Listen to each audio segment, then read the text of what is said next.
All right, good evening, good afternoon, good morning, and welcome to my stream. Kerbal Space Program, we're going to play it.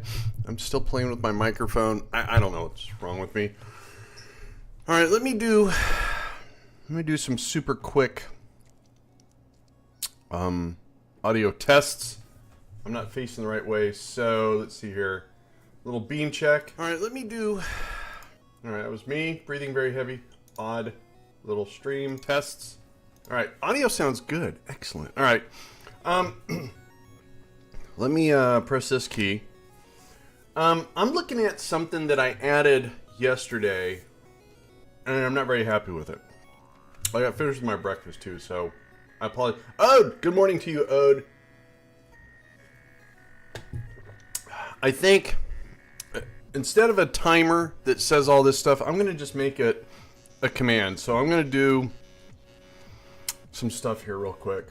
How do I want to do this? I need Notepad, trusty Notepad, and then let me come over to my bot. I have two bots. Come over to one of my bots.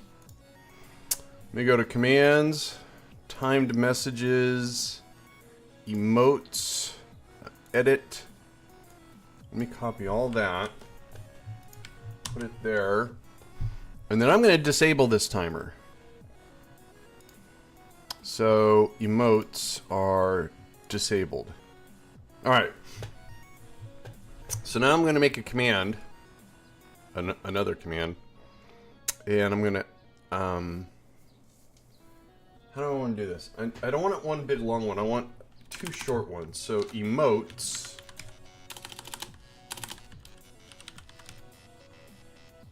and emotes.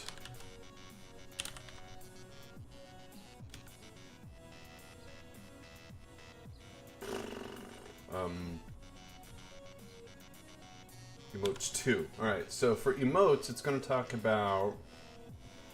There are a couple of channel emotes now.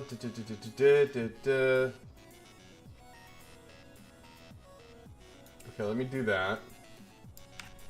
Copy, paste, period, and then with, oh, I'm sorry, and then if. Probably should have done this yesterday, but I saw the messages scrolling and it's just too much for chat. So the first one says, there are a couple of channel emotes now. You see cookie, pizza, donut, logo, and rocket. These will only work if you're using Better Twitch TV or Franker Face Z.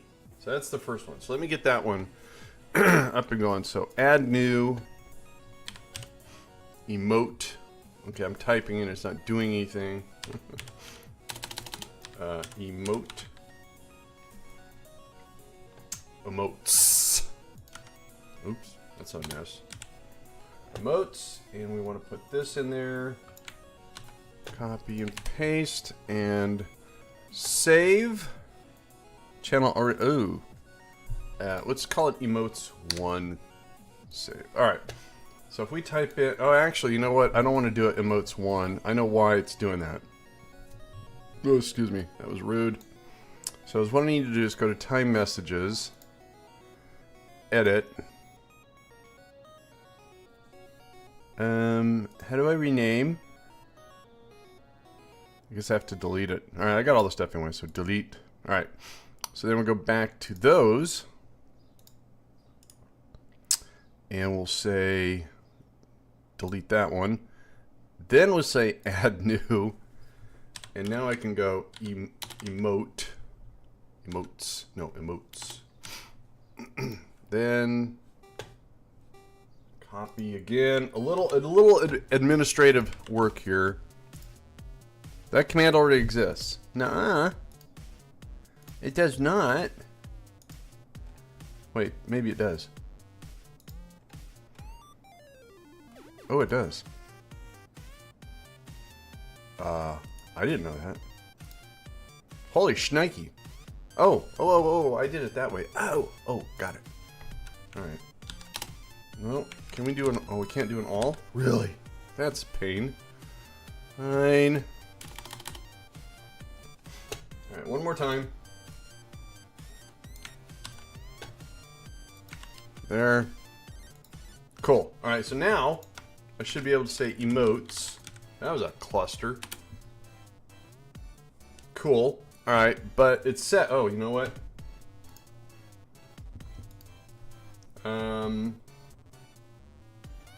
Wait, I need that to lead in to say emotes too.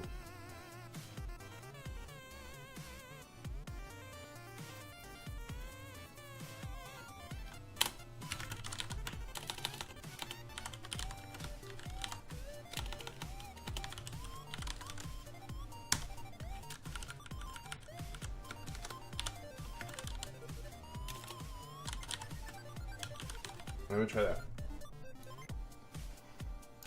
Copy that. Edit that. Highlight that. Overwrite that. Yep. Save it. Now if we do emotes, and it'll say type emotes 2 for more. Sweet. So now, emotes 2, and copy that. Paste that, save that, and then if we type in emotes 2, oh, I spelled it wrong. No, I spelled it right. Oh, no, I didn't. Emotes 2. There we go. So now I just need to put the thing in there. So good, that works. It's kind of epically failure. Let me edit that one. Like, what is it? I can't remember what it is.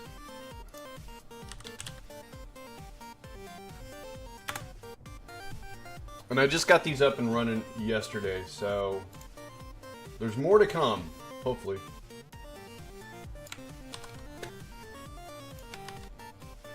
Save. Roger, good morning, how you doing?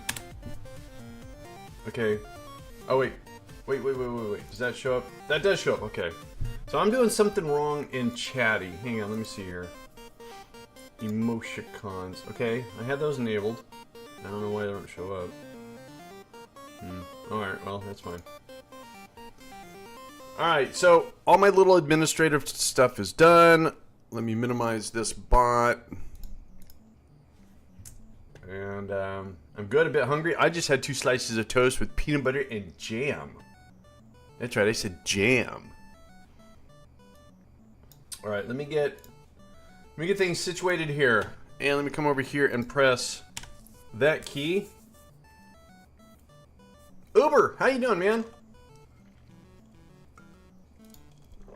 Alright, so I've spent the first 14 minutes kind of dorking around with some commands. But there should no longer be a huge scroll talking about the emotes, because now you can just say, hey Andy, do you have any emotes? And you go, yes, I have those. So those emotes work with Chatty, Better Twitch TV. However, GameWisp has enabled emotes, but they only work with the Frankerface Z, which I just found out that when you install Frankerface Z and the add-on pack... Ooh, I need to say add-on pack. Sorry. Hang on. Where is it?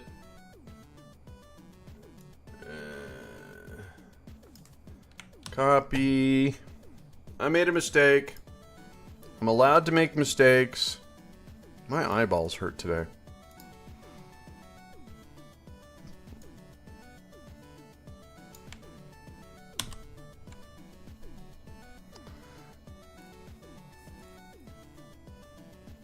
Alright, save that. Alright, Roger. So here's the update. This should be the final one. Quite a mouthful. So it tells you about the channel emotes. So if you're using Better Twitch TV, which a lot of people do if they're on a browser, a lot of people that I know don't use the Frankerface Z. I wasn't using it because I was pretty happy with Better Twitch TV, but it has an add-on pack, and with the add-on pack, it actually includes the Better Twitch TV stuff. So, and then with that one, you can get the channel stuff. So when the bot says something, you're going to see a subscriber emote thing. So that's pretty cool, I thought. So you may not see it now, because I don't think I'm using the new Frankerface Z thing, which looks almost the same. All right, let's get on with this. We got some stuff to do. Yeah, we do. We got to finish the base, and we got this stuff to do too. Abel, how you doing, Abel? It's going good. I wanted to check how many astronauts do I have. Holy shnikey, I got a lot of Kerbals.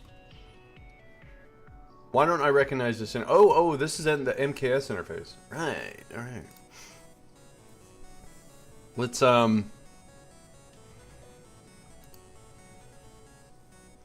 You know what? I want to build a. We're gonna get on with the. We're gonna do the Mun Base. We're gonna do the Mir space station. I think we're gonna do the Prada, something like that. I wanted to look at some stuff. So the Mun's got a comm. Cool. Does Minmus have one? Minmus has one too. Cool. I didn't know they did that.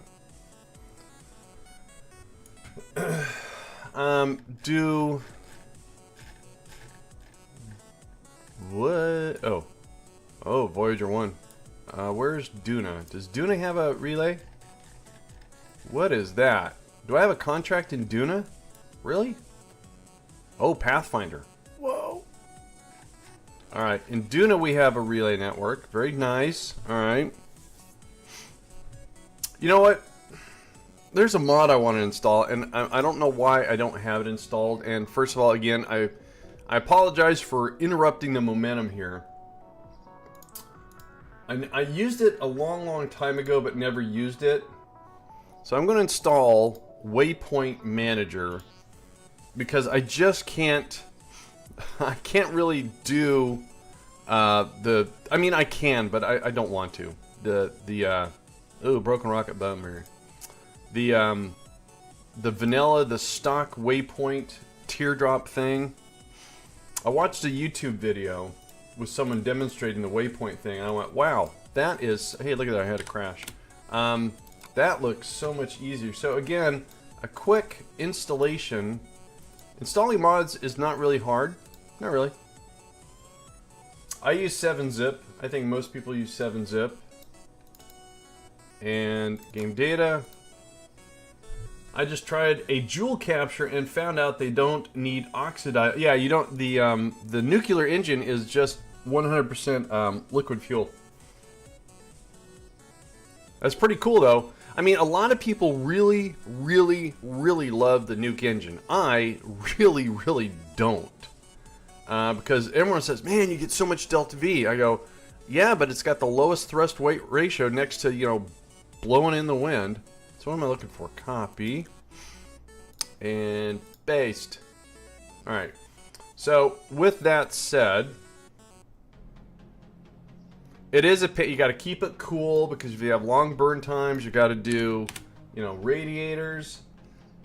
You know, it has purposes. If you're trying to haul something heavy, don't use it. If you got something fairly light, like a probe, yeah, outstanding.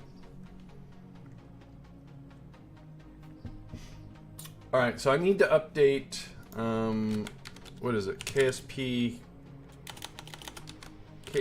Hist. Is that the one I'm using? God, you'd think I'd know my own games. Is that the right one? Yes. So we want to add UVW. Waypoint Manager. And that is located...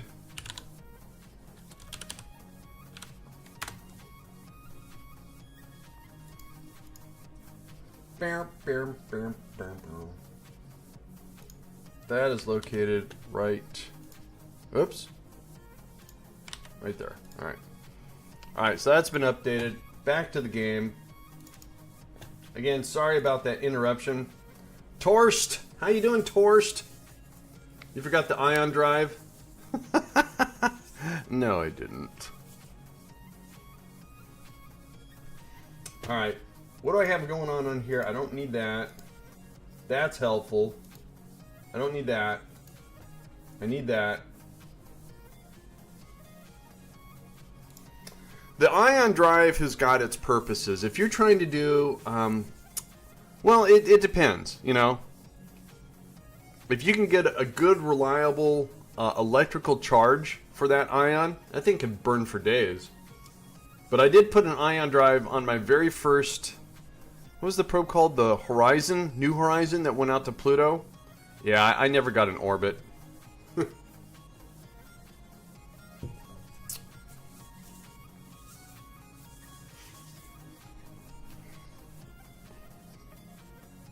Probably the best thing on something like that, if you're gonna use the ion drive or an ion drive, use one of Future Electric capacitors. Let it store up the capacitors. Then when you go to fire off your burn, you unload that capacitor so you have that constant flow, and you're using solar panels or RTGs or something to keep the capacitor charged, if it'll work that way. Alright, so I thought is what I would do, just to kind of warm up here, I want to design a plain Jane rocket that we go to Minmus and back. I want to get some trained Kerbals. I don't think I have... See, I don't have too many level 2 Kerbs. So we're going to grab some pre-existing Kerbs. See what I did there? And we're going to take a training cruise to Minmus. Now we've done this before. Okay. Boom, boom, boom, boom, boom.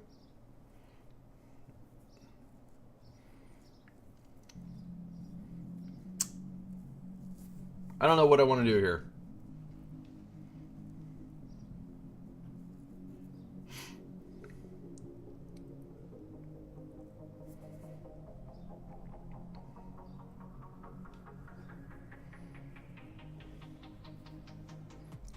I'm having a weird idea. No, I can't do that. I don't think the game will let me.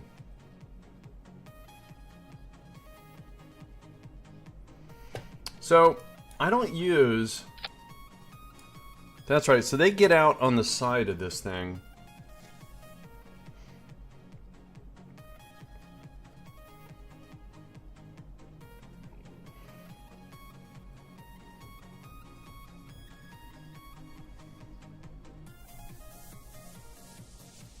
So out of curiosity, so this weighs 4 tons.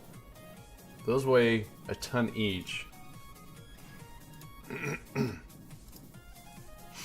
And if we were to do something...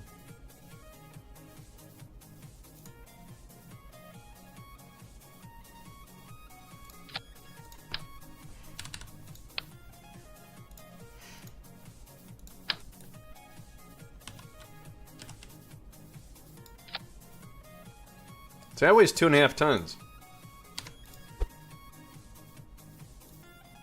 Oh, that's not what I want to do.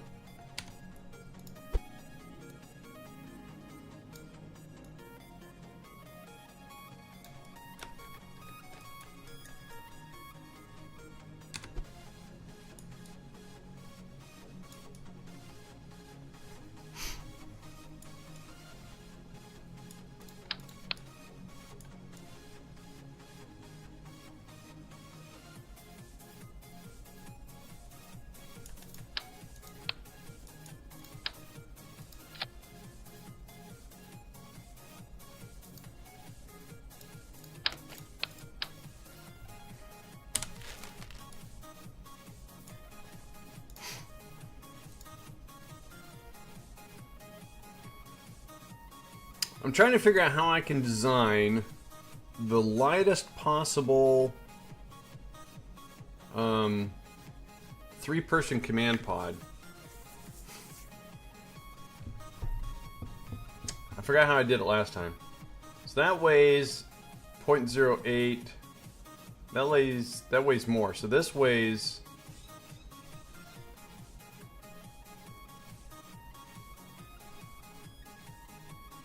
That weighs less. Alright, let's do this.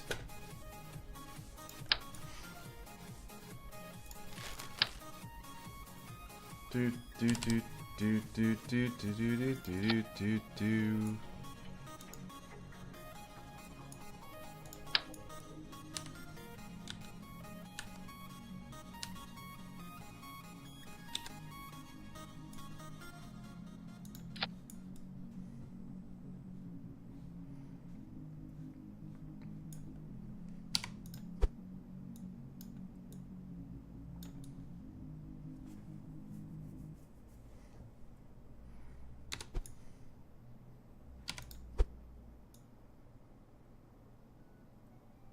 That's a little bit of a tight fit.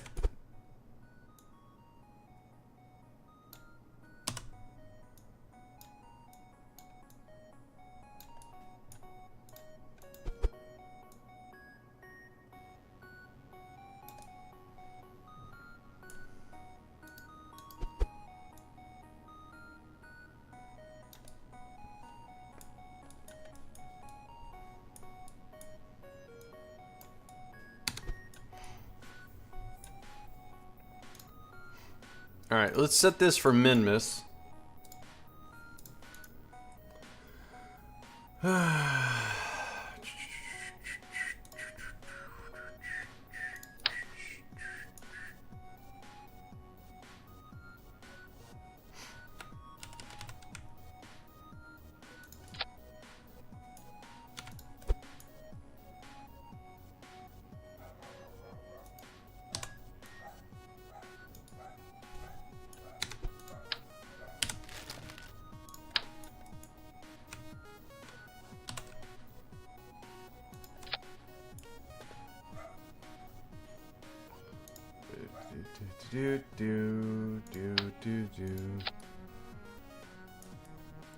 Might work. Alright, so if we... Oops.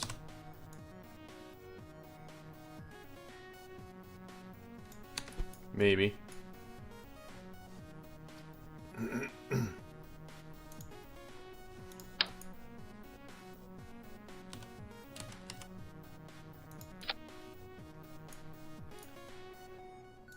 No, I don't want that.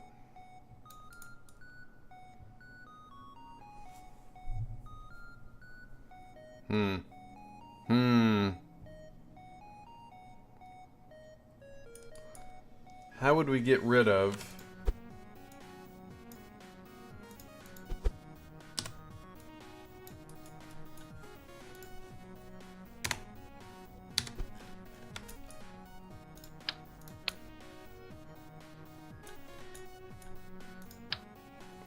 I broke it. You gonna go back? No? Really? No Control Z? Oh man. Gotta start over.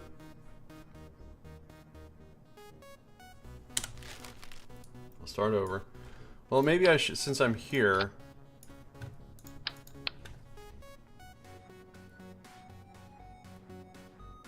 Do.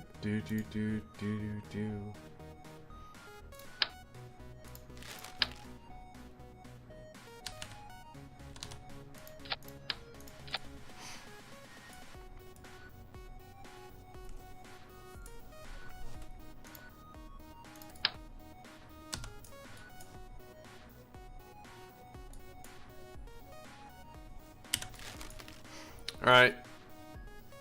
No, I don't want to do that. I didn't mean to do that. Why is that all foobar all of a sudden? Oh, that's better.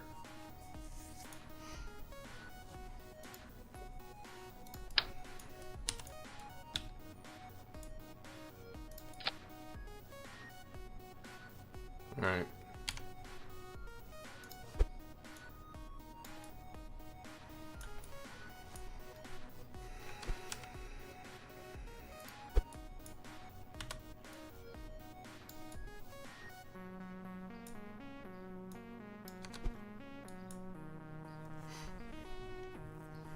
Hey Squabble, how you doing? I just wanted to see if I could design a lighter three-person command module, and I wanted to test it out on Minmus.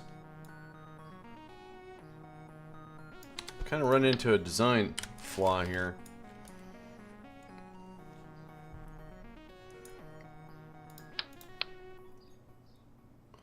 So we're gonna do a quick train. We need to take some level 1 Kerbals, and we need to make them level 2s. I need some more higher trained Kerbals if we're going to go to Duna. So it's what I'm trying to do. Instead of just using this, that weighs 4 tons. Oops. I want to make my own 3 Kerbal command pod, save some weight, I thought. Then I started having some weird delusions. Why not a hitchhiker? Well, a hitchhiker holds 4 Kerbals, sure. But if you look at the tonnage of a hitchhiker, it weighs 2.5 tons. There's no command, and if a Kerbal gets out of it, they don't get any EVA fuel because it doesn't have monopropellant. So, I don't know. I just thought I'd create my own. It's a fantastic idea, though, using the hitchhiker, because it also has life support too. See? Gotta have a multiplier. Oh God, I'm glad you brought that up. We gotta take life, so we gotta take supplies. This complicates things, but still, I'm up for the challenge.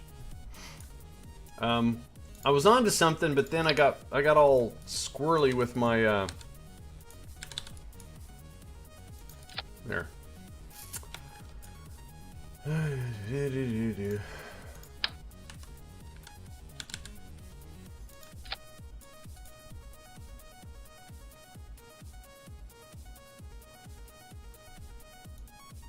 I've never seen this before. I wonder what does that. Do. All right, so let's.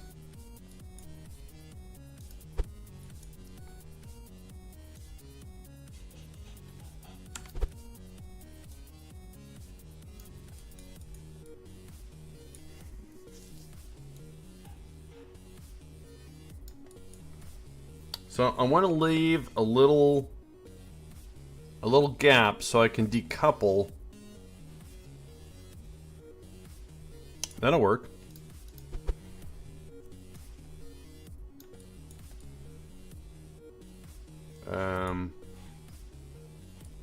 That's weird.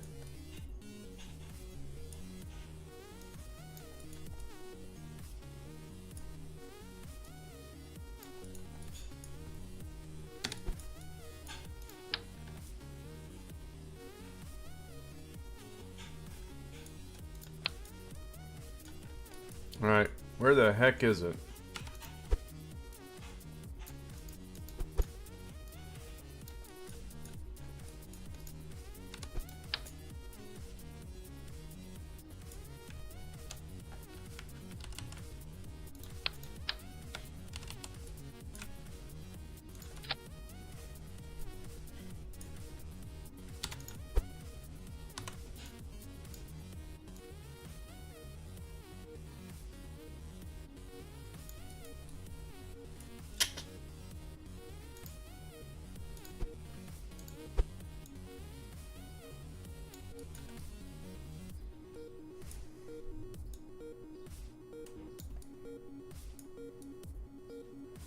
I wonder if that's going to cause a problem.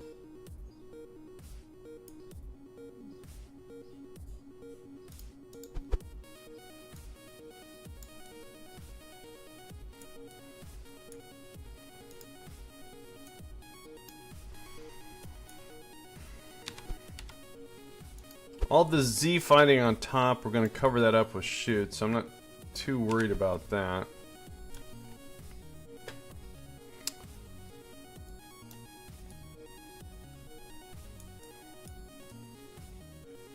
Looks kind of weird, doesn't it?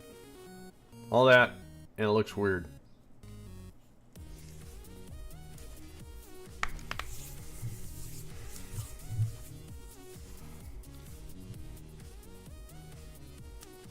All right, let's try this from a different approach, maybe.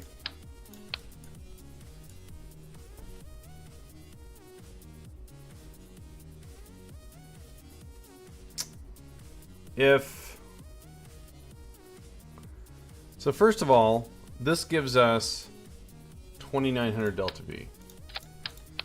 If we go, I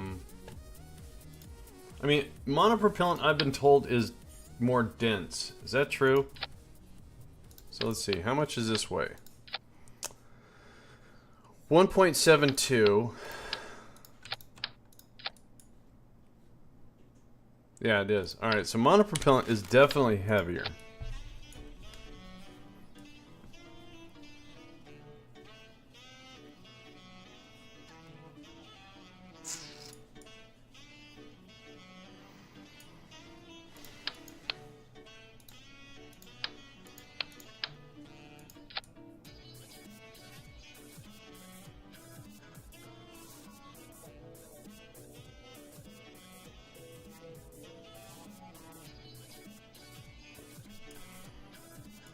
Well, wait a minute. What if I do this?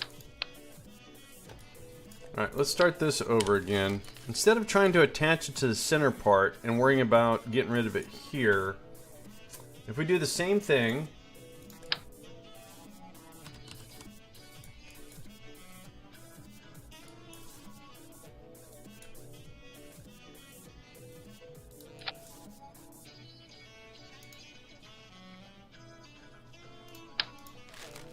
I'm lost. Alright.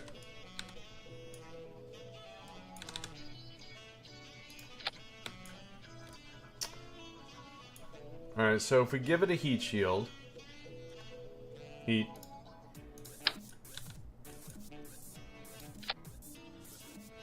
and then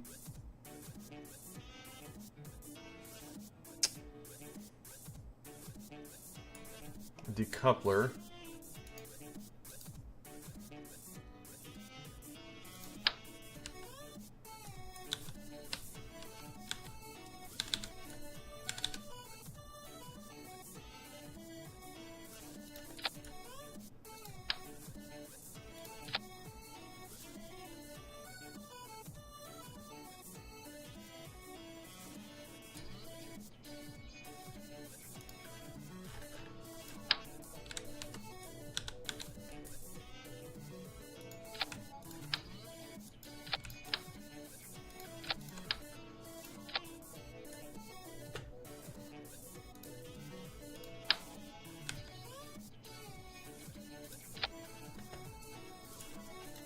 why not?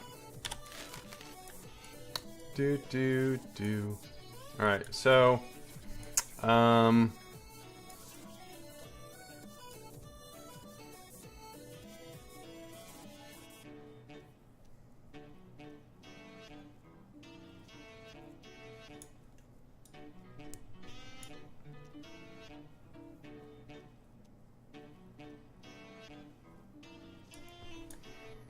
the only thing that's going to cause a slight hiccup with this little...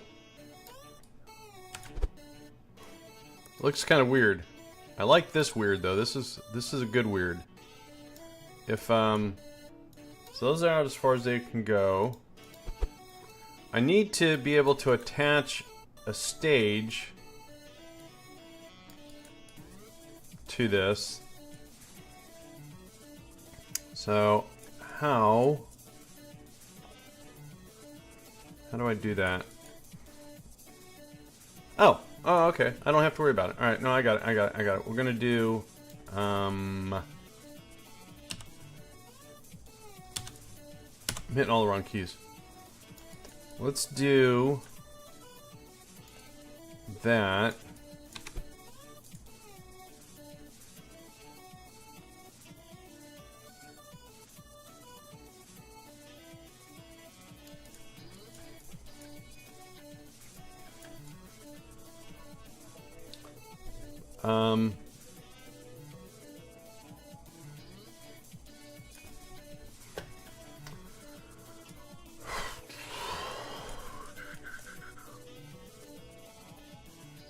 So this is the Minmus tripod.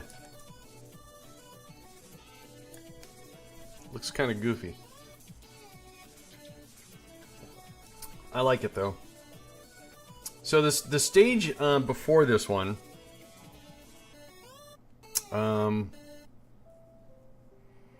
I was saying I want to make the lightest, but it looks like I'm not making anything lighter. I'm just creating my own monstrosity here.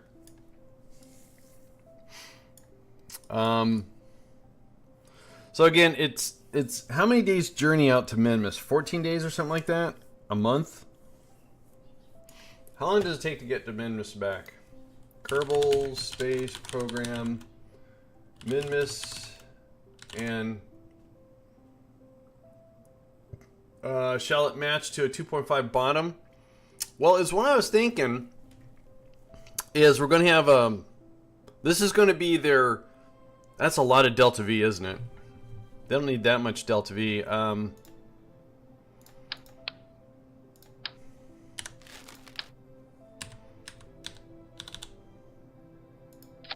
That's still a ton of delta V.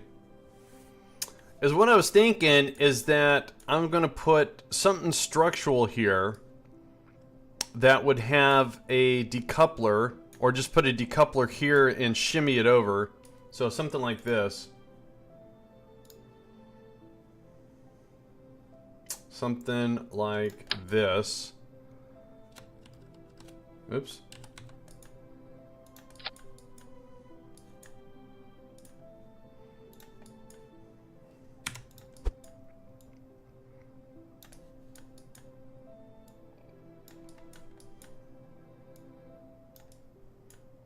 So I'll fix it, but we would have a stage that's actual lander.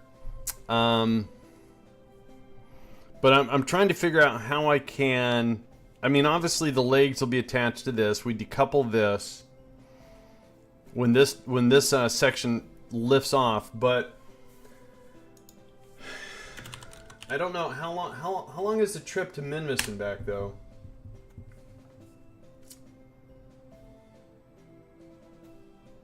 Kerbal Spatial Program. How many days?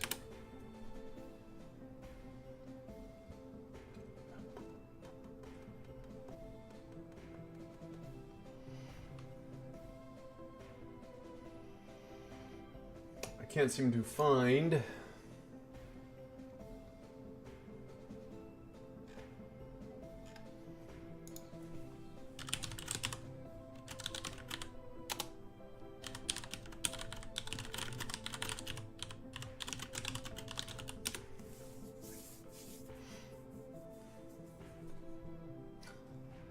Um,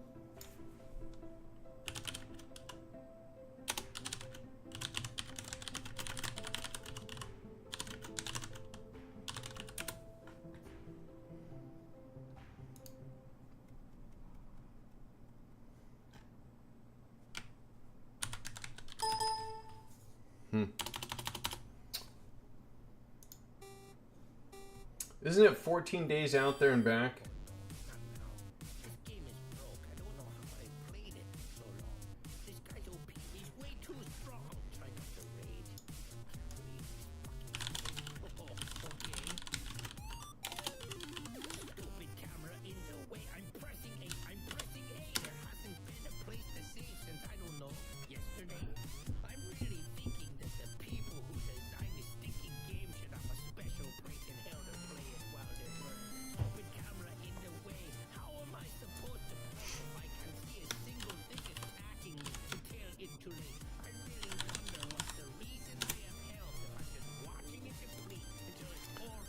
All right, let me figure out how long it takes to Minmus. All I'm going to do is there should be something floating around the orbit that I can get a capture, and then I can see the trajectories and then pad it a little bit. So I'll do some guesstimation here because I can't find anything. All right, let's see. So here is this thing. Do I have anything else? No. All right, so let's use this thing as an example.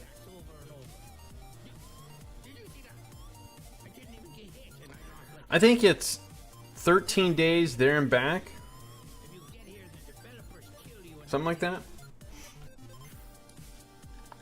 Holy shnikey, look at this thing. That's the OA2. I forgot I made that thing. Cool. Alright, so it has delta V.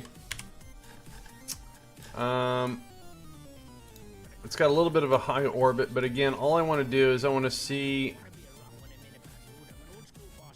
delta V. You like that? I think it looks fairly close to whatever I was trying to make too. That has the Asteroid Day camera on it. I've never used it. That was totally wicked! Can't be. It's more than 20 days, you think? Okay. Pastor Taco with a host. Thanks, Pastor. Appreciate that. I'm trying to figure out. Just I'm not plotting this to actually get a capture. Well, I am, but I'm not going to use it. I just want to. Is it 30 days or something to get out to Minmus and back? I'm concerned because if I'm going to send Kerbals, I got to send supplies with them. So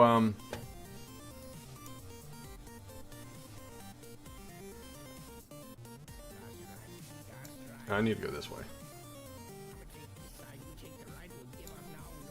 Fight. Alright. So if we do that, that's 2 days. And if we go to Minmus. So if we want to get out here, that's 6 days.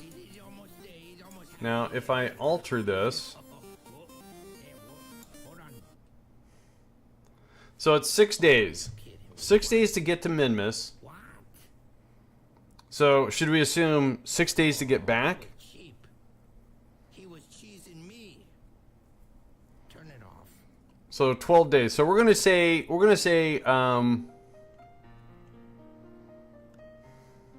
so why is this a concern? Well, I have life support, so I want to make sure my Kerbals get there and back.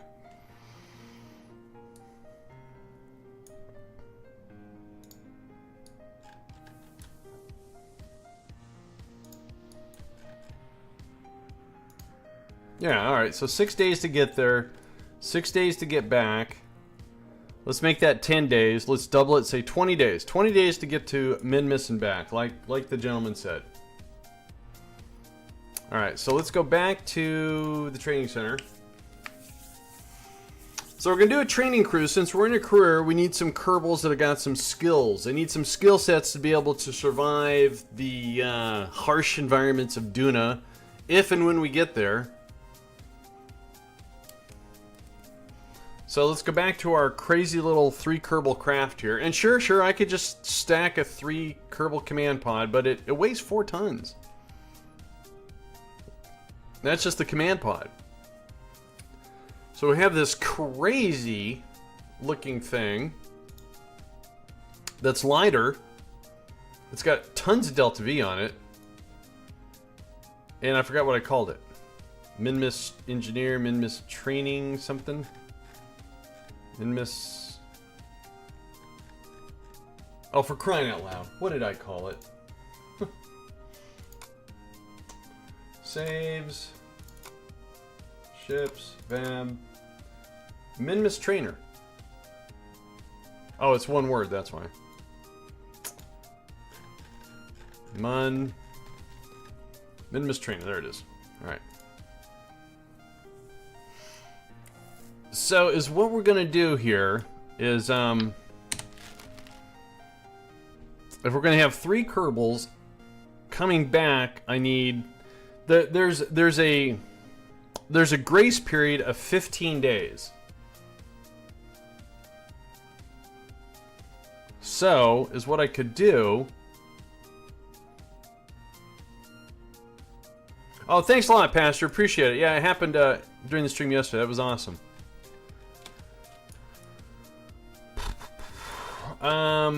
So if we do this, let's do this. So is what it is I don't want them to starve, but we're gonna dip into the grace period coming back. So this is gonna come back to Kerbin. We have plenty of Delta V to do that. We haven't packed full of everything yet.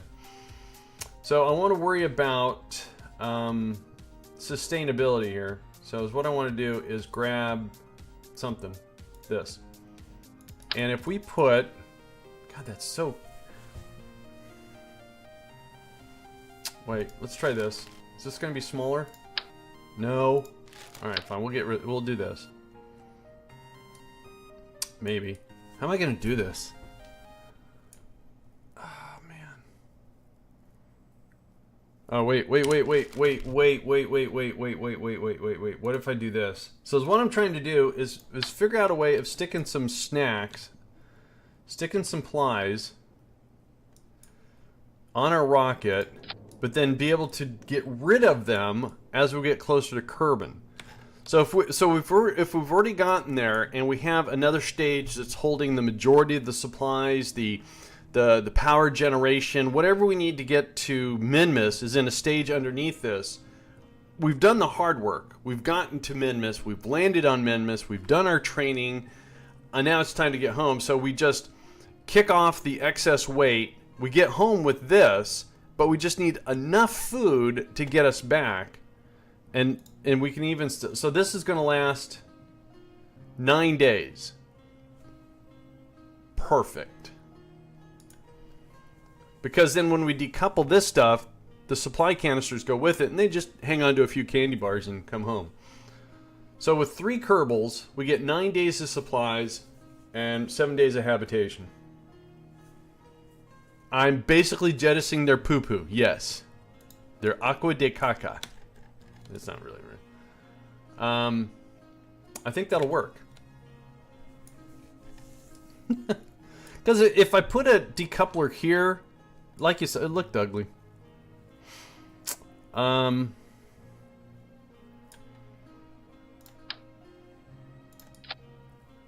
right, we're gonna put it there to remind us.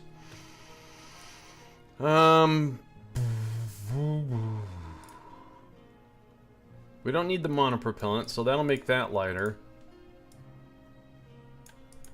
I think I already adjusted a blader, didn't I?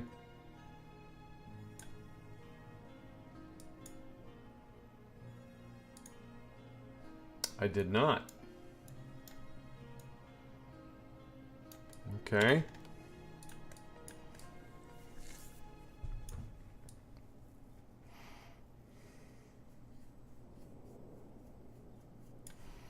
All right, so let's take care of the basic necessities here. Here's their... Oh, we don't have no nodes on top, do we? Well, we do, but it's kind of weird. All right, fine. Let's do this.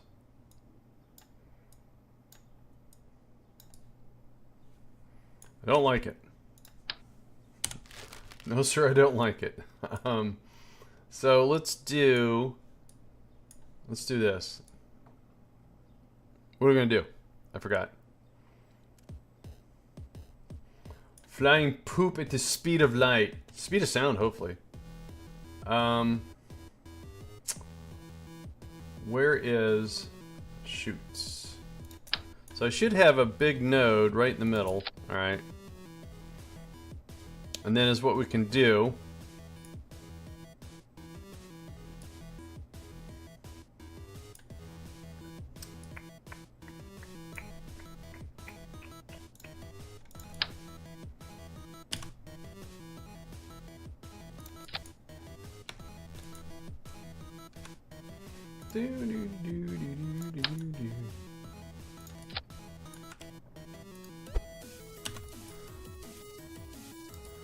Hey, Pastor, you still out there?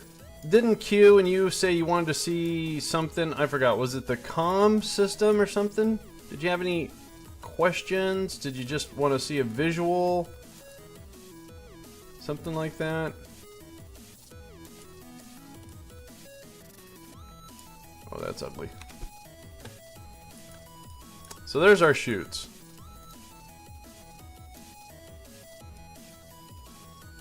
We're going to cover that up with... What am I looking for the batteries at? There we go.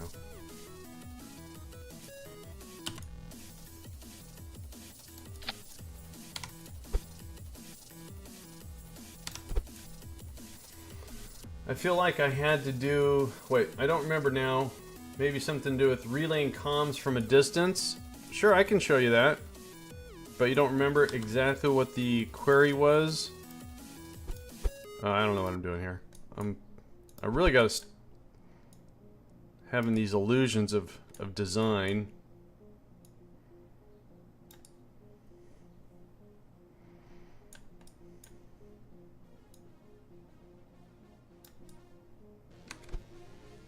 That covers up the flickering.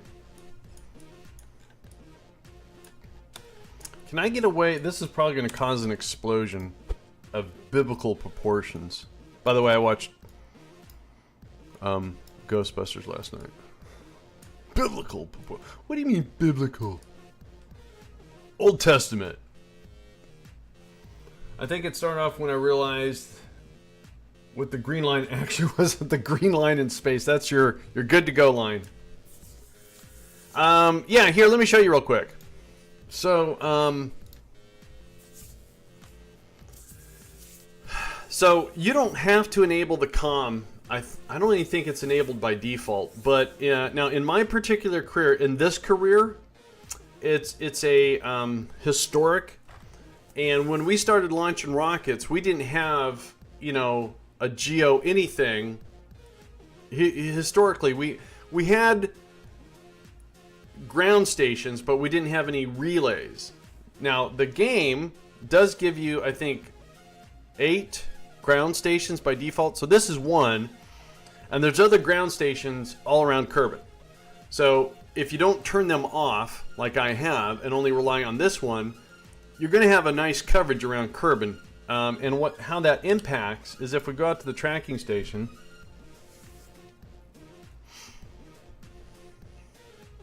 So each time you launch any sort of a unmanned craft, you got to have communication. So that makes sense.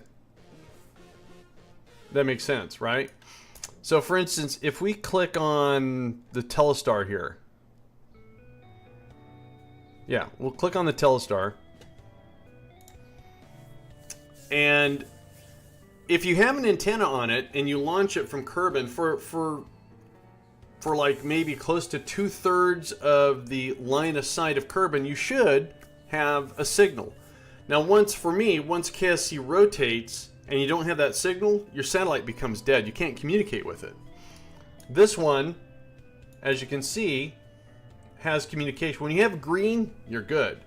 And this right here hovers over it and tells you that I'm actually bouncing a signal through the Skylab. So I put a relay antenna on the Skylab, and then it relays the signal to KSC. Now, if I had the other ground stations enabled, I wouldn't have to bounce a signal. It would just go right to a ground station. But if we go to map view, it'll give you that visual. So it's sending our signal to the Skylab, and then Skylab is bouncing it to KSC.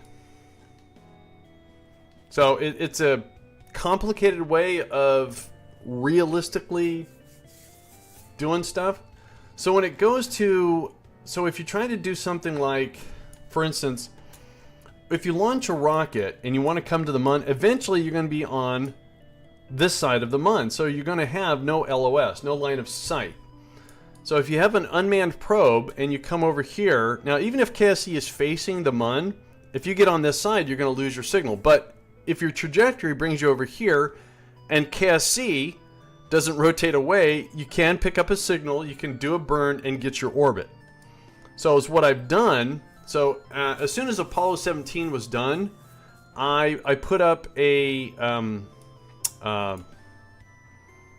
somewhere in here. I have geosynchronous satellites, and I have some other satellites in here too. But I put up a synchronous satellite relay, so no matter where I launch something around here, I don't lose connection. Now I also put a geosynchronous network around the Mun, just to help. So I have 3 satellites. So they help. Bub Lone Wolf, how you doing?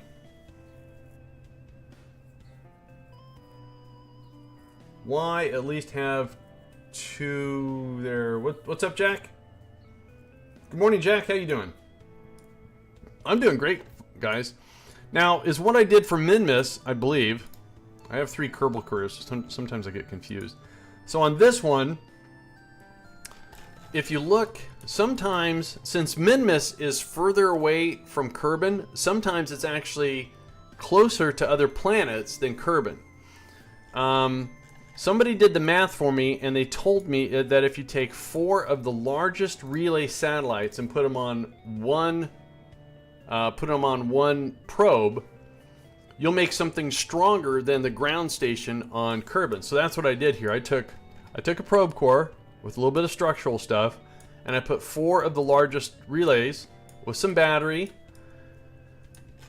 and I parked 3 of them around Minmus. So if Minmus is closer to, like, say, Duna, so in this example it is, no it's not. So if Duna was over here, Minmus would be closer to Duna than Kerbin. So that means my Duna signal would go to Minmus, then it might even go to the Mun, and then it would go to Kerbin. So it's a series of relaying signals. So right here, if we check on this guy, so Voyager 1 is way out there. So if we go to him, we're going to see if I have a signal anywhere. So signal, now there's options to where you can say that you need to have a connection to control it, or you don't. So I have that on. So this one right here, this is our Voyager 1, and as you can see, actually, because we have such a strong signal around KSC, it looks like we're directly connected to KSC with only a 52% signal strength. So, but it's on the way back though, looks. But if we go to Duna, I think I have some stuff. Okay, what do we have here? So there's the Mariner 9. Is relay necessary? You can turn off the ComSat. You don't have to use it if you don't want to. So here's the Mariner 9. And it is bouncing a signal off of 2 of the Duna relays, and then it's bouncing off 2 of the Kerbin relays to get to KSC.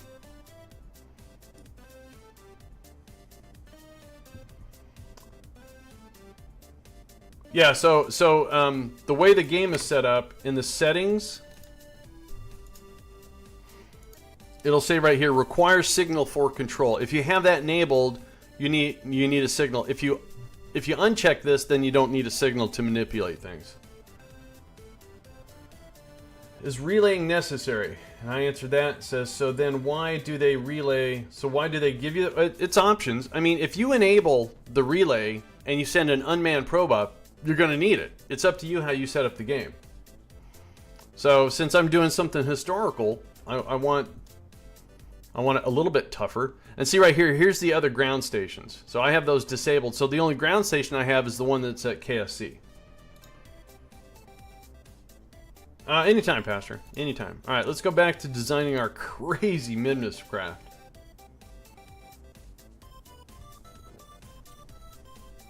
But again, that's only for unmanned craft. If you have a pilot in a craft, you don't need it.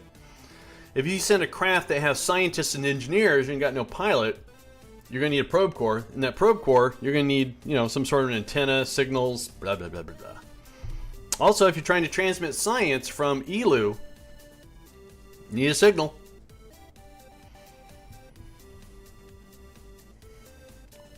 Makes you want to dive into the game even more? Oh, great. I am an enabler. I'm going to get phone calls and emails and letters and stuff. ELU, yeah, ELU is, it's double-E-L... ELU. double-E-L-double-O. ELU is Kerbin's Pluto.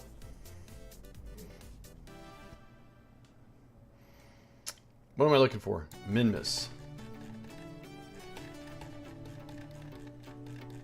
That's a lot of Mun stuff. There it is.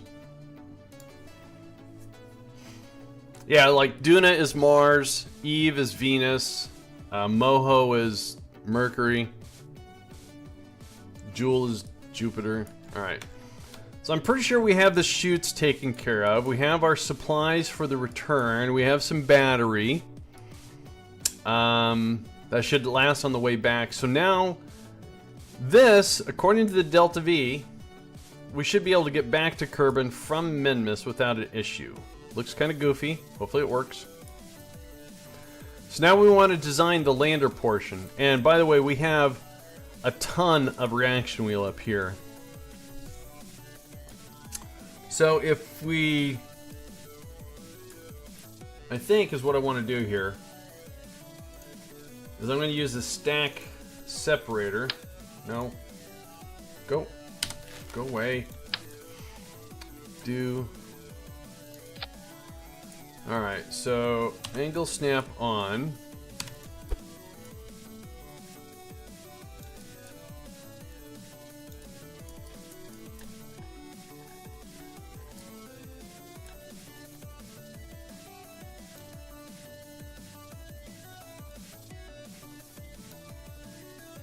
So I'm trying to get this in the middle of the parachute. I don't think I'm going to be able to. So I'm going to have to take angle snap off. And I'm just eyeballing.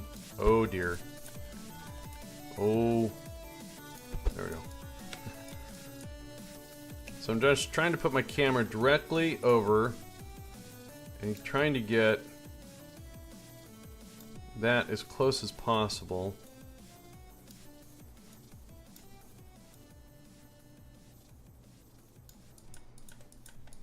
And hopefully that works.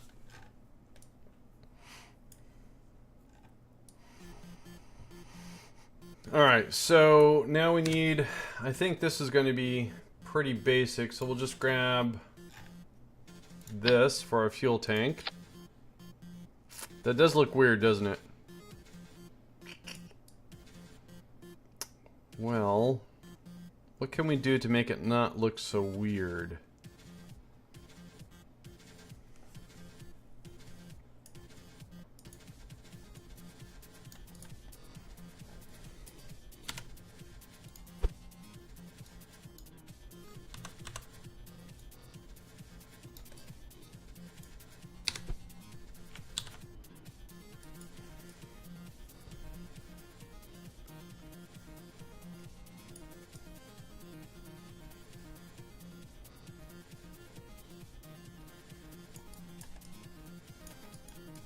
I mean, it's a weird craft. I don't care. It's a weird craft. Alright, let's put some legs on this thing.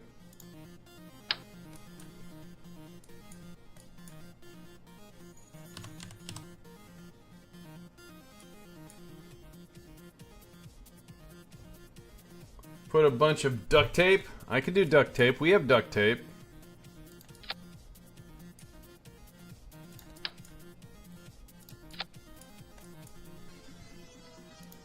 We could make it look feasible, I guess. I don't know. We could do this.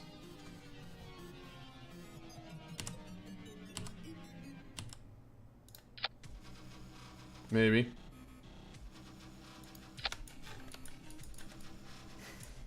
That's too many.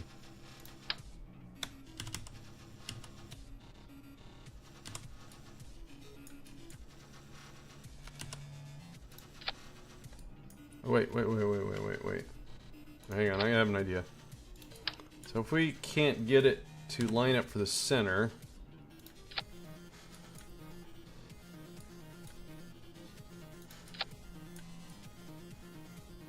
That looks like baling wire, doesn't it? But if we go from here, it's going to stick to that, so that's why... Oh, I know. Let's do this.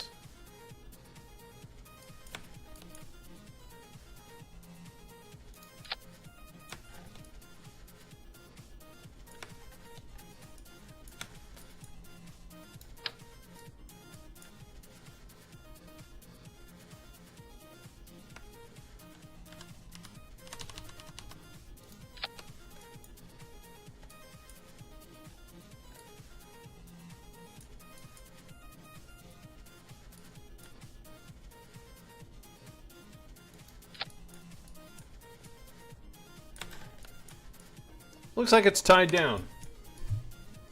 Alright, so we've got our landing legs. I don't like that. I would rather have it look like a drag nightmare. We're going to cover this in a fairing, I think. So anyways.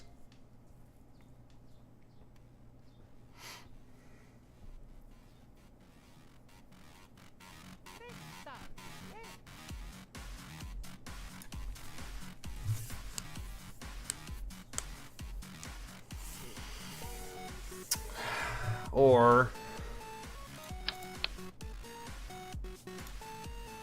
I'm not a big fan of this thing. Whoa, not that many.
The thing about it is, the goofier it is, the cooler it is.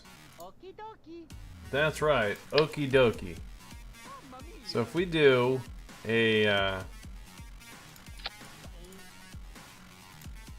that's unfortunate. So actually, no, let's leave the ladder here. Let's move the legs over here. That way they're not in the way of the ladder. No, I don't want to no, I don't want to do that. No, go back. I don't want to rename it. Oh, for crying out loud, Andy. That. I want to extend the ladder. Okay, that doesn't go down far enough, so we'll use the other one. That was a nightmare. Let's do this.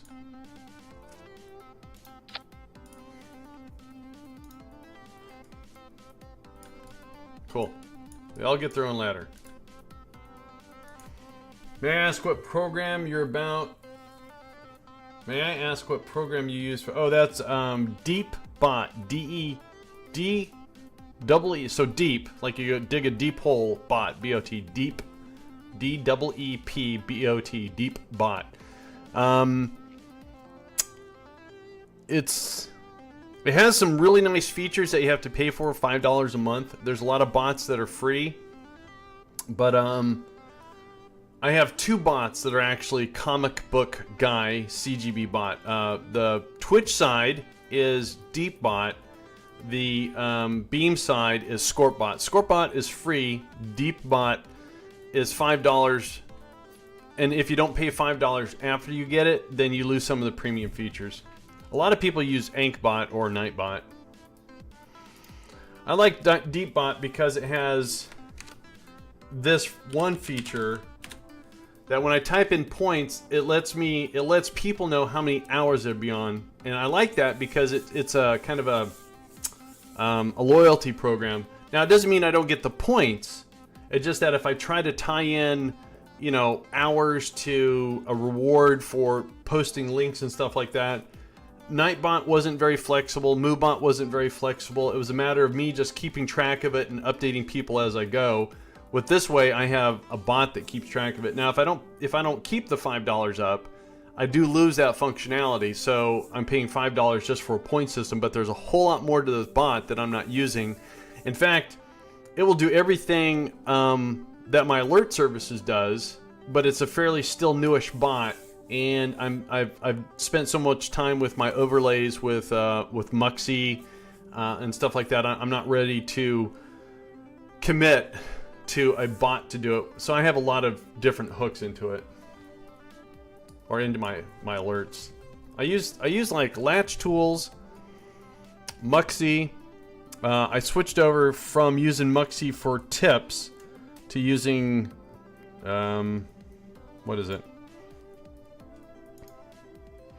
I use StreamTip because Latch Tools only has Streamlabs and StreamTip to keep track of tips. So when somebody does a donation or a tip, I have that animation that comes up that Latch Tool does because I like it. It's a lot better than what I had, which was an animated waffle.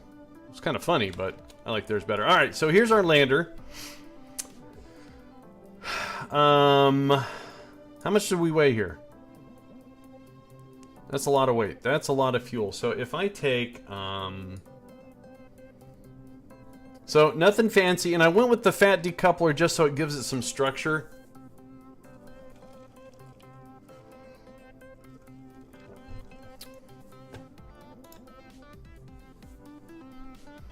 How you doing, MCI? Hello to you. All right, so to land on Minmus, you don't need a whole lot of engine. We're just going to see if, I decided to do a training to Minmus because I need some higher trained Kerbals, and I wanted to make a lighter command pod, which I did. It just looks kind of crazy. That's all. Yeah. So I was gonna put a 909 under here for Minmus. That's awesome. That works. That's all we need. So we're not gonna get super fancy here, because it doesn't look fancy. How come I'm having a little... There we go. So, what we have here is our lander, our descent stage, our ascent stage. So this is going to get us to land on Minmus. It's got so much delta V, it actually can get us... it could, but we would... No. So we won't do that. No, wrong one. Kerbin, Minmus. All right. NFMS00. Thank you for that follow. Appreciate it. I beat my bots. Cool.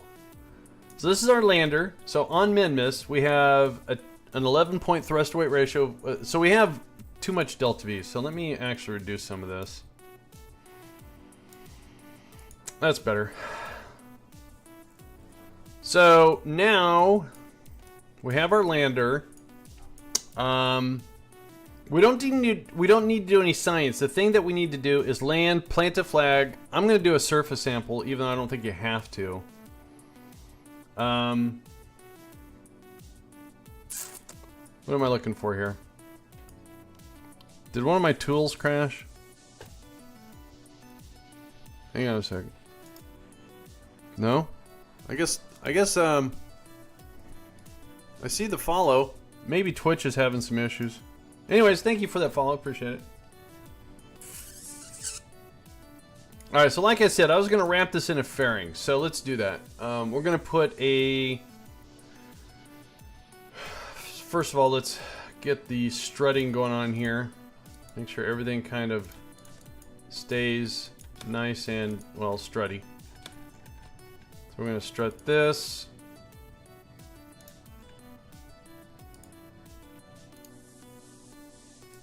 I had a flag on the Mun, but I knocked the rocket over trying to get back on board, so I rewound, and that's where I was last. Oh, well, cool. So, do, and do again. Gotcha. Alright, so...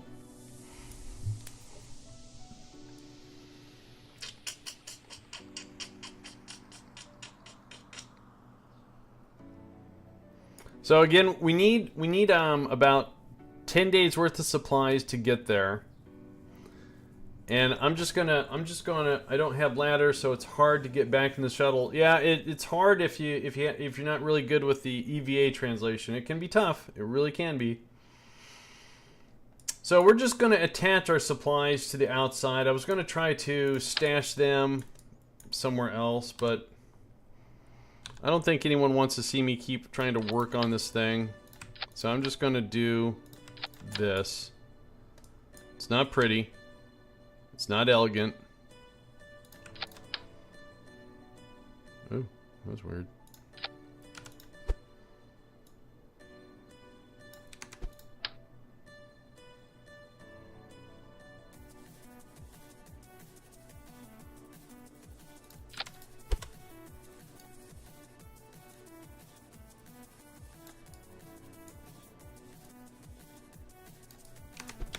Alright, so what does that give us for food? 55 days. More than enough. Alright, cool. So just little sandal bags there. Oh, wait, actually.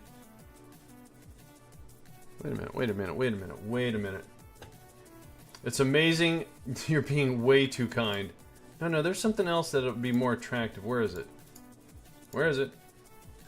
He's got a, is it under, oh, there it is. That. Oh, whoa. Oh, I need a node for that. Alright, fine. Alright, so now is what we want to do is we want to wrap this whole thing in a fairing, so getting this off a Kerbin won't be an aerodynamic nightmare, because this thing looks like I made it in the backyard. Awesome. So again, on landing on Minmus, we have more than enough Delta V to land on Minmus, and even if we don't, we can transfer some from the other stage, so we're good. Supplies weigh a lot. Hang on a sec. Let me see if I actually need those. 37 days. Okay, we can go with 37 days. Alright. So again, so what I want to do is grab a decoupler. I'm going with, and I'm not going to worry about that. And then we're going to go with a fairing. Is that strutted? That is. Those should auto strut. Yep. That's strutted. All the important pieces are strutted. That is not strutted. Alright. So I'm going to grab a smaller decoupler, and then I'm going to use a larger fairing so we can encompass the whole thing. I'm going to turn off the truss. And we want to auto strut that, and then we want to build the fairing. So we kind of go over this monstrosity here. There we go. There we go. That looks better. I respect your hard work with your content. Well, thank you, Bubba. I appreciate that. I really do. So, I think we're good. Now we just have to switch this. Now we want to get this payload to Minmus. So we're going to set this for Kerbin non-atmospheric. So we're going to basically get it to... This is going to go from the orbit of Kerbin to Minmus. And again, if we use that command KSP delta V map, and if we take a look at the subway, so to go from an 80-kilometer orbit around Kerbin to Minmus, we need 930 and an additional 340 for the inclination. So we're going to round up. We're going to say 950 plus 400. So we'll say 910. Well, so we'll say 1,000 plus. So 1,400 delta V is what we need. I'm going to make it easy. 1,400 delta V. Tried to round up with smaller numbers, that didn't work. So we need 400 delta V. We already have... We don't have any reaction wheels here because this has got a ton of reaction wheels. But I want this stage to have a reaction wheel, but not too much. So we're going to use this reaction wheel. Let's auto strut that. And we need 1400 delta V. So I'm going to guess this stage and a skipper, which is probably going to be way too much. Yep. So what we can do is let's go with this stage. Can I have that stage? Thank you. And then let's still use a skipper. Get rid of that. 1200. So if we need a little bit more, we can grab this. 1600. And then we can just take out a little bit. 1500. Still 15. Oops. All right, there's our 1400. 1400 delta V. So let's auto strut the engine. How you doing, Mr. J Speed? How you doing today?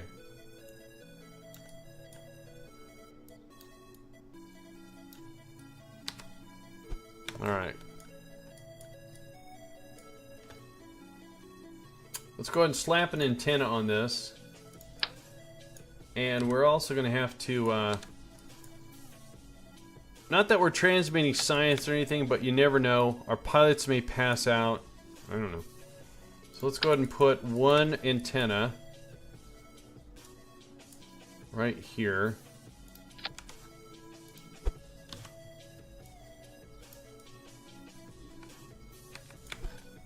Centurion, how you doing?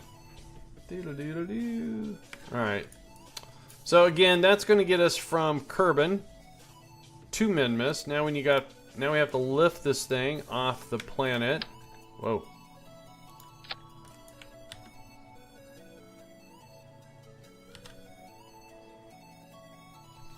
That's better.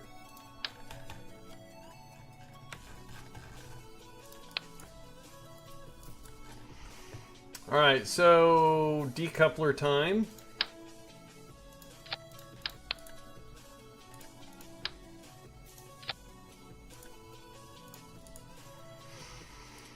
And we're lifting 28 tons, so let's see what happens when we take...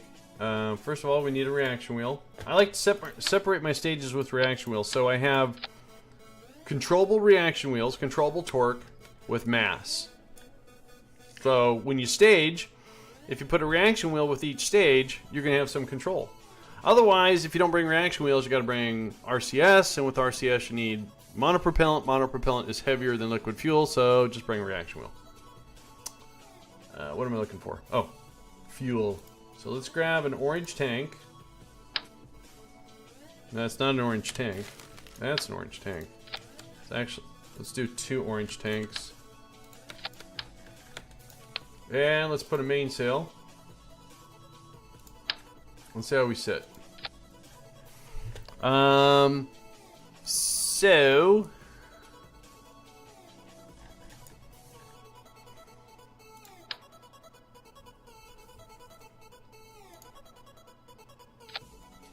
So our thrust to weight ratio is okay, but we're coming up about 800 delta V short. So is what we could do.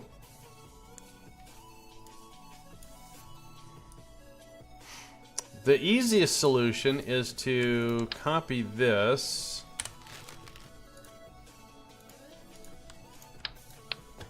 and do a radial mounted decoupler.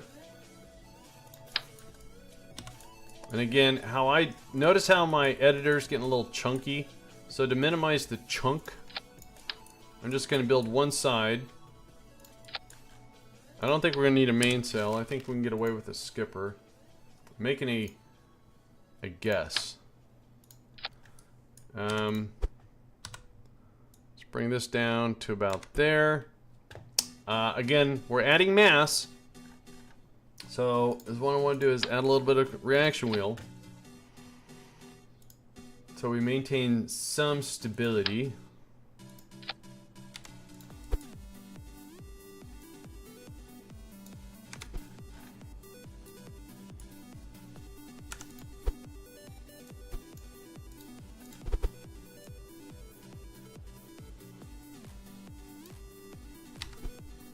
Alright. Then I pull it off, I put it back on, I get it nice and lined up, and I hit X for dual radial symmetry. Alright, now we've got 3280. However, we're actually going to stretch that, because if we were to do fuel lines, see all this chunk I'm getting here? That's an hour and a half of, oh, you know what? Hang on, before I do that, if I want to make things look a little neater, is what we can do here is slide these tanks up so the gray lines match. Like that. Then we do fuel lines.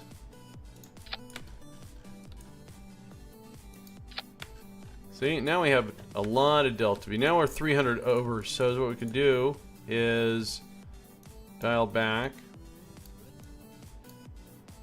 3600, 3500. All right, close enough. Our thrust to weight ratio is pretty much nailed. I'm going to get it down to 140-ish.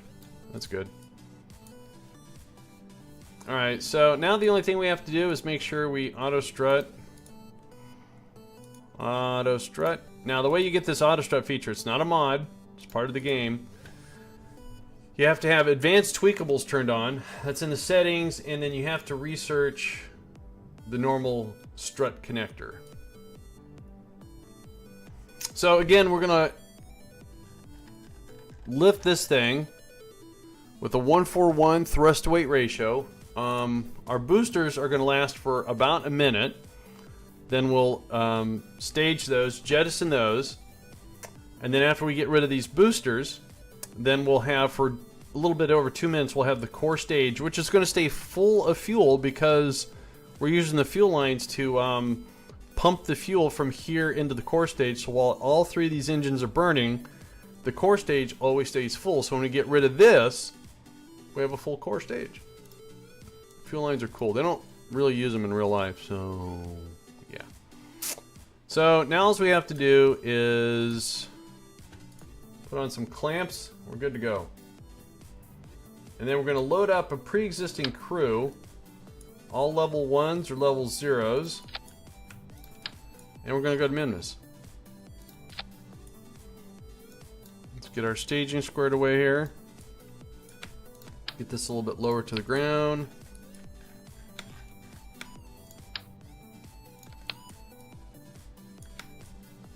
Center looks good. So let's make sure we're staging. Launching 3 engines, letting go of the craft. We're going to go through all this fuel.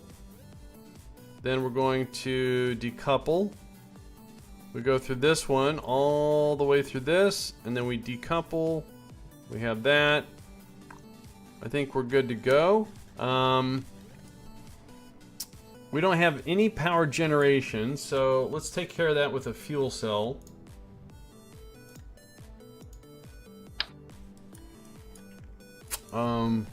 We'll put the fuel cell here.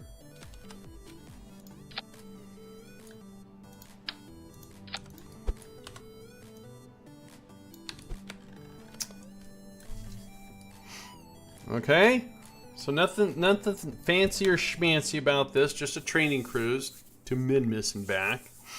The only thing that we've done here is because I have a life support mod, I have to make sure we have enough food. So for 3 Kerbals, we have 37 days to supply. Here it says we only have 7 days of habitation. Uh-oh. That could be a problem. How can I extend the habitation?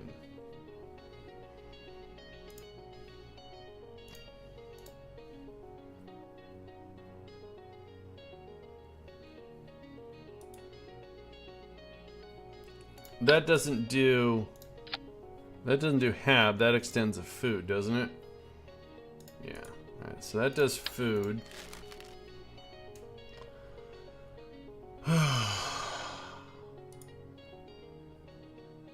Alright, that gives the Kerbals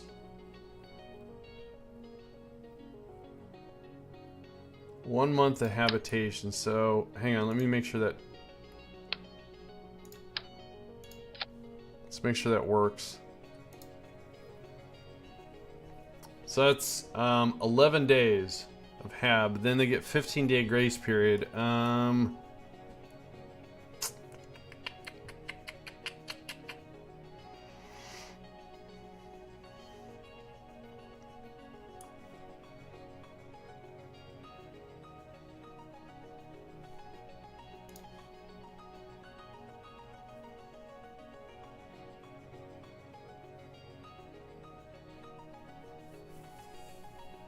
Wait, do these things have where are they? Is there any, can you please stay on? Thank you. Oh, for crying out loud, KSP. Right mouse click. Right mouse click, thank you. Alright. Is there any habitation?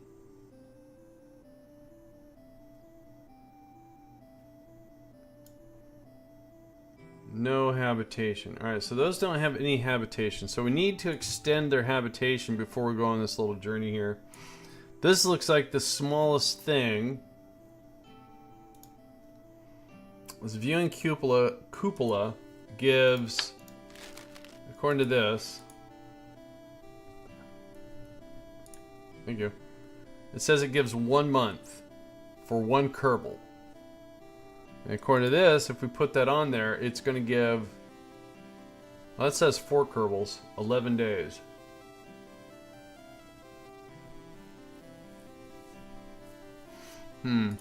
Alright, so I need to work in habitation, otherwise these guys are going to go... They're going to become tourists and get homesick. So, slight little complication here. Let's do this. Let's pull this off for a sec.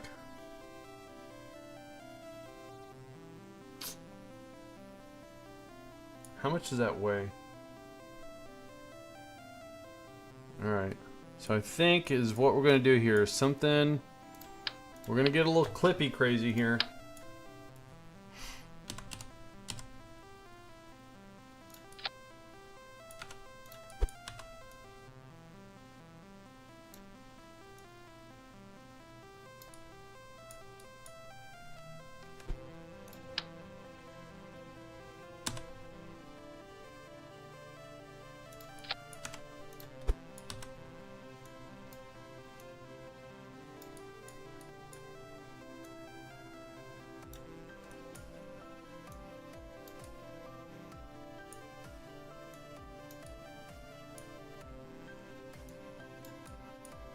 So let's see how this impacts our Minmus landing.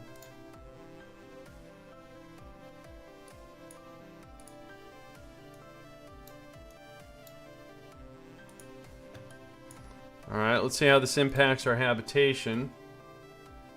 So for 6 Kerbals, it's 18 I think it's going to be fine. So we'll take 112 divided by 3. Yeah, we're going to be good. Alright, so again, landing, we're going to have a 10.0 thrust weight ratio with 977.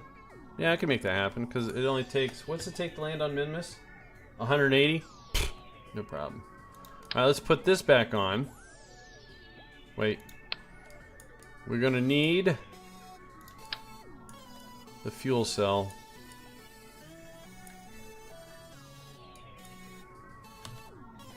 I don't think one fuel cell is going to do it. It's getting crowded. We'll do 3 fuel cells. Yeah, this is like, you know, your aunt and uncle show up in a Winnebago and everything's just kind of strapped onto the side. Alright. Then we can go this, get rid of this. Let's double check our stages again. So we have to make sure this stage 1345, and I think we can add back a little fuel. Let's get that buffer period. Even though we over-engineered and we said 1300, I want 1400. Kerbal Party in space, yeah. Okay, then this stage, we're gonna put the atmospheric button on. 139, 3472. I think we're ready to rock and roll here. So we took care of our habitation, took care of our supplies. That's calculating for 6 Kerbals because the cupola give. So I think our Kerbals are going to be okie dokie. So speaking of Kerbals, let's get our crew here. We're going to go in the viewer. We're not going to use them. I need to find a pilot. So there's Bellinor. She's our pilot. Well, we're just going to use these gents right down here. So we have our pilot, our scientist, our engineer. By the time we get to Minmus and back, they should go up to level 2. That's the plan. Alright. Save it. Launching pad.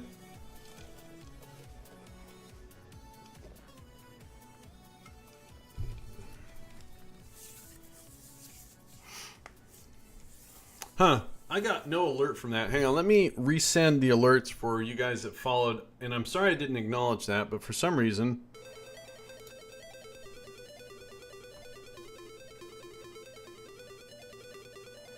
maybe Twitch is having some issues. Maybe my stuff's not working. Let me double check here. No, it says it is. So... again, I'm a QWOP and NFMS 00. Thank you for the follows. Let me just real quickly send a note to my...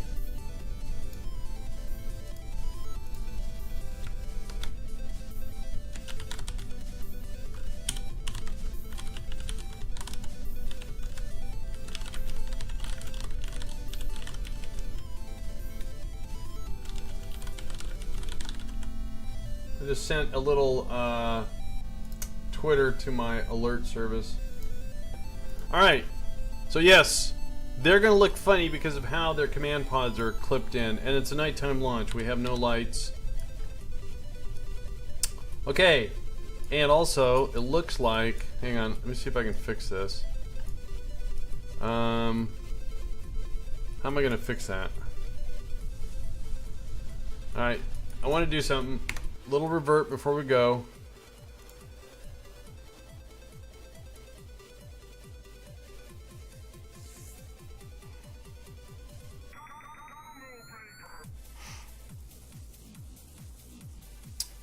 Slight little redesign, just very slight. Because what I want to do, I want to take this off. Add a docking port. I don't need that big of a docking port.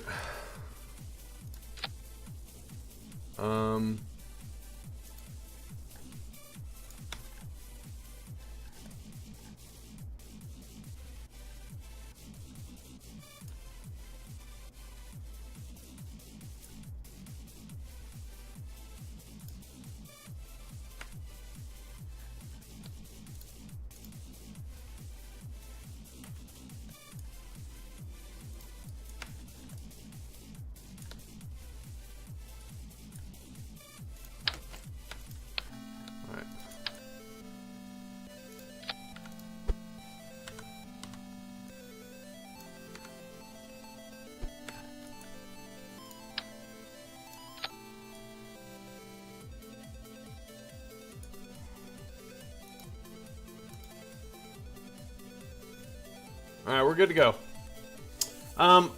The control point was one of the command pods, and since they're facing at weird angles, I don't think I was going to get a 0 or 90 degrees. So I added a docking port to control from. I also made it the root.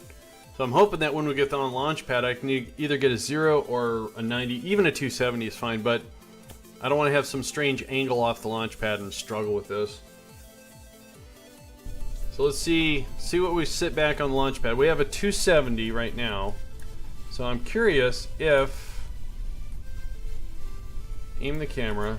So if I go in here and clip in and find that docking port, which is right underneath, can I get... Alright, let's see if we say...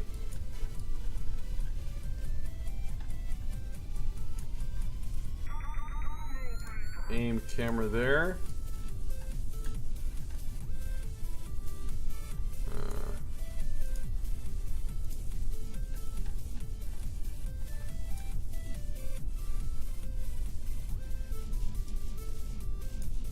There's the docking port right there.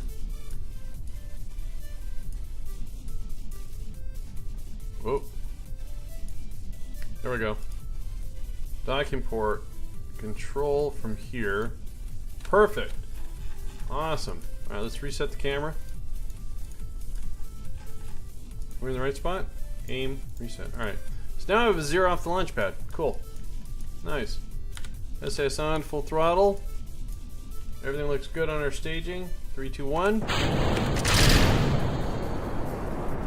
Alright. We're on our way. We're gonna go to Minmus. And I have no idea why my alerts aren't working today.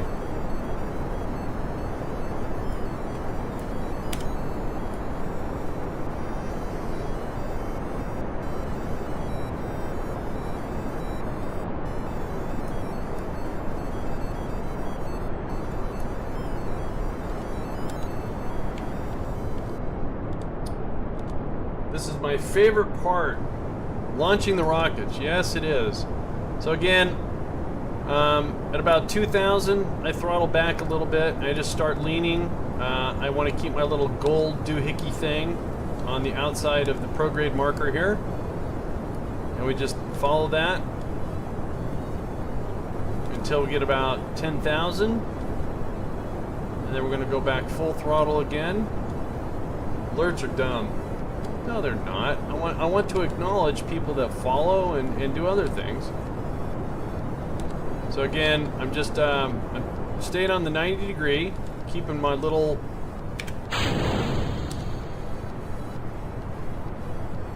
keeping track of everything that's going on. Oh, I forgot to put chutes on these things. Doggone it. I lose so much money. Staying 90 degree heading. If you have Kerbal Engineer, I added a node here so I can see my inclination and stuff like that. Whoops. Not paying attention to what's going on here. Thrust to weight ratio looks good. Angle looks good. Everything looks good. Except for my microphone location. Kind of dumb. Why are alerts kind of dumb? Oh no, when I say dumb, I mean they work, but... Oh, I got you. Gotcha.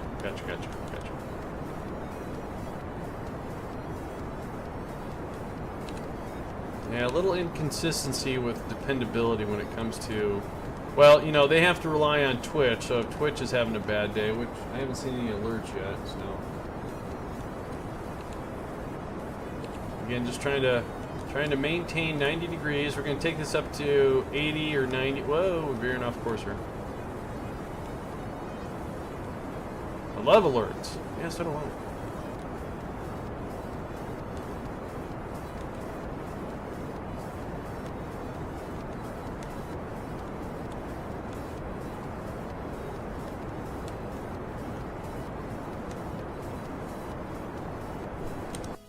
Alright, so how are we doing here? Not awesome. We are not doing awesome. So let's go ahead and pop our fairing here. We have some lights, but they're not cool lights. Can't see them. Don't those have lights? Oh, Christ, we need to... Alright, we need to... Let's start some fuel cells, get some habitation on here. Before we take off, I need to start all the fuel cells. We're about ready to run out of power here. Start that fuel cell. Where's the other one at? Alright, that's good for now. Alright, let's pay attention to our rocket here. We're going to burn here a little bit. I'm taking a look at my apoapsy here. I would just want to burn us down so we stay under about 90.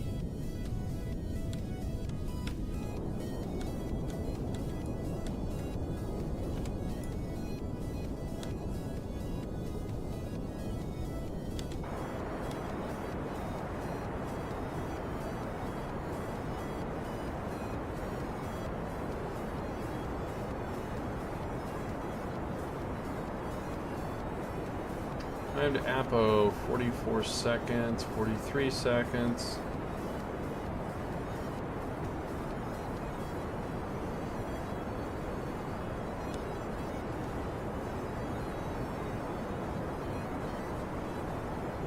Alright, let's go and drop a node.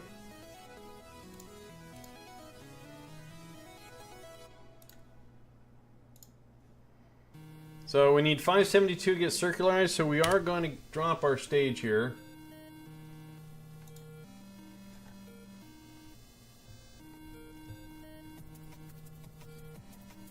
Now when this engine burns, and even our next engine, it does generate an electrical charge only when they are burning. So when we don't have any engine burning, we're not generating electrical charge. Since I didn't bring solar panels, we have battery storage, the command pods, and we have some batteries there. But we also have reaction wheels. We have the habitation we're going to turn on, and that's going to drain our electrical. So we want to make sure. That was totally wicked! Okay, alerts are working. All right, Rocket PC Gaming. Thank you so much for that. Host, that was an auto host. All right, so hang on. Let me see if did they reply? No, not yet. Okay, so maybe it was a fluke. So SAS is on. Let's make sure we turn on this fuel cell. Make sure this habitation is on. Excuse me. How you doing, Rocket? Hang on one sec here. We want to turn on that fuel cell. Make sure that habitation is on. That one is on, and that one is on. So now if we check our stuff, we can see that we have 37 days of supplies with 22 days of habitation. That's going to be spot on. We only have 2 days of electrical, so we might have to do something creative along the way. Rocket PC Gaming is a fellow rocket jockey. Means that he belongs to the same Twitch streaming group I do. I'm a very honorable member of that. Very honored to be a member. So you guys, do me a favor. Listen. Ladies and gentlemen, boys and girls, a fellow rocket jockey has Boys entered and the girls. stream. Girls. Please click the supply link and give them a follow. Give him a follow. This is not a command. It's not. Just consider it a moral imperative. And no, you have made the correct choice. No, Mr. Rocket, you are the best. Man, this is one claustrophobic look. How do I get anything done in this career? Alright, so let's target Minmus here. Let's drop a maneuver node. If I can... Okay, we gotta clean this up just a smidge. Ooh, that's better. Okay, let's drop a node there. Let's just pull a little retro here. Wink. Let's drag this over this away. And we want to try to get that Minmus... Whoa. That was the Mun. Mun was attempting to troll us. Kappa. Alright. Look at that. Cool. Alright, so how's that line up? That is not where I want to be. But you know what? We're going to go with it, and we're going to fix that. Alright, we're going to fix that. Actually, it's the right side, but it's way out too far. We can fix that right now. Let's fix it right now. Oops. Alright. Let's turn everything back on. Holy shnikey. What is that, a base? That's the... What is a Minmus workshop? Okay. Evidently I have something floating in space.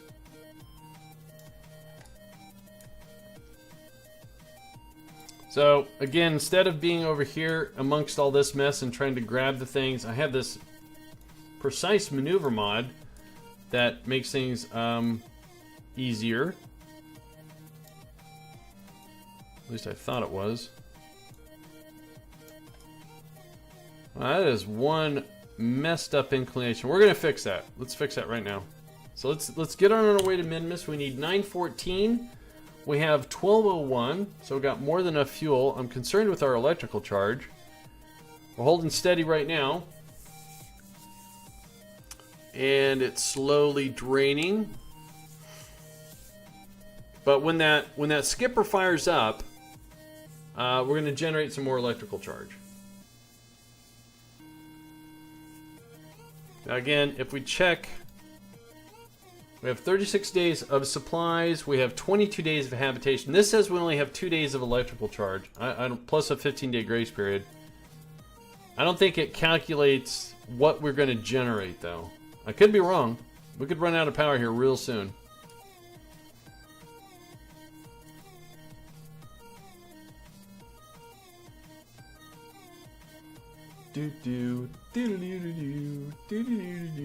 Alright, here comes our burn.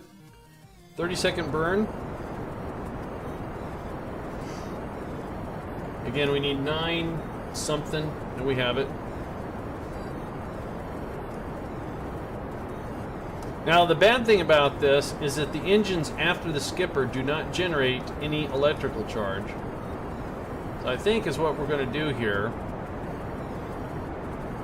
to help with our electrical charge situation.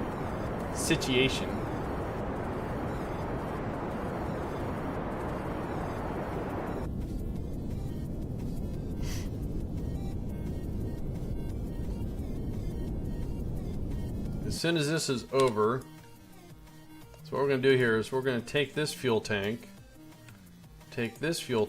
and we are going to transfer in some. Something like that. Alright. So let's do an F5. You have potato chips. Nice.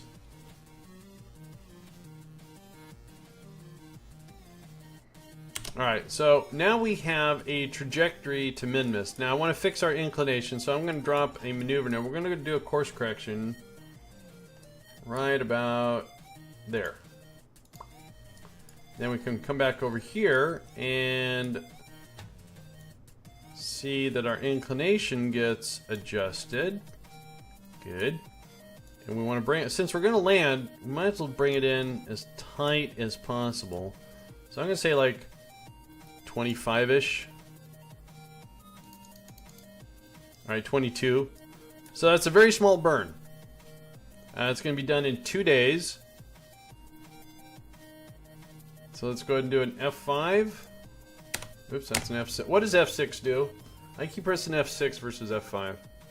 Probably breaking something. Alright, let's go ahead and execute that. Now, again, according to the live support, we only got 2 days of electrical charge. There it goes. Alright, so we're not losing as much as... There goes our supplies. Chips. Yes. I'm gonna have to go get a snack. I'm a little hungry.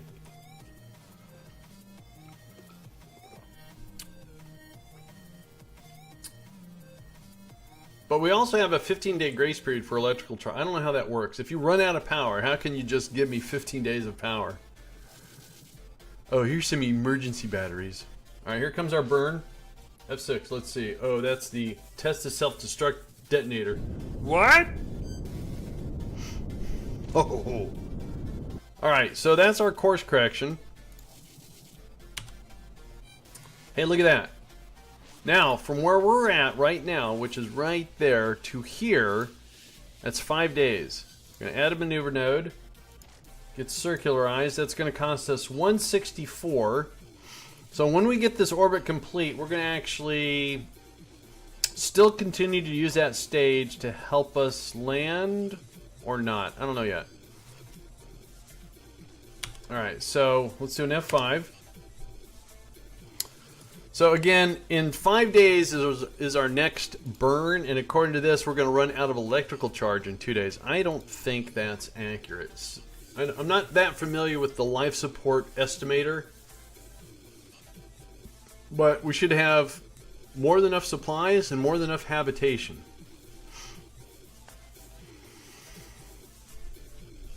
I mean, there is a drain on the electrical system. There goes our supplies.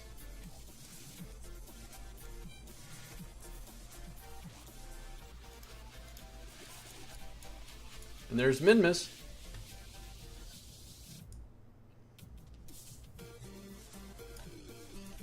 Whoa. Minmus got weird. What's that? I don't know what that workshop is. So you're a little hungry? How tall are you? Are both your parents from Hungary? Actually, I'm until I was about 22, I was not as tall as my dad. My dad was 6'3", and when I got about 22, I became 6'3". I'm about 6'3 and a half now.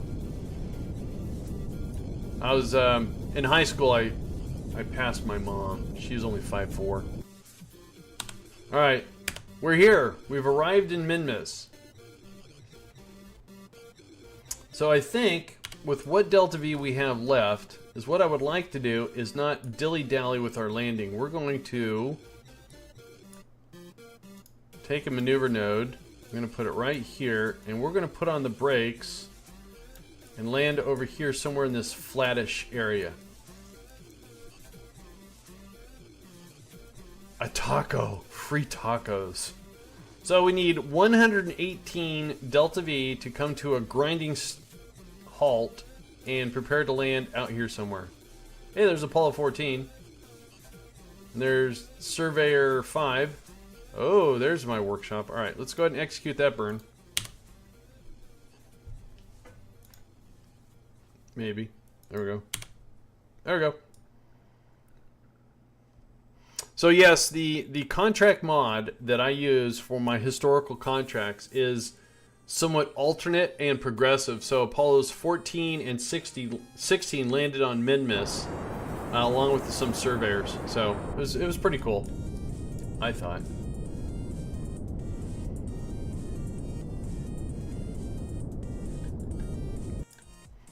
All right, SAS is enabled. Let's lock to prograde, or retrograde, sorry. And is what we still have some horizontal velocity. So is what we're going to do is do an F5. We're going to land out here somewhere. We're going to grab a maneuver node, and we're going to pull retro again, slowing us down. That's going to cost 48 on the Delta V. Again, we have 182 left in this little tiny kicker stage from Kerbin. And as soon as it fires off, it's going to regenerate our electrical. But it's what I'm going to prepare to do here is transfer the fuel from these other tanks so I can get all the fuel in my lander. Alright, let's turn on SAS, lock to retrograde, and then pump the fuel back into our lander stage. Don't need to see that anymore. Check our staging, everything looks good. Let's put that there. And get rid of that. Ignite our engine, get our landing gear extended. And we're 10,000 meters up, doing 50 meters per sec. Again, lock to retrograde. And so what we're going to do is accelerate time and get us down to 5,000. Or 4.6. Now don't forget, Minmus is very forgiving when it comes to Delta V. And it looks like I should have brought lights. It's a little dark over here.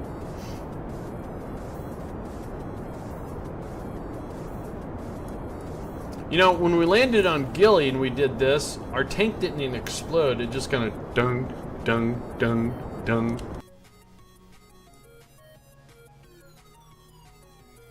So we're still 3,000. We have 38 meters per second. And we have 860 delta V left. That's going to be tons to land. I have no idea if this separator is going to explode our engines or not. So we may even strand these guys here and might have to do an emergency rescue. This is a completely untested craft, by the way. That was an untested explosion there. 1,900 meters.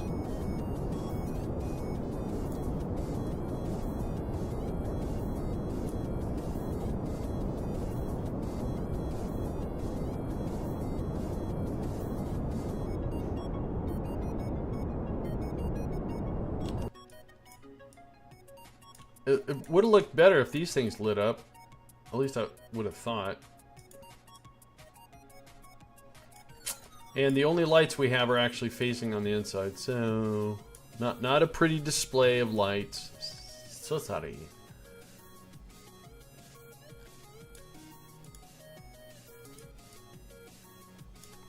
All right, we're under 1,000 meters. Let's go and reduce us down to about 12 meters per second.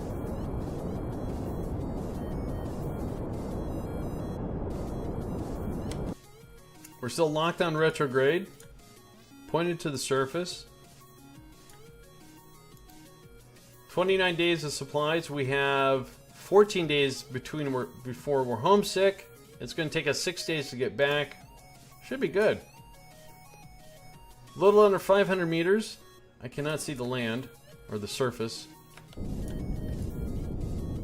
don't think we're centered over the decoupler. Oh well.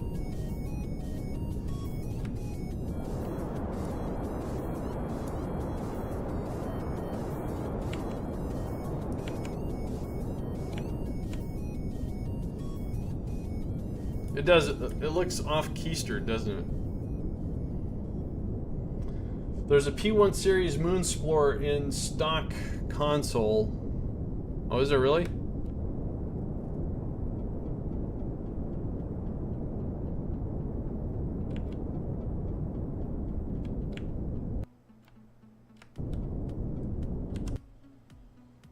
We landed. P1 series Mun Explorer in stock console. I don't know. I never heard of that one. How you doing there, Full Raccoon? All right, let's do a F5. Finally, our tank exploded. That got jettisoned. It's over there, still in pieces. All right, let's go ahead and get Oh, look at that! They made level 2. Still. Let's go ahead and get Bellinor out. Oh, there she is. She's on the other side. Let's go ahead and plant that flag.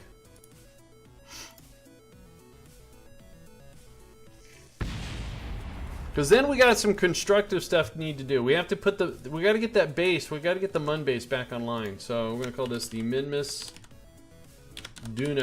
Training. Yeah, that's just what we'll call it. Let's have her grab a surface sample. Ooh, there's some stuff here. And then put her back. She got out of that one, right? Yeah, there's no light on.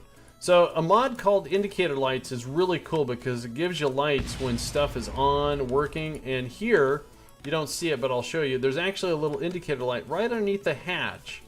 And when that's on, that lets you know that there's a Kerbal in there. And it also tells you what kind of a Kerbal. That's right, what kind of a Kerbal. So see, that one's blue, green, and orange. Pretty cool, huh?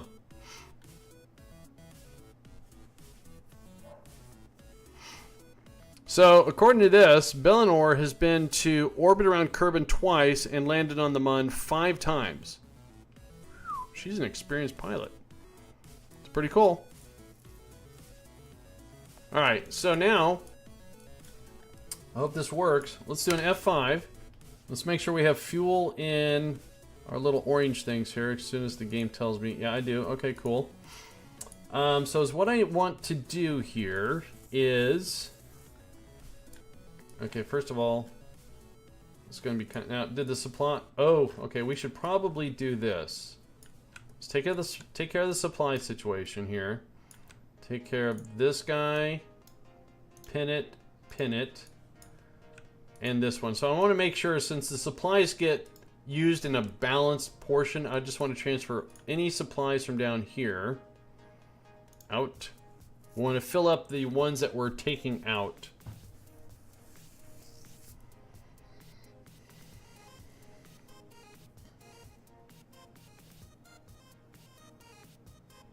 Alright, cool. Alright, so our Ascent module supplies are full. We have a full electrical charge. I don't know if these things are gonna... Well, the batteries are full, right? Fullish. Alright. Maybe we should do this also. Let's grab this. Again, the Ascent module is kind of a hodgepodge. Is what we want to do is make sure... So from this fuel cell, again, I'm going to transfer the electrical. I have no idea where that's coming from, so let's stop that. So our batteries are full. The command pods are full. So I think we should have more than enough electrical charge to get back without worrying about generation. So now here's the real thing. We're going to turn this engine off. We're going to go in here and... Oh, they're clipped into the ladders. Interesting. So, let's do this.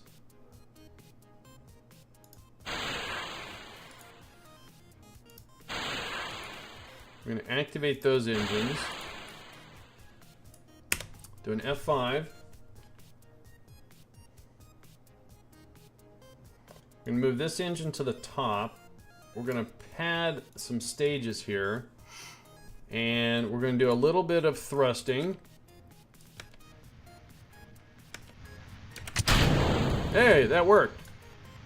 And we want to get back onto SAS is on. That would be good. So we came in retro, so we want, what, 270? We want 270, I think. Uh-oh. Uh-oh. Why did they get homesick?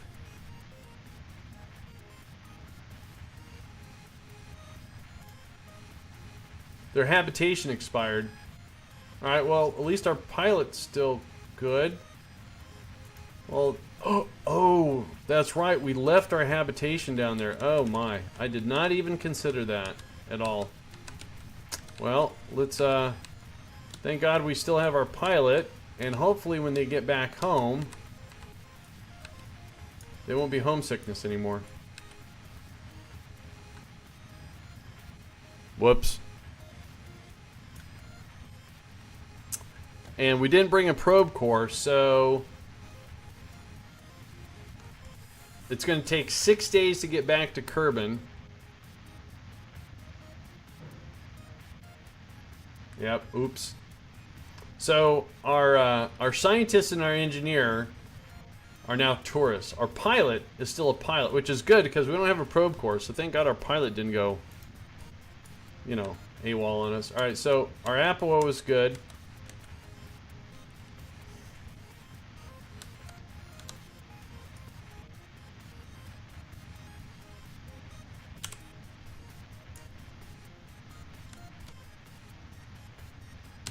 Alright, so let's go ahead and grab an orbit. That's funny. There we go.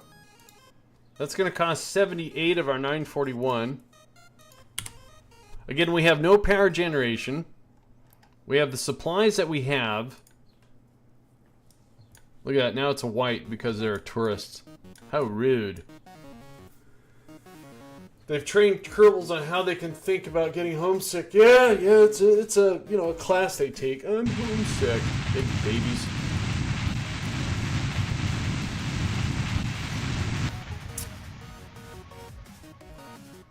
Huh. Yep. That's right, because when I checked for habitation, I checked it with the modules connected and not disconnected, so That was my miscalculation. Alright, so let's get these guys back home. It's gonna cost 158, but let's adjust. No, let's go ahead and just burn that. We'll, where's that gonna put us at? Yeah, we can fix that. Alright.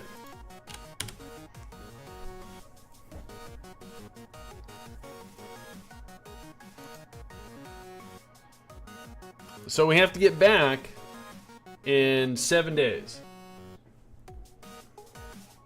I know that's not the Mun. No, we're gonna do Mun stuff here real soon. I just wanted to get I wanted to get my crew trained, and I turned them into tourists. Alright, electrical charge is going down. We have no power generation whatsoever. We're relying on our batteries and our command pods electrical charge. This is risky because I think it's 6 days to get back to Kerbin, and we only have 7 days of habitation before our pilot goes, I'm not going to work anymore. No.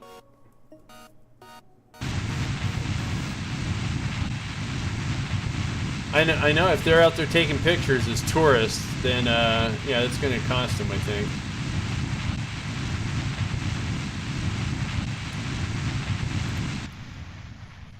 Alright, so this burn we have to, after we leave, we have to do a retrograde burn to get our PE back. So that's 2 hours.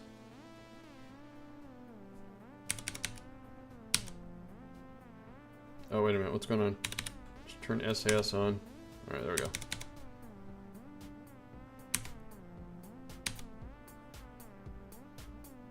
So once we get outside of Minmus's SOI and we get inside the Kerbin, we're going to do a maneuver here to fix our descent. So right now our PE is... I can't read it, too much stuff. 257, so we want to do a retrograde and bring that in to about 40-ish. Alright, that's a little bit too much.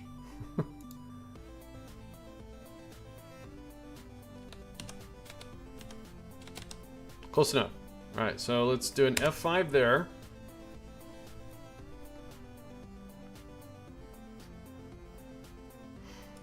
And if we do a warp to here... Oh, that's 6 days right there. Uh-oh. We're going to be in trouble.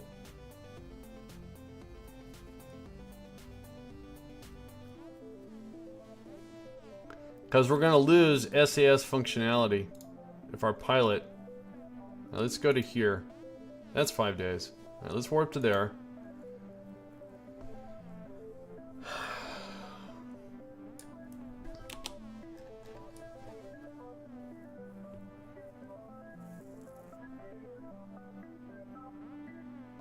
Alright, how are we sitting here? We have 5 hours until habitation, but 8 days until she's homesick. So she's going to turn to a tourist in 5 hours. So we're going to lose our pilot. So no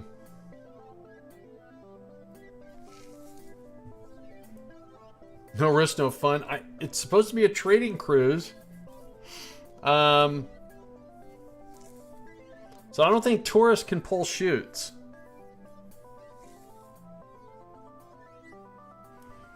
So before I lose total control of this craft, let's set the pressure. Alright, how do I do this again? If I set this to maximum pressure... No, we'll set it to... Yeah, maximum pressure on all the chutes.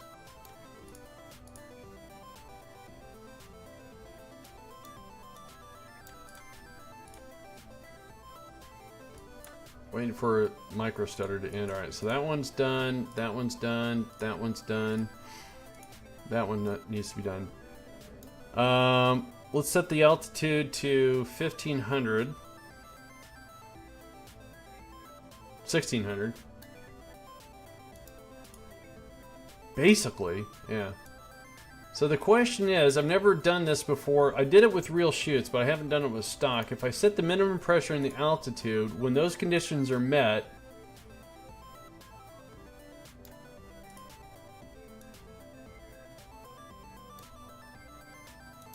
the deploy, when risky,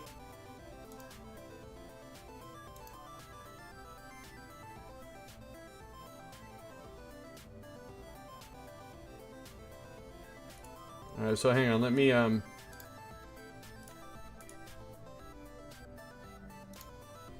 so if I do an F5, when it's set to 16, alright.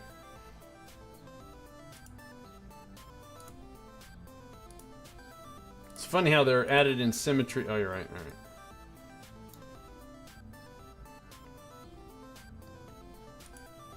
Because if I deploy right now, okay, hang on, let's do an F5.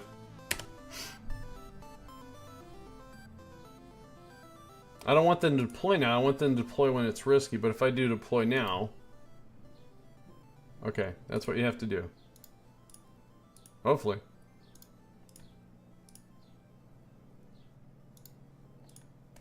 Because based upon the pressure and the altitude, and if they turn into a tourist, they have no idea how to press a button. So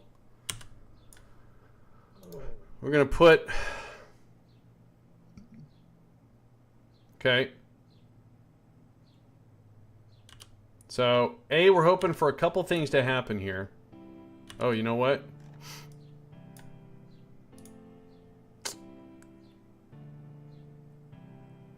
Hang on.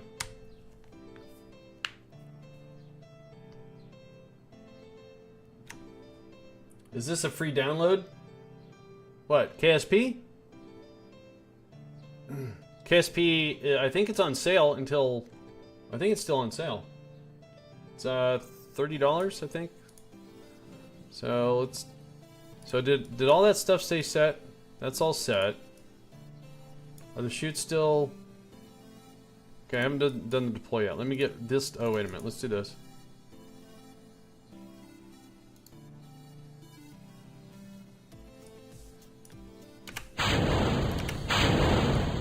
Okay, then set retrograde. And then the chutes. So when risky. Alright, we'll do an F5 right here.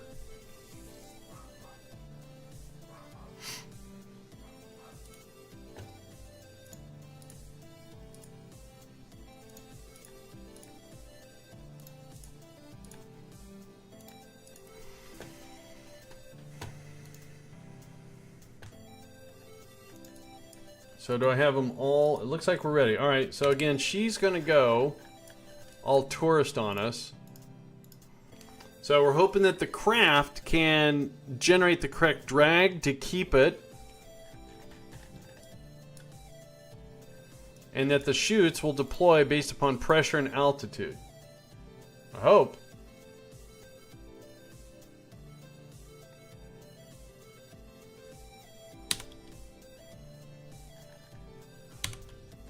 If this doesn't work, I've just killed 3 Kerbals. So we're set max pressure or minimum pressure. What is the spread angle? Oh, so the old stock 1.1 up to 3. All if you had 3 chutes, they would all deploy in one spot. Now spread, they'll kind of come out in an angle and look kind of realistic. So, okay, they're armed. Oops, wrong key.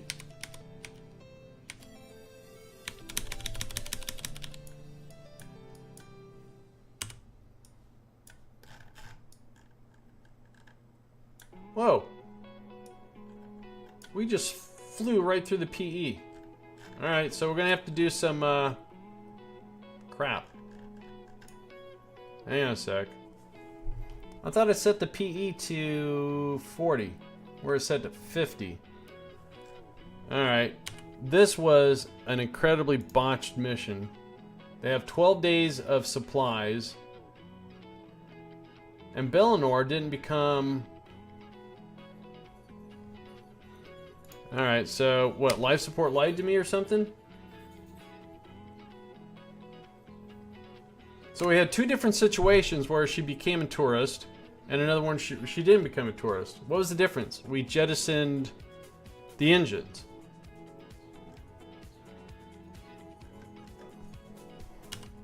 So why is our PE... Oh. I thought I set that down to 40. Was it because we jettisoned our stuff? Alright, well... Okay, I'm very curious as what's going to happen here. So let's go ahead and warp over here. So we're going to do a series of aero braking, it looks like.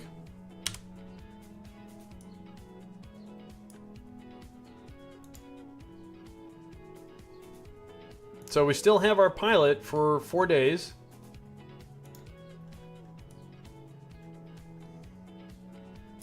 These are still armed, right?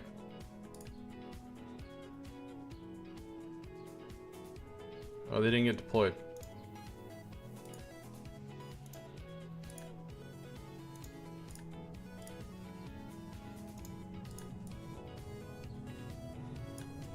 Alright, so with a periapsis of 50, it's not going to be... Bring them home. They are starving. I'm trying. So we're dragging our apoapsy in, but at 50... I don't think that's going to be enough, so we're going to do another lap around the block, maybe even 2, which means they're going to turn into full-blown tourists.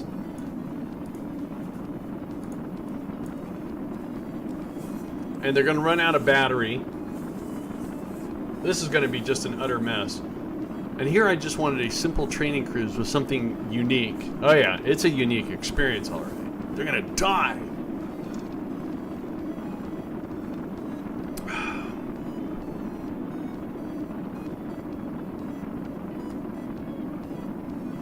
So we did drag our apoapsy from Minmus's... Oh. So we drug it all the way from 46 mil down to 1 mil. But you can see our altitude's going up. So we're going to make another lap around the block here. So what did our PE get? Our PE's at 49. So it's gotten lower. But,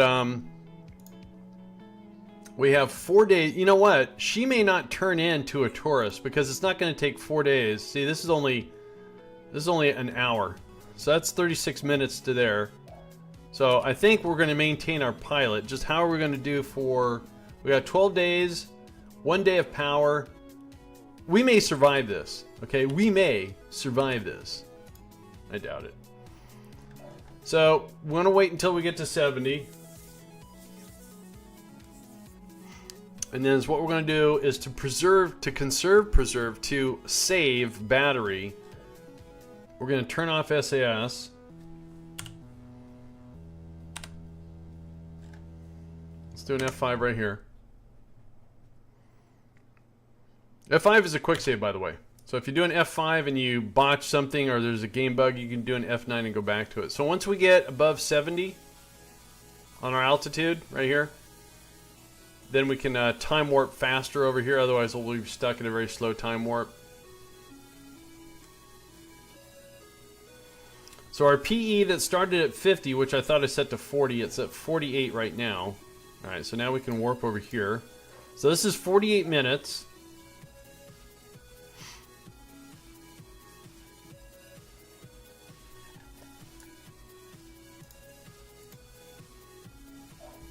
I'm back from KSP and I failed with the space station. I'm sorry.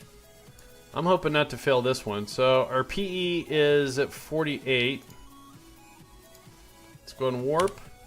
And once we hit the atmosphere here, we'll turn on SAS, point retrograde. Because we still have a pilot for 4 days. I think we're going to be able to do this.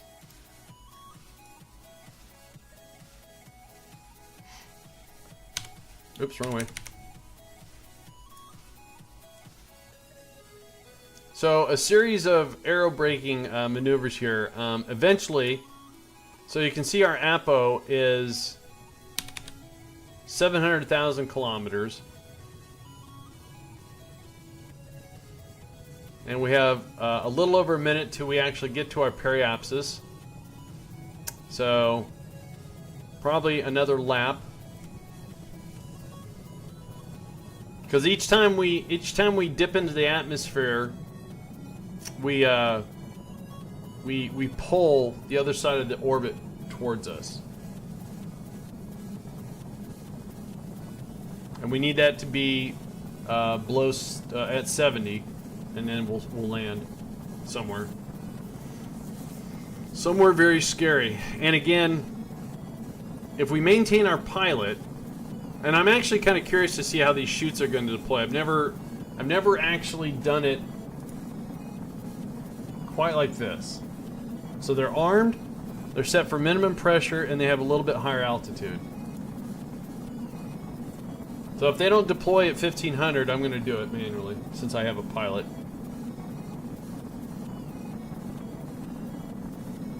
I'm part of the Kerbal classroom. Cool.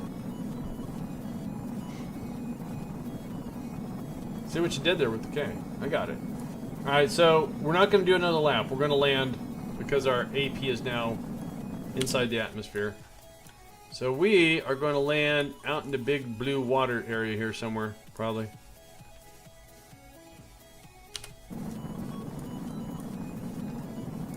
So the thing about it is, no one died so far.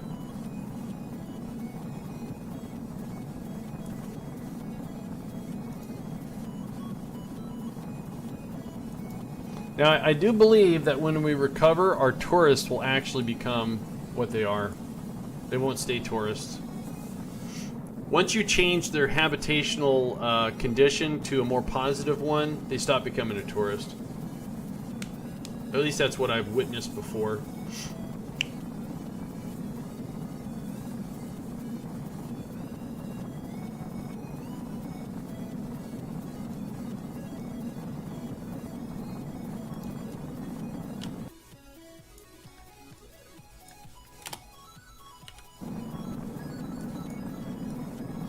But the crazy design worked. In a matter of fact.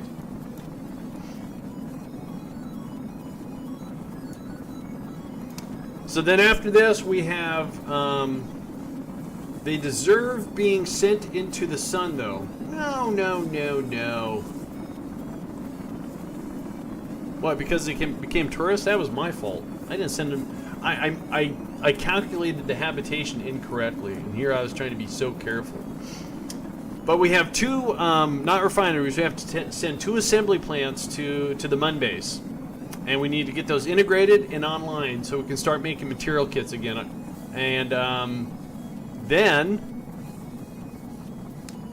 we go into engineering mode, and we have to see how things are working on Minmus, because Minmus is our simulation for doing it. We have some completely unmanned craft that are digging up certain things, processing those things, and pushing the processed part into the warehouse. So we have to see if that's actually working. Alright, so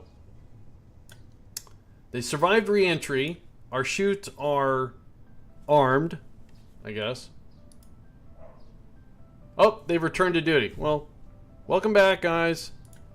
It's weird. Okay, that's weird. Because maybe they see home? I don't know. I guess they just wanted to take pictures out in space or something. I don't know. So again, what we're testing here is I've set the minimum pressure to maximum. One of my lights are freaking out here. As soon as we do this, I'm going to fix my lighting when we get a snack, and then we're going to work on the Mun Base. But it looks like, out of the deal, we did get some level 2 Kerbals. They were level 1s before.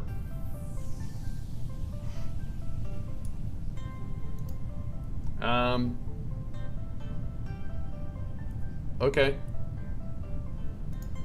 Maybe they were scared of space, and now that they see home, they're okay. I don't know.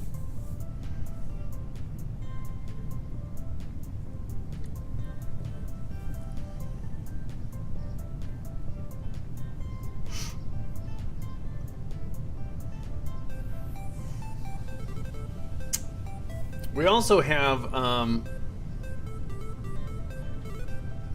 the Voyager has got 2 years, 27 years for the Pioneer 10. That was my mistake. I did something wrong with that craft. So we're going to do the Mun Base. We're going to get those 2 modules out there. We're going to get them integrated online, making sure they're making everything. And then, based upon the time, we have the Mir space station. But today's focus was training and Mun Base.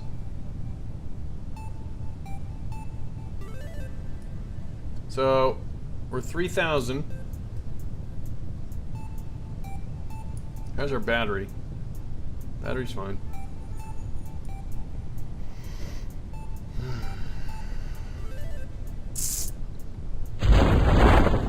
So that worked perfectly.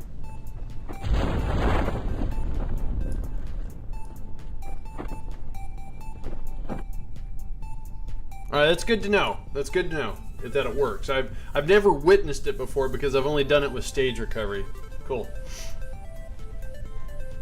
Now, in theory, we're falling pretty slow here. I'm thinking I can cut this chute. Nah, I won't.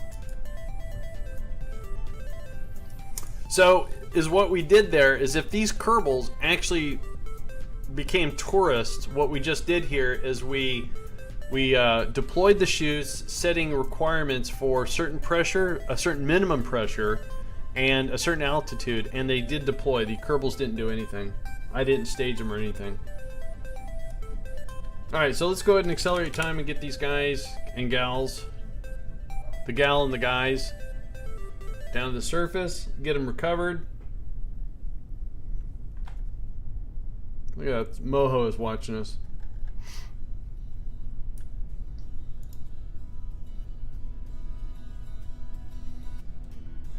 And then we'll, coming up on 3 hours, so I'm probably going to restart Kerbal. I'm going to go grab a snack and bring it in here. And as Kerbal's restarting, we're going to go to the SPH. We're going to find an assembly plant, configure it for the Mun, and then we should be able to put it on the same lifter we did with the refineries because they weigh about the same.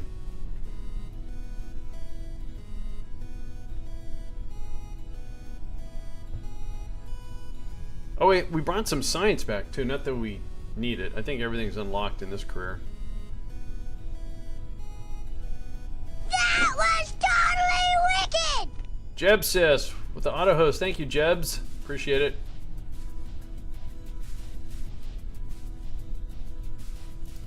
No, I'm not going to EVA now. God.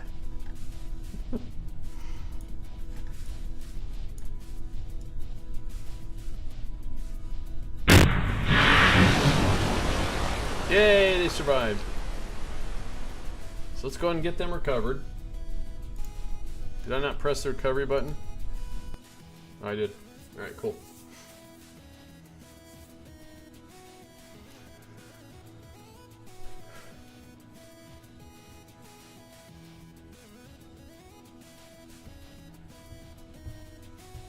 Disaster averted. I know, we had 2 tourists, we had a pilot that was going to become a tourist, and then a miracle happened. Dr. Doof, how you doing, man? By the way, guys, let me do some shout outs here. So first of all, we got Pastor Taco is being introduced to KSP by his friend QRDS2. He streamed Kerbal, popped into his, he's learning, so be nice, but give him a follow. Click on that link, and give him a follow for your KSP needs. Also, Dr. Doof is also a streamer of KSP, and give him a follow as well. I know he would appreciate it. I would greatly appreciate it. Jeb, you're in here, aren't you? Yeah, there it is. There's Jeb. Let me give Jeb a shout out. Alright, also give Jeb. And if I missed anyone, guys, let me know. Alright, I would appreciate it. If you guys are streaming, let me know. Give you a shout out. So, we got back. We recovered some funds. We got a little bit of science. They're all level 2. They're happy. No one died. I thought I was gonna kill them. I thought they were dead. Oh no. So like I said, I'm gonna restart Kerbal. I'm gonna take a quick. I'm just gonna go out and get myself a something to snack on. There was no request for a shout out.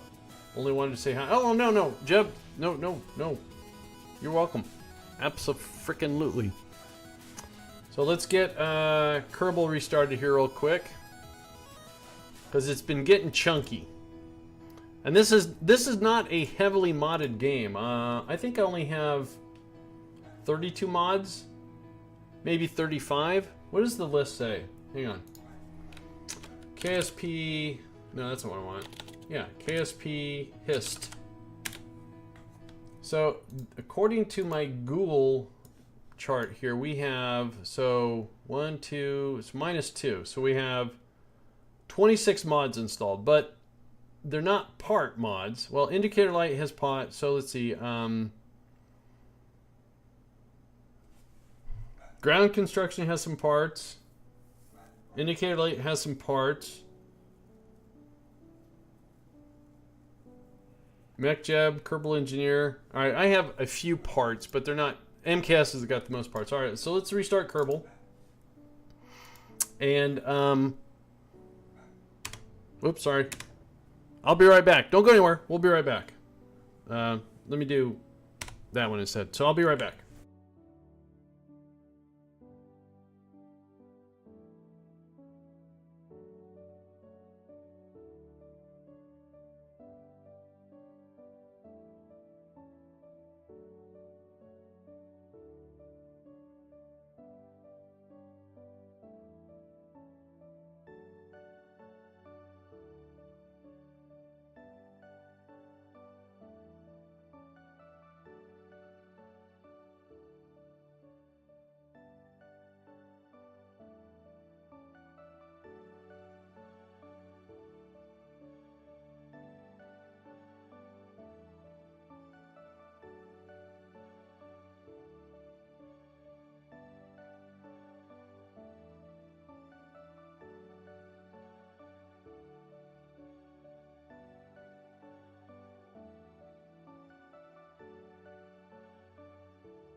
Okay, I'm back. Let's get the game on. I got myself a little Cliff Bar chocolate chip.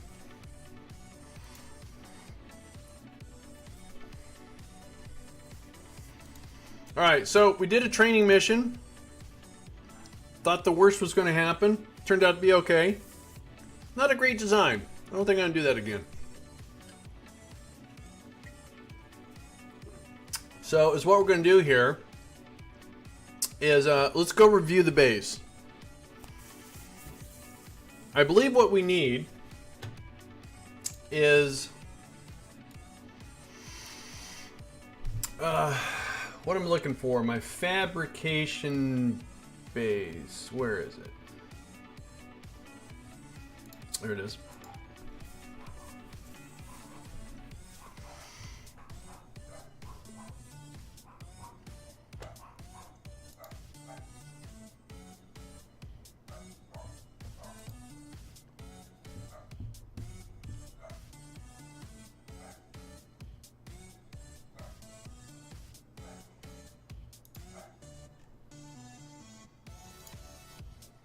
Did I, Oh, you know what? I forgot to tweet, guys, that I went live here. Hang on one sec. Let me get that all squared away. I thought I tweeted it. Oh, no. I had it prepared, but I forgot to tweet. All right, my bad. And it looks like,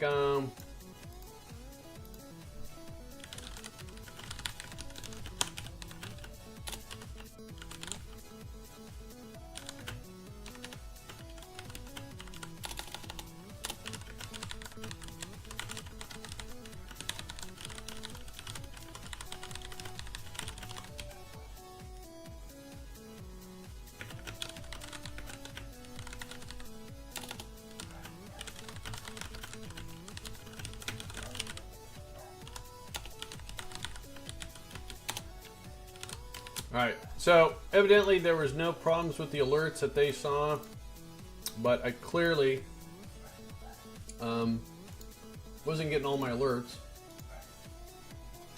So let me get my windows squared away here, get my chat bot back. Alright, here is the Mun Fabrication Base, otherwise known as the MFB. And what I did is I had stripped away some of the components trying to reduce the lag I was having in the game here, but it was preventing this sustainability because of how I did it. I don't know what I did, why it would have broke, but what we have here is a series of Tundra modules that have certain needs. And so all these little inflatable devices are connected with drill sites that are bringing, for instance, this one is bringing over metallic ore, substrates, minerals, and we're taking those and we're making chemicals, we're making the byproduct. So if we bring up the resources, here we go. So if we have this handy dandy chart here, so substrates, metallic ore, and minerals become chemicals, metals, and polymers via the refineries that they're connected to. And I forgot to fix my light here, so hang on one sec. You probably guys don't see it, but driving me batty. All right, let's bring that back. All right, so metallic ore. Right here, metallic ore is converted into metals via a refinery. So we have, what did I say it's converted into? Metals. So this industrial refinery has 3 bays that are dedicated to make metals. So that's what we're doing. So somewhere along here, we have metals. So there's the metals, the polymers, and chemicals. So if we sit here and watch and maybe accelerate time a little bit. So 15, 18 on the metals. I think that went up by 1. All right. So you see the numbers went up. So once this gets to a certain point, then these 3 things get pushed up into the warehouse. So here's metals, chemicals, polymers, etc. So each one of these refineries has a purpose because they take from one of these drill sites around the Mun. All these drill sites have got each their own purpose to bring whatever. So as what I did is I initially removed these, and I removed 2 other ones. And I put them at the drill sites, trying to keep things lighter in physics here, but it didn't work out that way. This became less efficient, and I was actually losing product, and I was having to visit each drill site to let them do what they're supposed to do. So what we have to do now is we need to... so I should have exotic metals over here somewhere. So there's the exotic metals, and I should also have silicates somewhere. And there's the silicates. So right now, the silicon and refined exotics are not being produced here. They're being produced at the drill sites, but that'll only happen if I go visit the drill sites, because in Kerbal, nothing happens in real time unless you're on an active vessel. So that's this. So we have to bring in, I believe, I don't think it's a refinery. Oh, maybe it is a refinery. Yeah, maybe they are refineries. Let's go back to the Space Center and double check.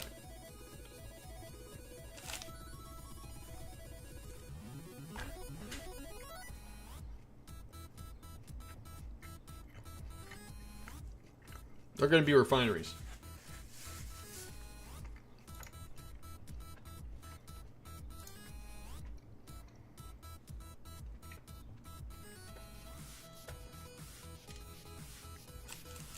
So I think we should have a minimal of 2 launches.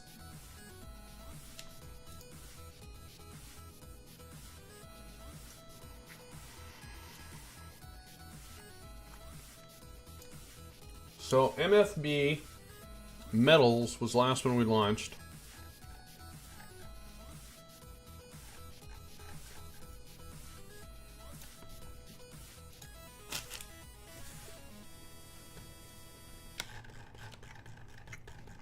All right, so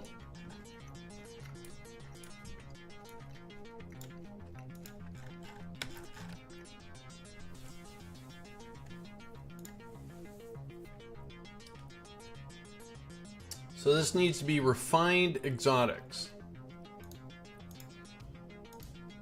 There it is right there. All right, cool.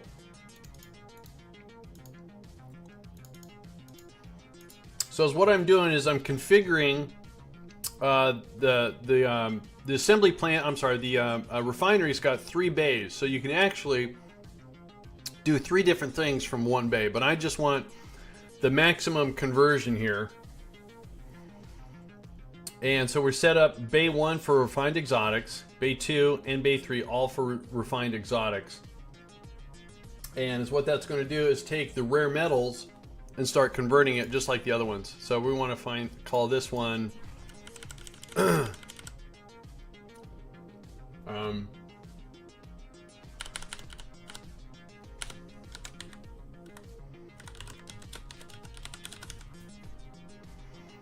all right, so let's make sure we're not taking any Kerbals. We don't need any Kerbals. We have Kerbals there already. And let's put on the launch pad. And let's get this to the Mun and land it and get it all integrated.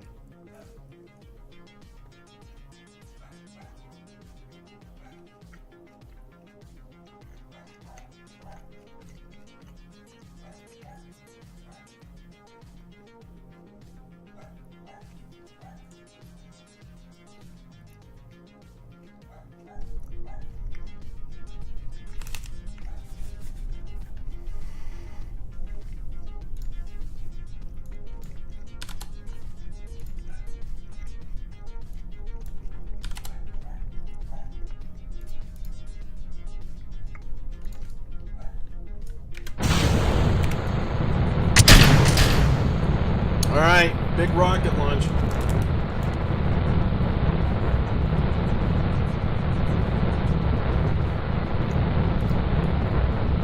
How you doing, Fox?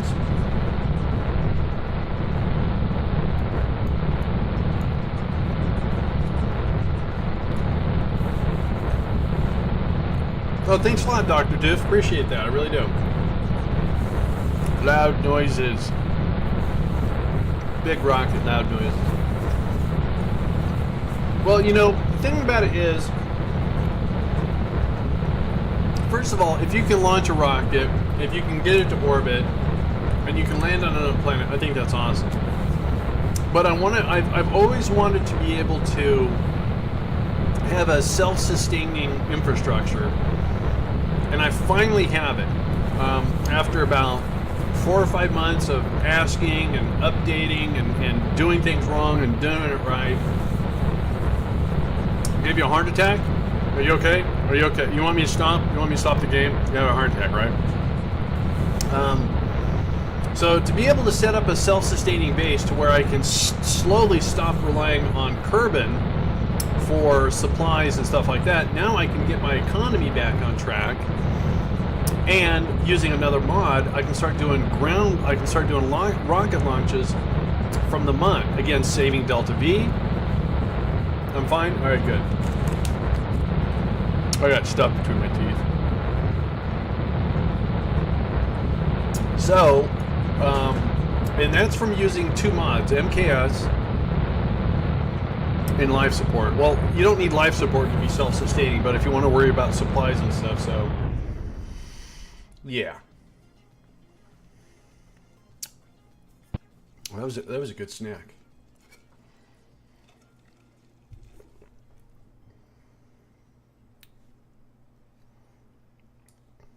So we're gonna get this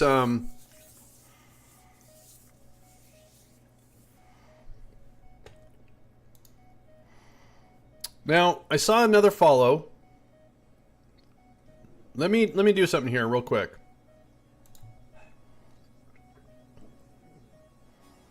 Okay, my tool sees it. We're gonna see, and I saw a splash of emotes, emojis, or whatever you want to call them. I wonder if Latch Tools is broken today.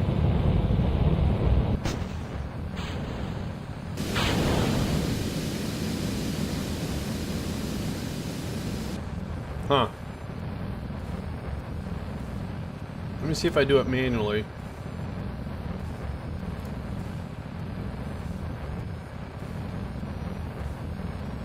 Maybe I'm gonna quit. I'm gonna quit out of my tool because I want to acknowledge you guys, and I don't always see the chat telling me that there's a new follower. So let me quit my alert tool here, and it seems like our automated launch system is going fine. Let's make sure it's not running in the background. It's not. And when I relaunch it, it might do a whole bunch of alerts. So again, I will try to stop those.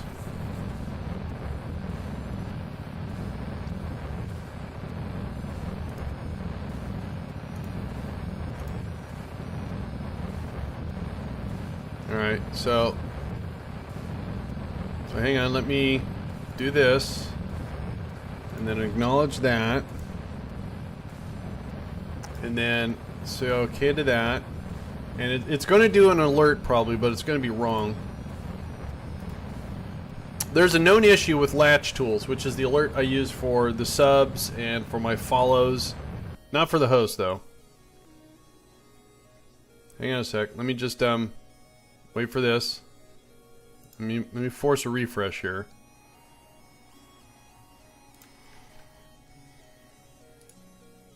And if you're afraid of a heart attack, be prepared. Let's get the solar panels out. SAS on. And keep my eye on the tool. Okay, that did that. Stop all animations. So hopefully it stops that. Now let me try to force an alert here. Okay, let's see if it does it.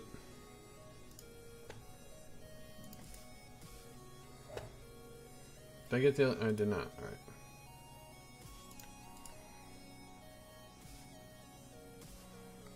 I think it's just broken. Hang on a sec, guys. I'm sorry. I just, the one thing I don't like is not acknowledging you guys when you guys show up.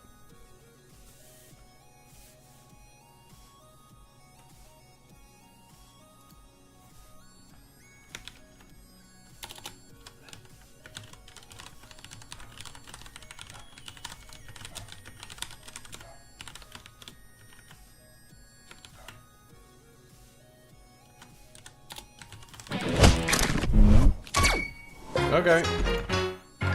That took a while. It worked though. I was about to do a little Q&A. Alright, so again, gosh, I forgot. OSU Diver, thank you so much for that follow. Appreciate it. And again, sorry. Alright, I think we're back to the game. Alright, so we have... Whoa. We have this... Okay, I hope everything's still there. Whew, good. Alright, let's get this to the mun.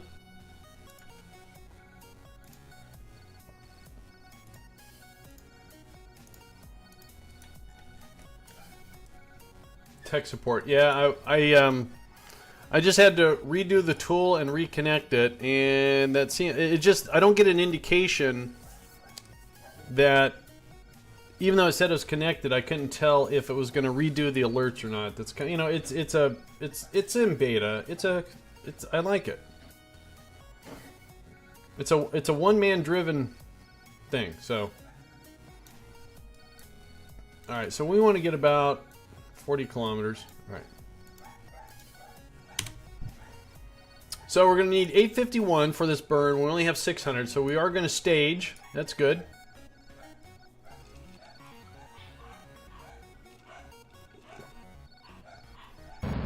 Someone's at the door. That's why the doggies are bark, bark, bark, bark. Oh, is this going to work? Oops. Well, we'll make it work.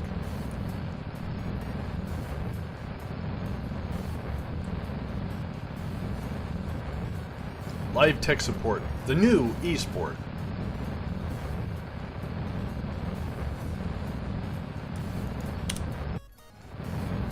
Well, so far everything looks good.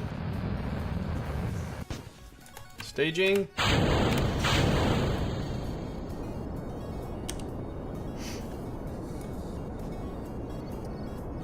So it looks like we had a late burn. Burn, burn, burn, burn, burn.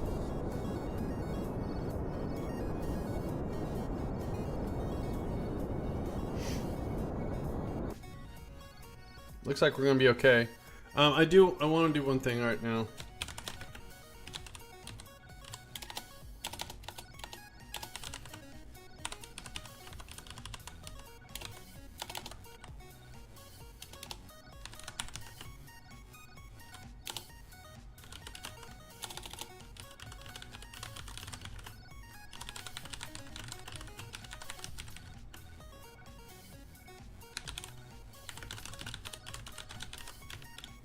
Alright. So, hopefully, we got a good burn here. We did not. So, we're going to turn on SAS, turn on RCS, and we're going to point, can we fix this with, oh, look at that. I'm going to use RCS to fix this. How you doing, Linux? Linux Guru Gamer. Mod creator, hang on, let me get this right. Mod creator, mod author, he's created his very own mods for KSP. He supports and has resurrected many mods that have lost their original or secondary creators. So mod creator, mod resurrector, mod maintainer. Wait, I'm not done. Hang on, wait. And also a fellow rocket jockey. Again, rocket jockeys are a group of Twitch streamers. Just arrived. Linux Guru Gamer. Let me give him a shout out. The old RJ. The old RJ. I don't know what I'm talking about. Right. Linux. There you go. Ladies and gentlemen, boys and girls, a fellow rocket jockey has entered the stream. He has. He's here. Click the supplied link and give them a follow. This is not a command. No, it's never. Just consider it a moral imperative, and know you have made the correct choice. So at last count, Linux Guru Gamer, I'm going to say, had 55 mods. What am I looking for here? What are you up to now, Linux?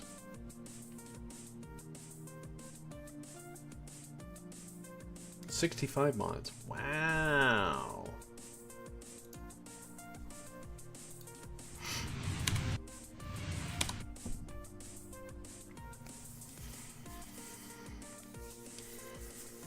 He is and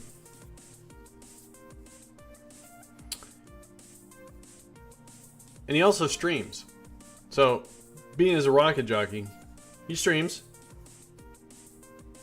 And I think his version of KSP has got over 200 mods. Pretty impressive. Sundays evening. Yep, he's got a schedule.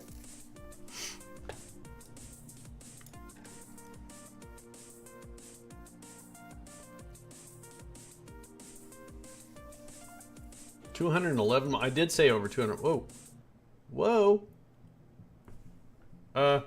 What happened? Dude. Okay. That's unfortunate.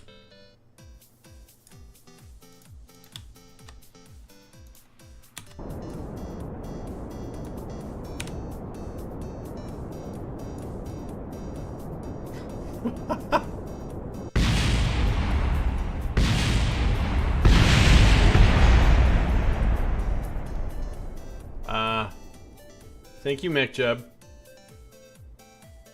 God, I hope I did an F5. You know, it's funny. We get a great launch, and I was taking care of problems, and I set up an orbit, and I go to talk to chat, and then all of a sudden we end up in the whatever. All right, let's do this the old school way, shall we?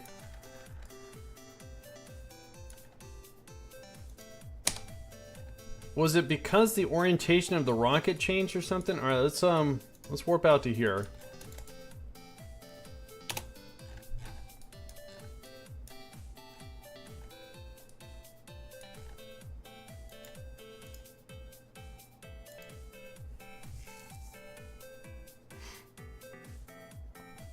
Somehow our PE shifted. Weird.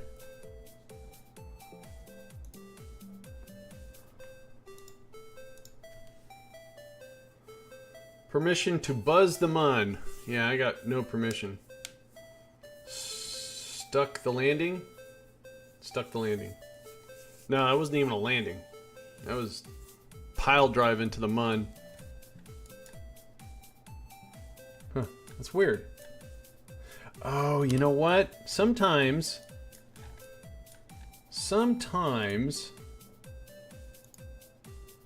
all right, I don't know why it is, but in my saves, it might be a mechjug bug, but sometimes my control from point gets forgotten.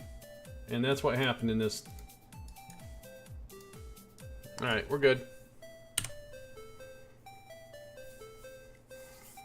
It might be because, no, I don't know why it's doing that, because the last rocket I launched, I didn't have to do that. And I thought sometimes when you have something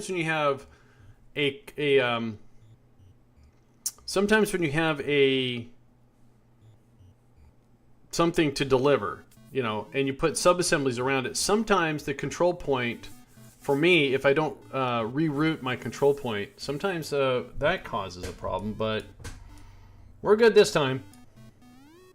Man, I have had not a great KSP day today. No, I haven't. So we need 260 to get into an orbit. We have 1800, so we're good. No, it wasn't that. It was that somewhere, I think the aircraft or the rocket was being controlled from here. So your prograde and retrograde were wrong. So when I told MechJeb to do a burn, it was doing it based upon this as a control point versus this as a control point. So when I plotted it, it was wrong. All right.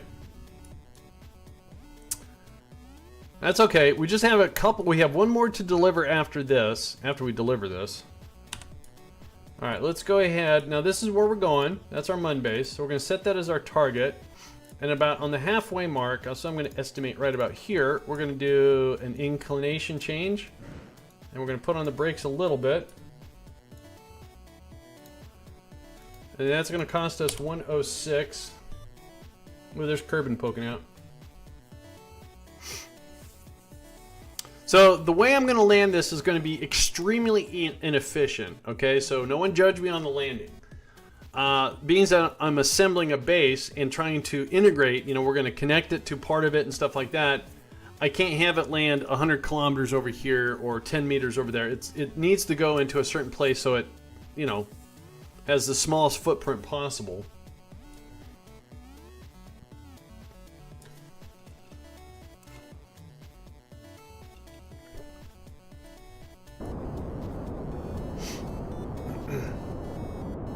So it's not a fancy base. It's mainly a MKS base using just the one mod MKS for the colonization.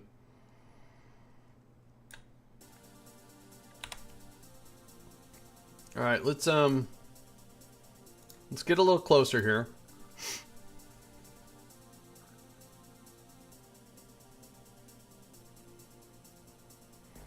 And let's do a burn right here.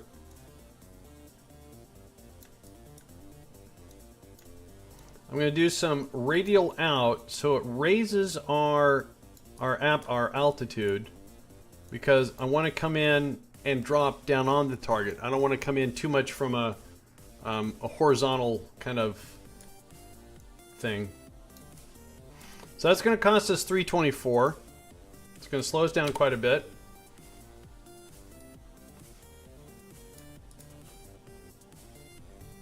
It's going to be about a 20-second burn.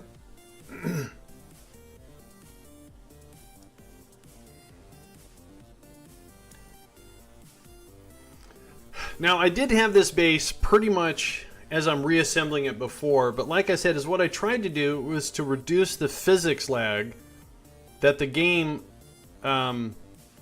suffered because I had so many parts at the base.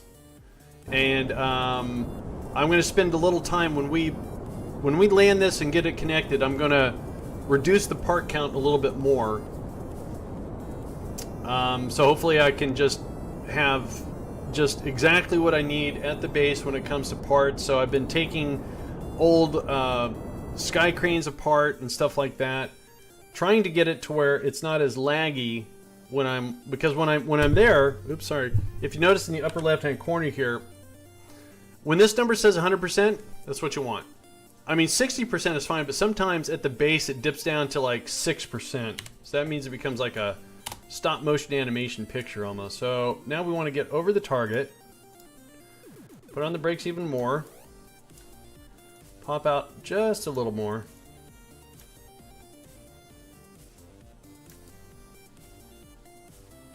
Alright, another 234, and we still have 1100. So all these vehicles, or all these buildings I'm having to replace, are actually sitting at the drill sites for their actual minerals. And all I found is that instead of being at one site to let everything do what it needed to do, I had to visit all the different drill sites to let it do it, and that was just taking too long. It did reduce the physics lag a little bit, but I'd rather have a better self-sustaining base than, you know, a chunky game, because I have to go from vehicle to vehicle to vehicle to vehicle to vehicle to vehicle. Alright, so let's go ahead and get set up to do our landing here. So let's do that. SAS is on. Let's do an F5 right here. Waiting for the quick save. So we want to change our control point to this probe core. We're going to stage. Stage again for the engines. Face retrograde.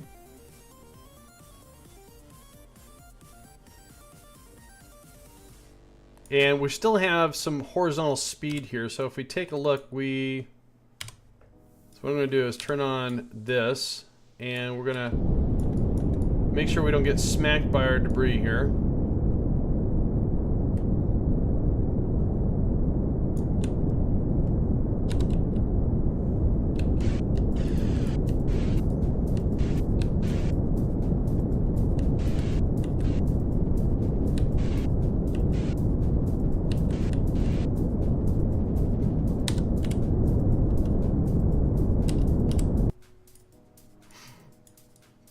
So we're 10,000 meters up. We're falling at 67 meters per second.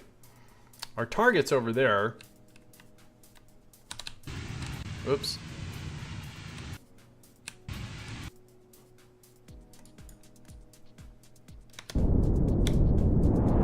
So I'm about where I want to be. I want to kill my horizontal speed pretty much here. And then as what I want to do is, if I can do it, I want to rotate this way.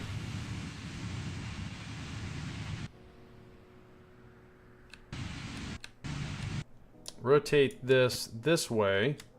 I want to get my green marker here right about there.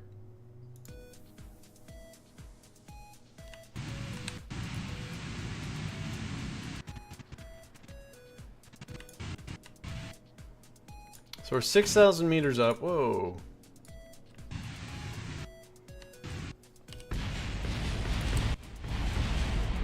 Christ. A lot of explosions. I should be able to use RCS to kind of keep us on target here. Okay, we're under 5 meters. Just coming under 5 meters here.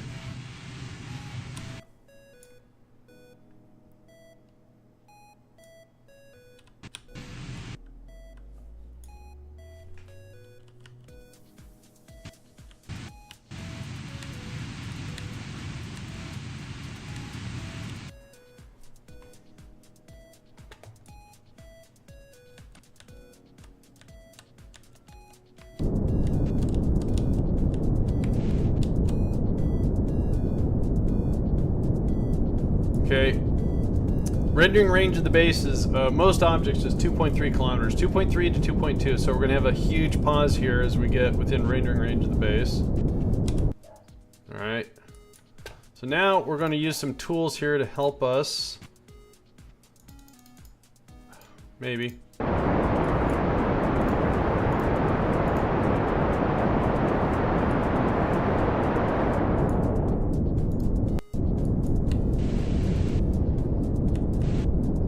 So that's the back of the base. And I want to land this over here. So I want to put this orientation on it.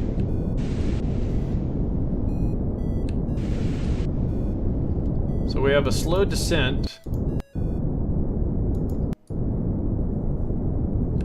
And this is about where we're going to land until we start seeing our retrograde marker here.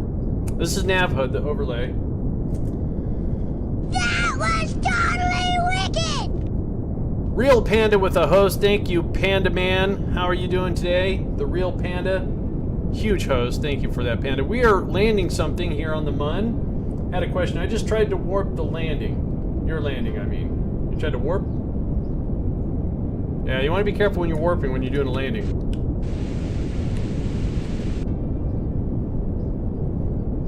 Gazebo? How you doing, Nos? The red, not real. I know, I keep saying the real. Well, aren't you a real panda, though?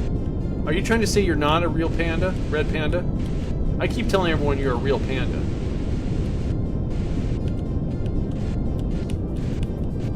Am I wrong? Raider Rooney, how you doing, Secret Hamster? How you guys doing today?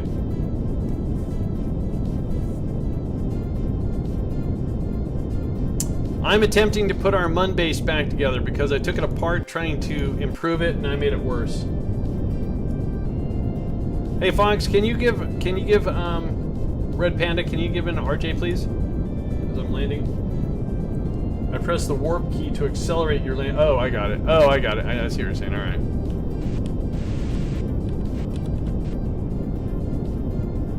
Yeah, I broke the base. Well, I didn't break the base. I was trying to reduce the physics lag at the base here, and I didn't do a very good job. A fellow rocket jockey has entered. Thank you, Fox.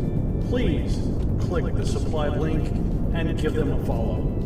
This is not a command. No, it's not a command. Just consider it a moral I say that every single time, and too. know you have made the correct choice. So what we're doing is we're re-adding some MKS refineries to refine some raw ores, raw product, raw minerals, raw stuff, resources to the secondary stage.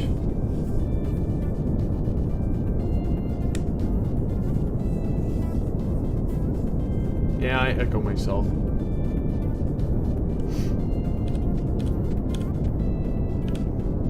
So we have one more refinery after this, and then it should be back online, and we should be good.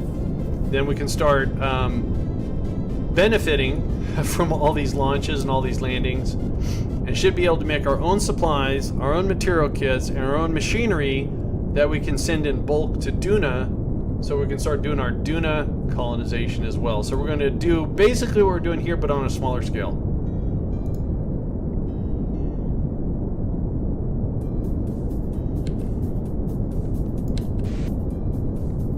Now, everyone should know that the Red Panda had a huge, catastrophic computer failure, got himself back online, I would say, in less than 24 hours. So, bravo and props to you. Totally wicked! Something is totally wicked. Something is totally wicked. What's going on? That would be a host That was totally wicked! from fellow streamers I Am Sven and QRDS2. And I'm going to give them shoutouts here as soon as I land this thing. Unless, Fox, unless you can do a checkout. Can you do a checkout for, sorry, actually do an RJ for I Am Sven? No, that was an auto host. Do one for Q. Sorry, Q was also an auto host. Those are supposed to be auto hosts from Red Panda. I know it's an attack. It's a host attack. So I'm going to connect this to that, hopefully. I don't have the finest skills for landing, so that's why I'm using some tools from MechJeb.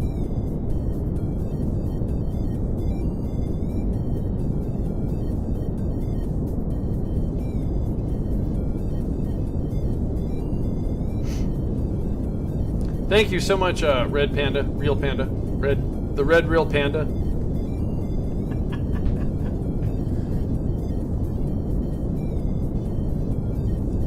Andy's very modest. Well, I'm just being truthful. I couldn't do this without mods. I couldn't land I couldn't do a pinpoint landing like this. Now, little bounce. Oh, you know what I need to also is okay, let's get this out of the way. Let's get that closed, get that off.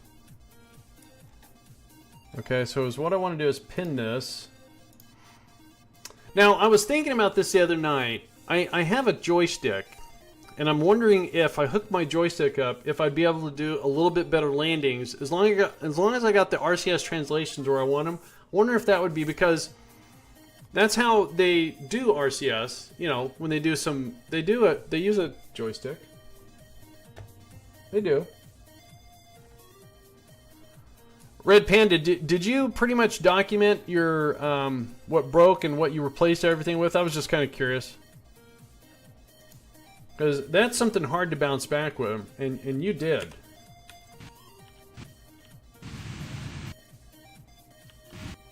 Honestly, even with mods, I don't get pinpoint landings. It was really challenging for me until a couple people in chat pointed out MechJeb has, by using the smart ASS and the translation tool, that I could do certain settings and be able to get this. Now again, it won't work if your craft has a good center. So I have a fairly decent center of mass, and I think if we look at these tanks, 995, 90, so they burned equally.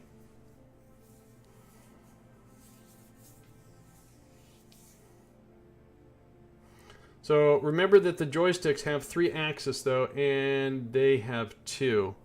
Right, yeah, I know, but if you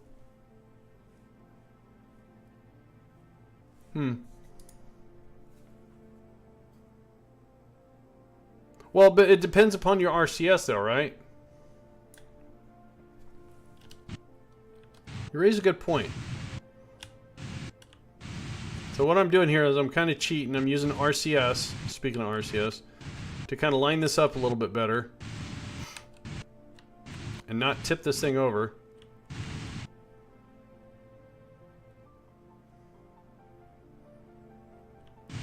Now, building things, I'm okay.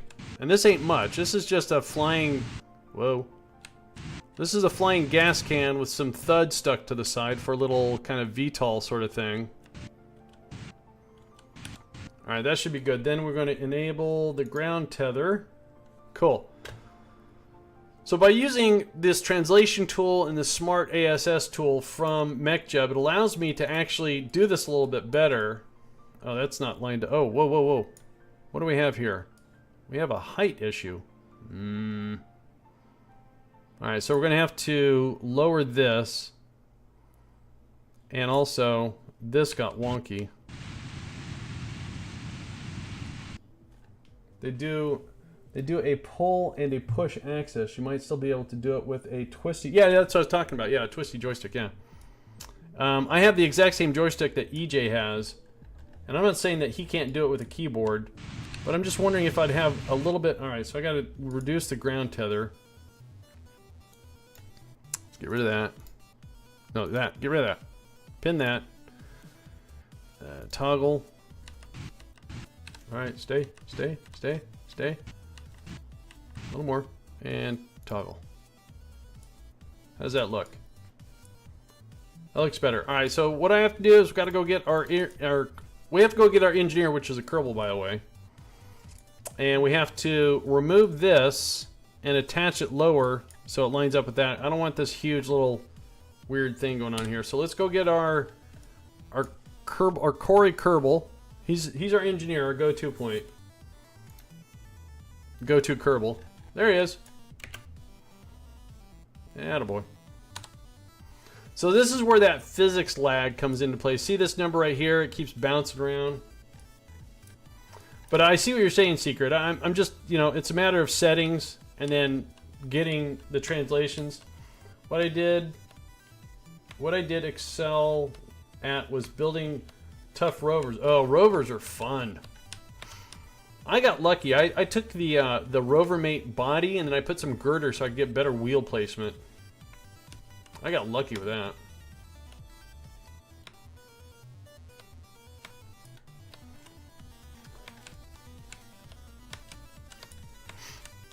Okay, it's a little dark over here.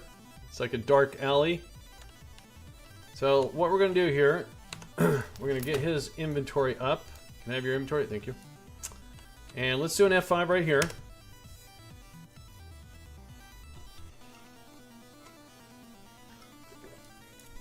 I mean, what I would really like to learn how to do is to make in stock a ramp.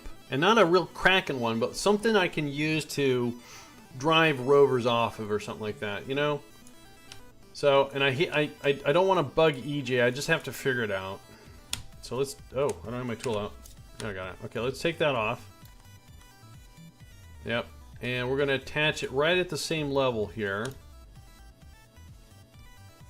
Right there. Node. Don't blow up. Oh, thank God. All right. Then we want to link. And link. Sweet. All right, so now we want to perform maintenance. EJ made a ramp a few days ago. I think he uploaded it to... Did he really? To the Kerbal X? Because I saw he had a... It doesn't have to be a big ramp, but I want to be able to make like... I want to be able to reverse it, use it as a ramp, or to lift up or something like that. I'm just trying to figure out how to do it. Okay, so let's switch back over to the base. And we just landed this. So we should be able to turn on our refined exotics. Nice! Alright, so let's go back to our Kerbal. And he's got some work to do. He's going to disassemble some parts here. He's going to disassemble a few more parts too. So this isn't going to be terrible exciting. But we're going to get material kits back from this. So again, not very exciting. But he's going to disassemble some of the big bulky parts here. We're going to leave the tanks. They're going to come in handy when I do refueling. Not just because they have fuel in them, but there's a mod I use called GPO Speed Fuel Pump. And how I do refueling is that when I land something here for a refueling, the pumps will pump fuel from the base to whatever I hook up to it. And if the base doesn't have enough fuel, it refuels itself from the warehouse. So it's pretty cool. I mean, I know you use hinges, or not hinges. I know you use, what do you call it? You use either thermometers or the whip antenna. I just don't know how to... And then you have to use a reaction wheel and a probe core. I get it. I do. I just don't know how to do it. I always built really large rovers that were impossible to launch, though. Next time I start up... Okay. We made a medium-sized rover that we could actually put on top Or actually, we stored it underneath a rover. We just made sure we had clearance for the landing gear. And it worked pretty good. Now, the DLC for KSP is actually doing... well, being that the DLC is historical, they're coming out with American and Russian parts. So you're going to see Soyuz and Apollo parts. And they've also shown rover parts. And the wheels fold. So they retract and...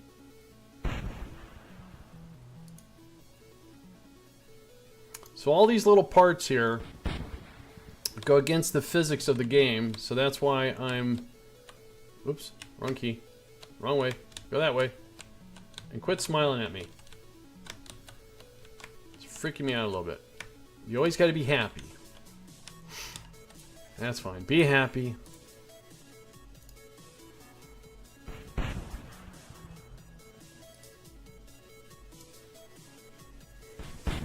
Now, the one thing, you know, it comes with experience, but I would have never thought about landing a heavy tonnage. Quit smiling at me. It's freaking me out. Landing heavy tonnage on Duna using skippers. Not skippers, poodles. But I watched EJ land something that was massively in weight, like 32 tons, something like that. Not 32, 116 tons.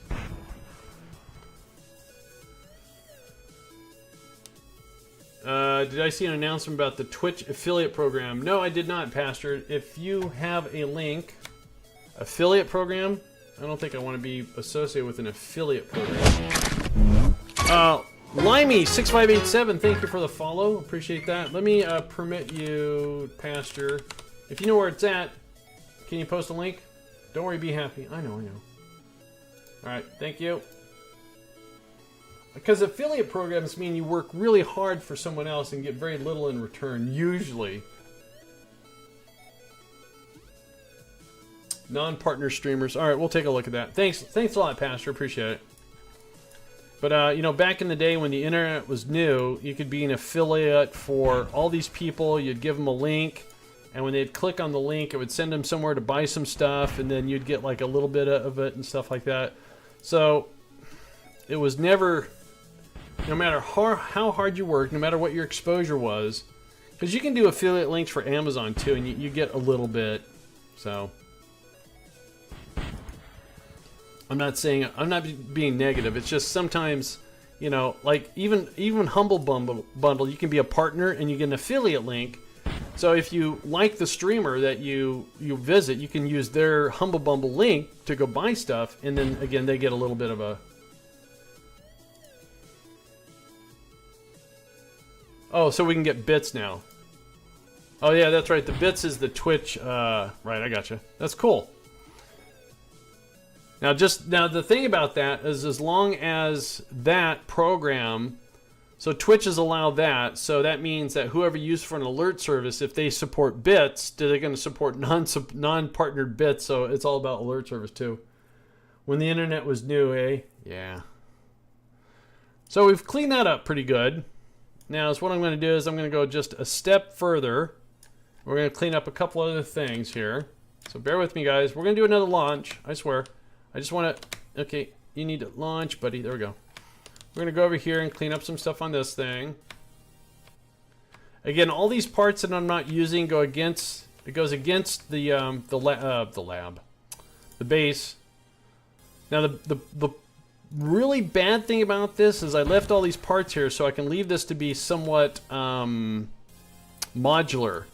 So yeah. So now I'm stuck with wherever everything's at.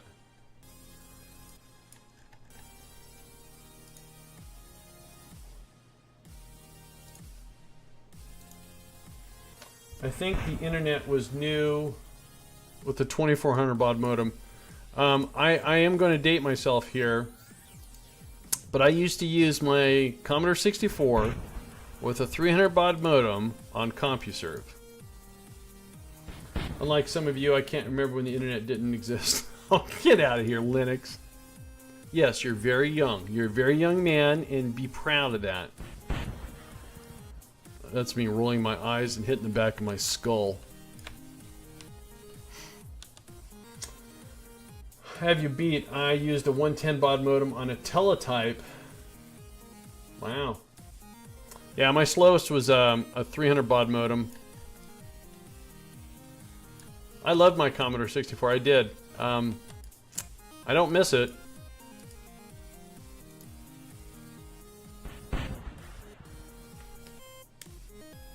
Yeah, dial up until you were 4. So like last week. You had a VIC-20? Nice.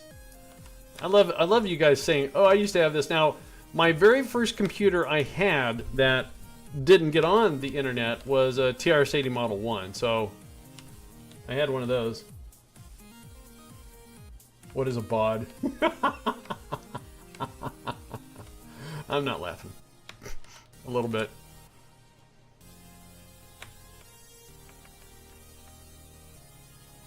Well, I believe actually, someone tell me wrong, isn't the internet just a hybrid of UUNet, basically?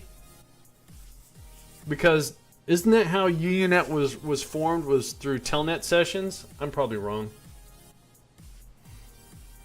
What's a baud? It's B-A-U-D. That's how, that was a communication,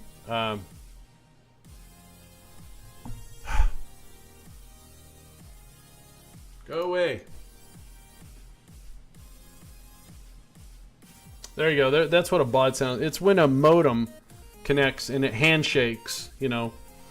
You dial out with a modem to another modem and they talk like a fax machine. But baud was the measurement of speed. 300, 600, 1200, 14.4, 56. UUNet pretended to be the internet? That's true.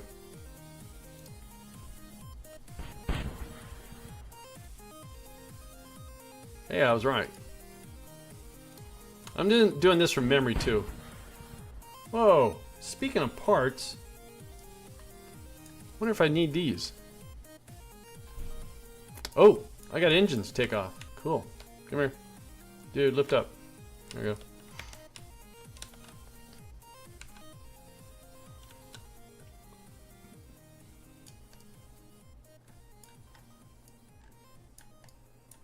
So, not exciting. I'm just cleaning up my base here a little bit. And as soon as I do just a few more bits, baud to bits is appropriate. Yeah, approximate. It's they're talking their own protocols, because there was, even when you did file transfer, there was X modem, Y modem, Z modem, all different protocols for whatever, to transfer files, information back and forth and stuff like that.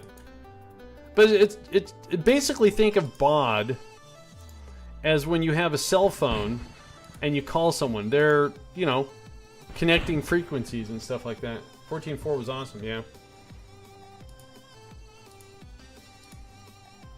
When I had a US Robotics, I think it was US Robotics, 56K modem, that opened up the whole world to me. And then when I went to work for Microsoft, Microsoft had a program to where you could be part of what they called the DSL, ADSL? Yeah, ADSL test program. And they had the phone company install this DSL line. So DSL was broadband before broadband. Yeah, you never really did you never did. I mean, if you transferred files, if your file was uncompressed, it came across faster than it was compressed. So if you transferred a text file, it came through pretty fast because it was being compressed by the protocol. But if you compressed it, then the protocol couldn't compress anymore. What? What?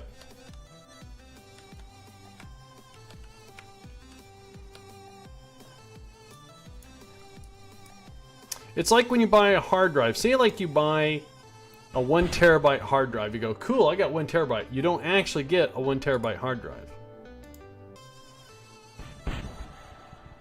Yeah, DSL, yep.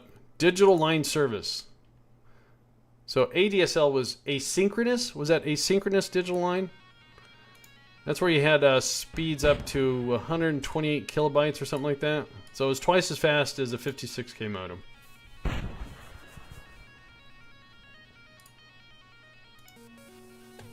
I mean, there are some people that still have DSL. It's just if they don't have cable or... That's from the phone.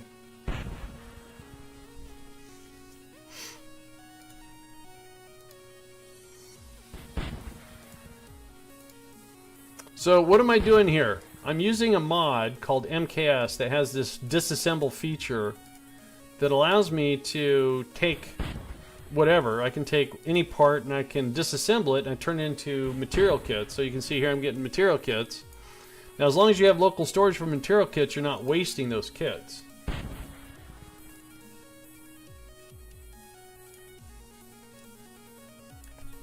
I need to get a turbo button for my computer. Oh yeah, I had my first gateway was a 4666. No, a 33. And where the turbo button was, it was not functional because they weren't doing the turbo anymore when I bought my first PC. It was a 46SX? DX. I can't remember. Which one is slower? SX? SX was slower than DX, right? So I had a 486SX. I couldn't afford the DX.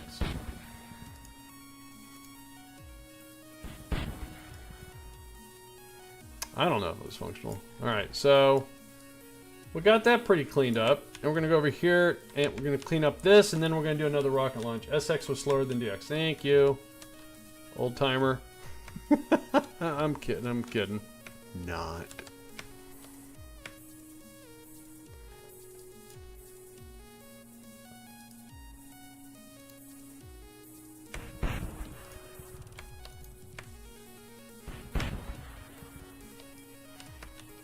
Alright. We're going to do... Oh, that was cool. My Kerbal's just floating above a nuclear reactor. Ladies and gentlemen, boys and girls, a fellow rocket jockey has entered the stream. Please click the supplied link I scared and myself. give them a follow. This is not a command. Just consider it a moral imperative. And know you have made the correct choice. So we're just doing some tidy cleaning here.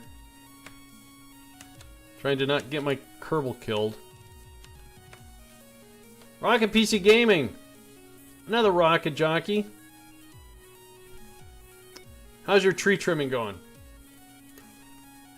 I listen. I pay attention. I hear stuff.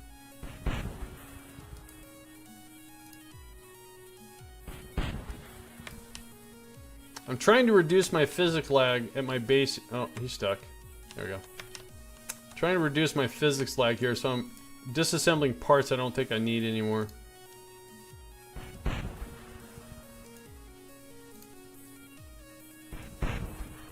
Alright, so I said...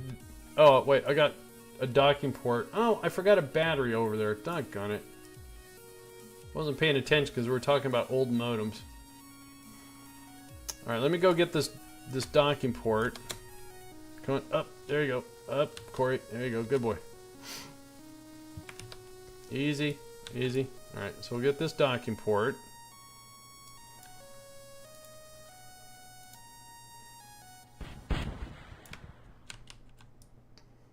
So yesterday we did a quick guessing game on how many parts people thought the base was.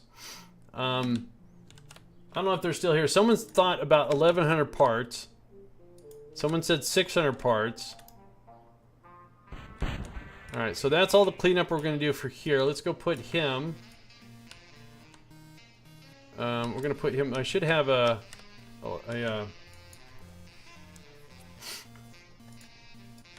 airlock. Yeah, I got an airlock right here. Cool.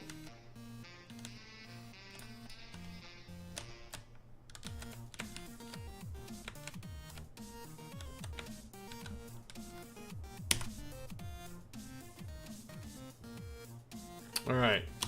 So, this base...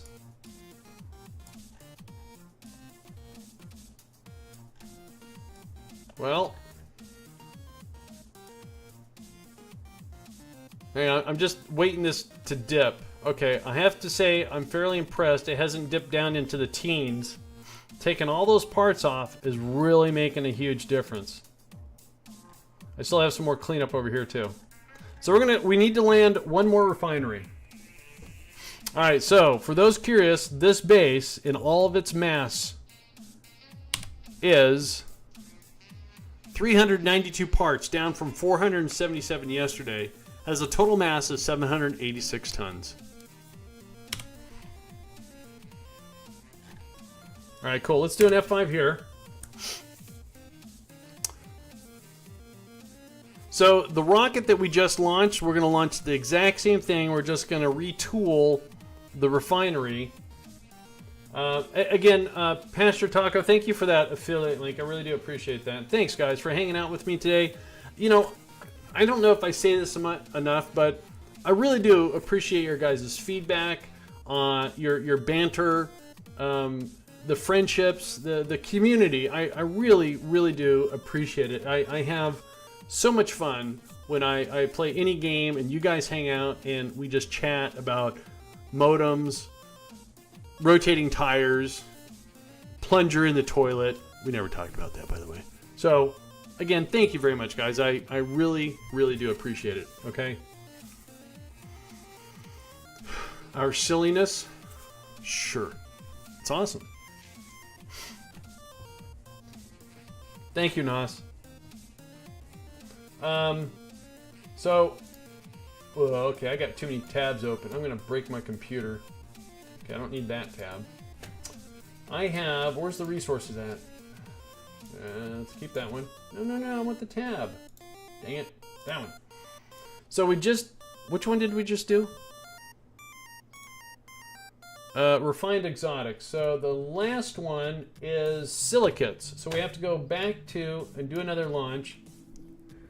I'm so going to have to talk about plungers next time. You do that. Let's go back to the Space Center. Again, the same rocket we just launched. It's going to look identical. We're going to retool the refinery. Ah, sweetened Lipton iced tea. One of my faves.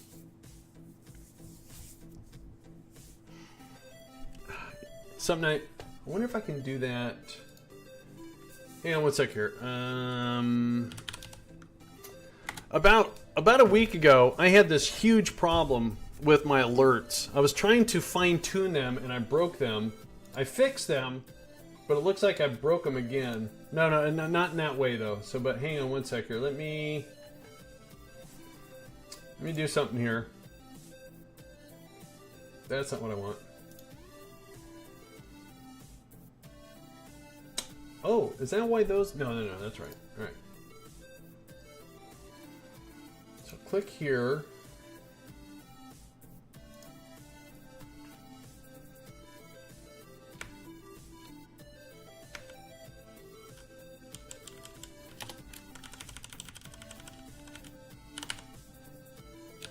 Oops.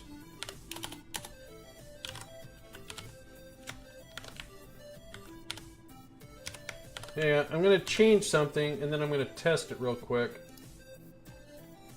So bear with me for a sec here, guys.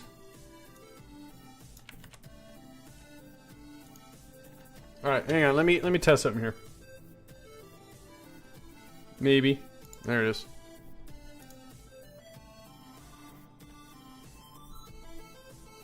That was totally wicked! Cool.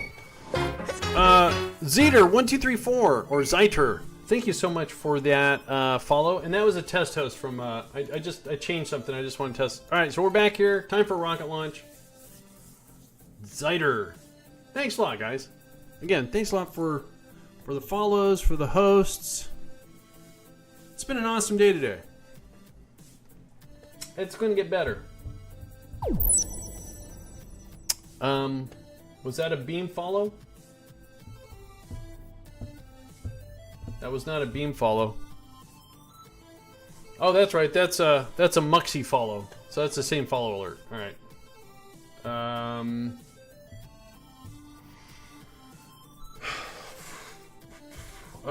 Granted, people thought I was crossing the line when I suggested someone cure their cat's tendencies and bring them back half. What? Weird. Well, Rykor, thank you. I appreciate that. Yeah, you gotta be careful with your topics.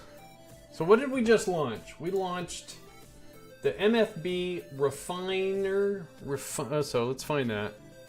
MFB, refined exotic. So we want to load this up. And what are we doing? We're doing silicon. Whoa. Okay.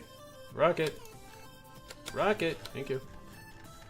All right. So we want to go in here and we want to change this to silicon.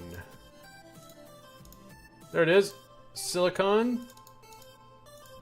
Silicon. Silicon. 1, 2, and 3. So this is ready to go, and we're going to rename this. That's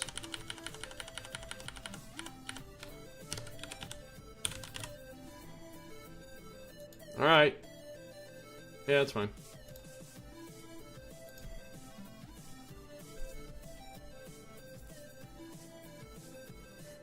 Yeah, just, you know, like I said, don't try to create any sort of controversy, even if you're being creative and stuff like that. If it's possible, I'm not saying toxic, but, you know, when you know, if you want to talk zombie movies, yeah, you're fine. But, you know, no.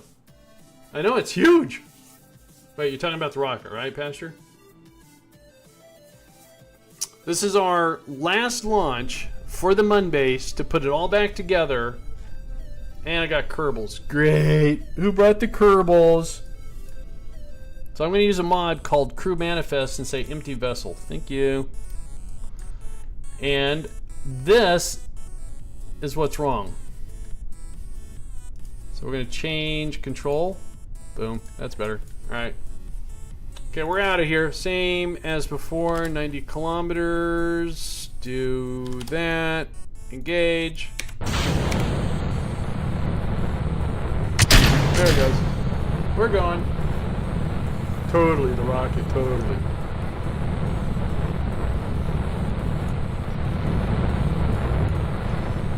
Alright. So don't forget, my rockets usually are over-engineered.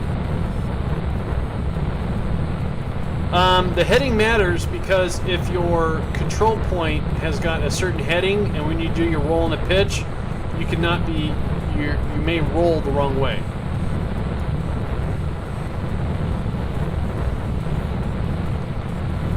So if your control point, if you're doing unmanned, if your control point is pointing 270 and you go to pitch 90,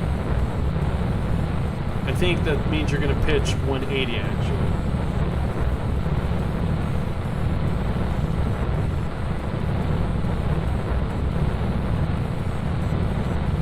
Unless you're really, I mean, if you're doing a manual launch, it doesn't matter. Because if you pitch and you're pitching the wrong way, you just pitch the opposite way usually. It's whatever you get comfortable with. Like usually when I launch, I hit the D key for doing my yaw, so that way I'm yawing 90 degrees. Some people like to pitch 90 degrees or whatever, or roll or pitch. I'm sorry, pitch. But see, we're under 90 degrees because we did a 90-degree roll. You love to use some rockets, huh, Nos? Cool. Hey, Nos, did you ever get the new Tom Clancy? Did you ever get Wildlands?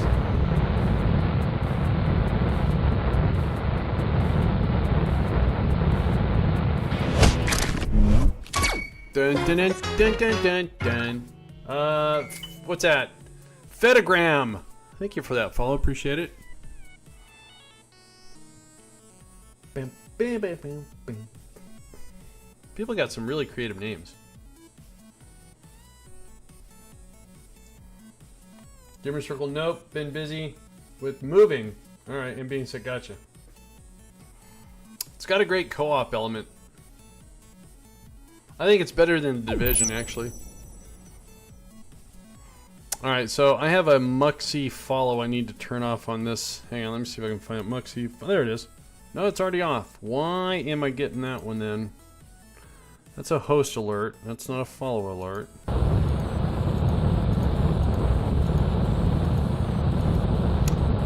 No. Huh. I don't know why I'm getting this.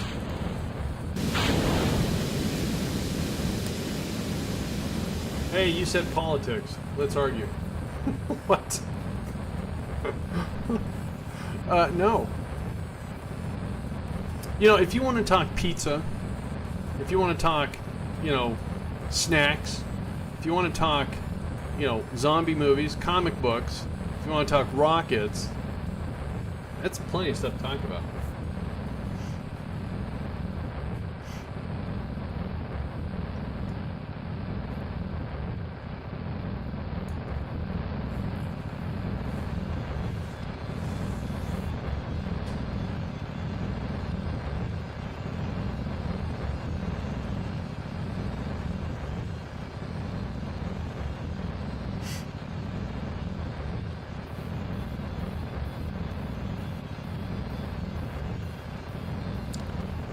I'm a huge believer of pineapple on pizza. A lot of people don't get it, and I completely understand that, and I have the utmost respect for people that think fruit does not belong on pizza. I get it, I do. I don't like it on every single kind of pizza, just certain pizzas.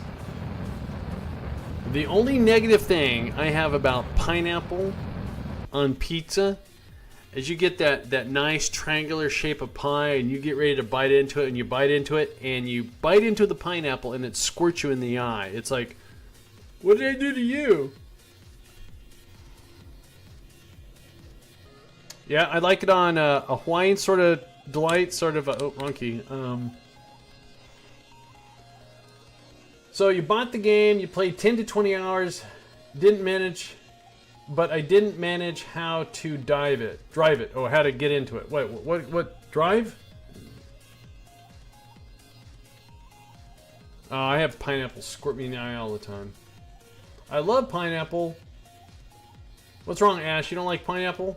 Them fighting words for you? I get it. I do. Again, I have the utmost respect. A lot of people I know don't like pineapple at all.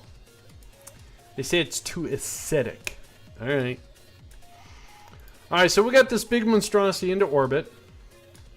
Let's make sure our control point did not change. Okay, good. All right, let's get it to the Mun. There's the Mun right there.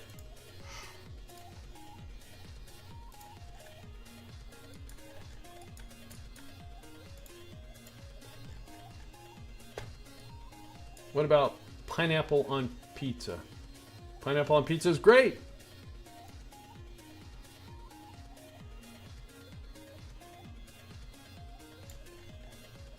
Now, it's gonna matter about the quality of the pineapple, the quality of the pizza too. You know, if it's a, oh, okay, that's fine. No, I want, okay, fine, there. We need 855 for our burn to the Mun. We have 606, so we will be staging. Oh, okay, I'm sorry. Yeah, the in the game, and I'm not a big pusher of going through tutorials. However, KSP has got a huge learning curve, and unless you can get someone to hop into like some sort of chat, like, you know, Skype or Discord, and kind of talk you through some stuff, it can be challenging. But the trainings that comes with KSP now, they talk you through, you know, your basic construction, advanced construction, how to right mouse click and notice certain things you can change on parts. So it's highly advisable to just try the training sessions. They might seem kind of dry because you got to do a lot of reading, and it's got a lot of terminology you may not understand, but it will help, I swear. But the wiki, what do they call it? The KSP media, it actually is very useful too. He's going to fake a Mun landing? No, I'm going to do a real Mun landing. No pineapple on pizza. It's ugly, and I'm Italian. All right. Again, that's fine. Let's get it.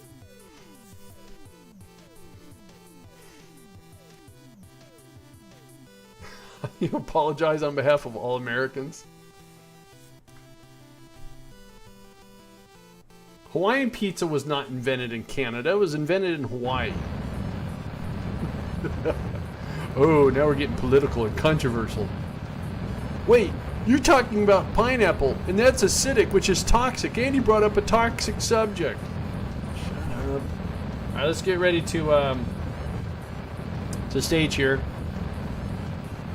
Pineapple's not toxic. Yes, it is.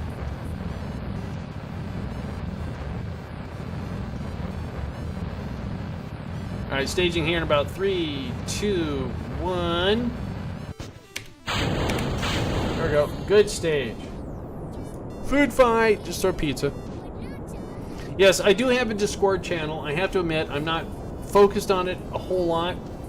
I do have some things working to where I want to involve more you guys in a chat on a stream. Just something I have to work out. Logistics. Ooh, big word. Logistics.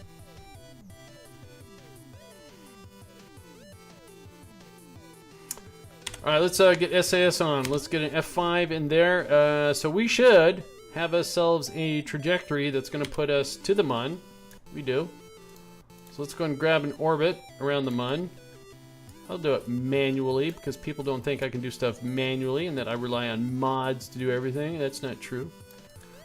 So we're just going to put our maneuver node over our PE, our periapsis, pull a little retrograde because I am coming in via a retrograde orbit. Why do I come in retrograde? That's how the Apollo does it. Why not? Then you just keep pulling retrograde. So we have our capture, and then if we want to get a fairly circular-ish orbit, you just keep pulling until you see the AP and the PE swap. It's going to happen any second here. You know, just like that. And you want to just get 47 by 47. Bingo! He's a retro China guy. You know, it's funny because when someone says, I don't understand the difference between prograde and retro, I think, or retrograde, I think, well, retrograde is usually a reverse burn. They go, how do you remember that? I go, well, when someone talks about something, they say, oh, so retro, they refer to something back in time. Back, reverse. So that's how... Canadian bacon is not real. Bacon is just bacon. Sure. And in Canada, it's just called bacon. What is that? That's a line from Friends. What do they call Chinese food in China? Do they just call it food? Yes. You guys. All right. It's like Brazilian nuts. They're just nuts when you're in Brazil.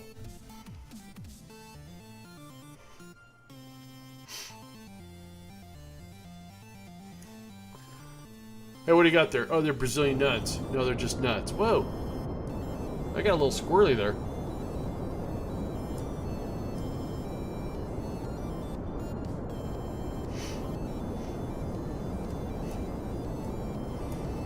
So in Brazil, when they have cheese, do they call it American cheese? And then come here, they just call it cheese? What country is cheddar?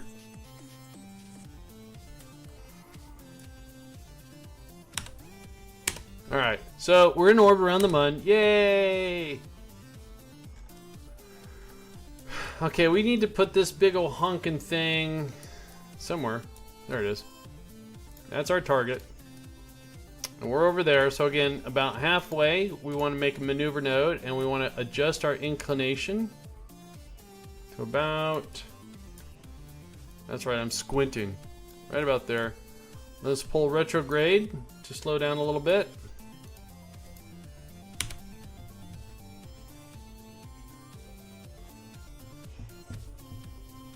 Yes, I know, American cheese is barely cheese. It's more of a processed food thing. Still.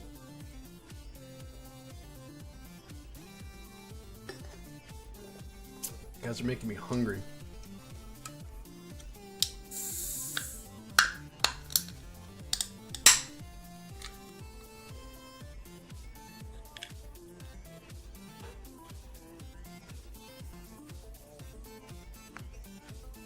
Goop.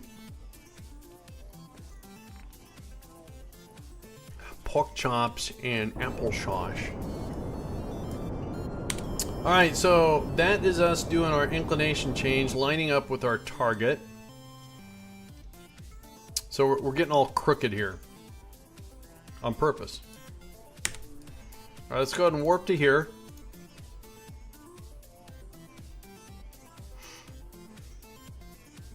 So again, this is an unmanned craft, and if you notice, we have this little green thing that goes right to KSC. So we're communicating directly to the Kerbin Space Center. But if you notice, for a while there, we had a stronger signal off of one of our ground stations. I love Italian food. And sometimes you eat McDonald's, which isn't really even food. So we're going to get somewhat over our target here, and we're going to put on the brakes. And our current altitude is 29. Yeah, that's actually fine. So let's just, we're going to burn almost 400 delta V to slow down. All right, Gladius, have a good one. Get out while the sun's still out? Sure. My lights keep flickering on me. Where is... Oh, there we are.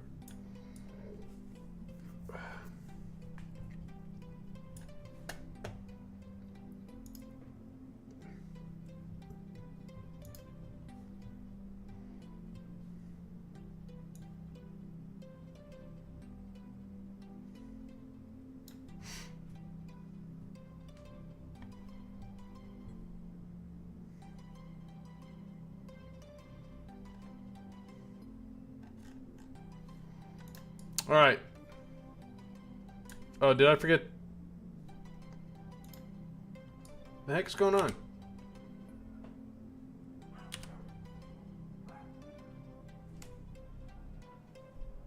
I have lost communication. Okay, that's interesting. Did we run out of power? We ran out of electrical charge. Oh no, that's bad. That's real bad. How can I fix this? I don't think I can fix this.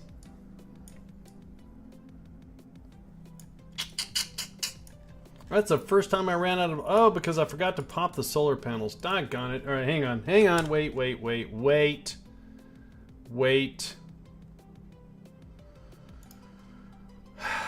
Hang on. I'm just going to do this to fix my problem because I got caught up in a chat. All right, so... Yes, you can say I cheated, but I'm just doing it so I can open up a solar panels, alright? Then I'm putting the cheat off. Grumble.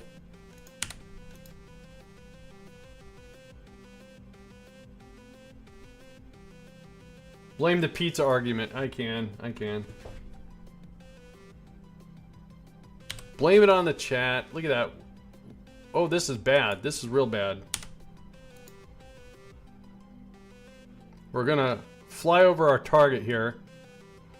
Alright. Time for some manual stuff. There goes our target.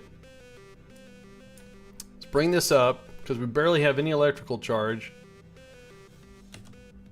Oops. There we go. So now we're gonna generate some electrical charge. And we're gonna be way off target.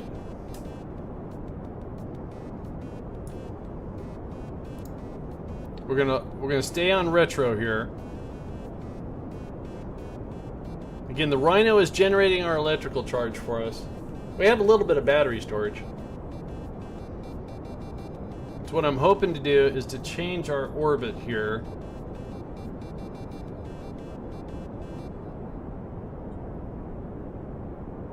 Alright.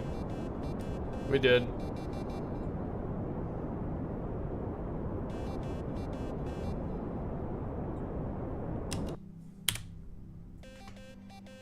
There was a huge pizza discussion. All right, so let's go ahead and control from here. Now, I turned the cheat off, didn't I? I did. All right.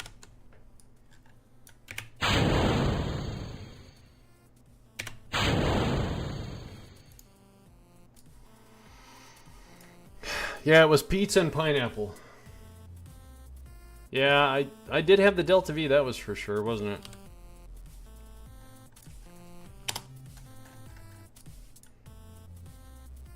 I was just talking about communication, then all of a sudden here we are, no longer in communicado, and I thought, no way. Alright, so let's make sure we're not going to smack into our pieces here. Good. Turn on RCS here. Kind of get all perpendicular here. So I'm doing a slow burn here. Locking onto retrograde. How you doing, J-Dog? Ooh, I remembered. So, I totally botched this. We got caught up in a conversation about pizza. I blame chat. They're not going to buy it. It's fine. And I forgot to extend my solar panel, so our entire journey out here, we're draining our battery. So I fully admit I enabled the cheat just to give me infinite electric so I could pop the solar panels out. So get a little trickle charge back. We rotated back. We fired off some engines, got some electrical generator. We changed our orbit so we could get back to our target. Okay, I told the whole story. All right, is everyone happy now? Andy admits to cheating.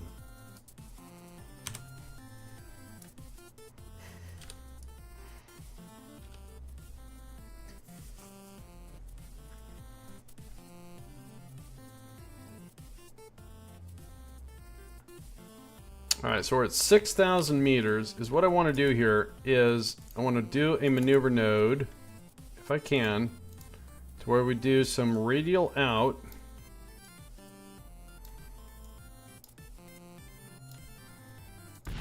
See if we can do this.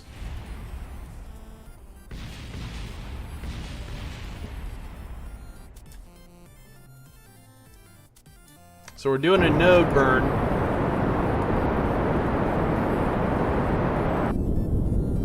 Got a little wobbly there. Getting really wobbly.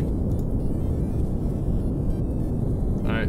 Oh, physics lag at the worst possible time. Or, rendering range of the base. Alright, we're gonna try to fix this. Hang on. Hang on. Bear with me. Let's kill this node.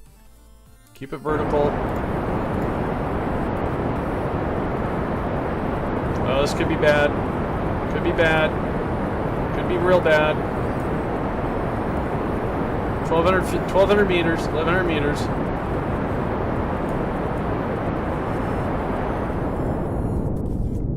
Alright, well, we didn't crash. We're just really off course, though.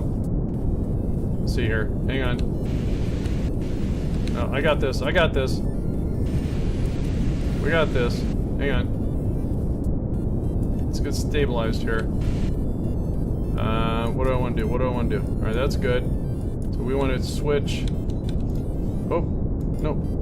Keep up. Let's do this.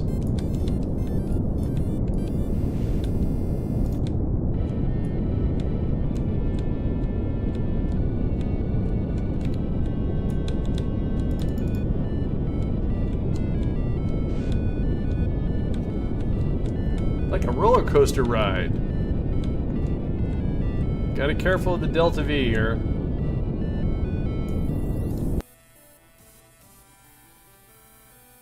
I hate using this part of the tool. Come on, dude.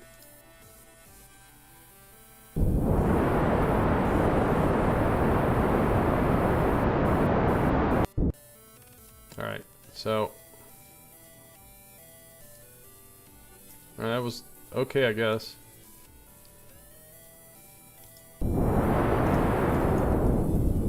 Alright, we're 13 kilometers from our site. We can fix this.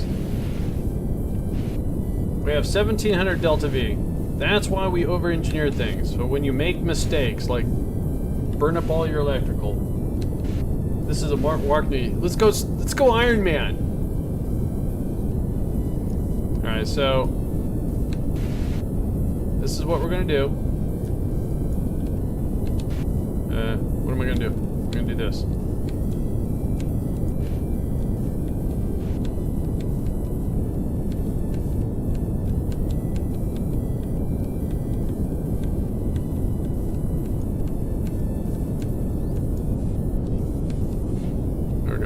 There we go. Just trying to make sure I stay on the heading here.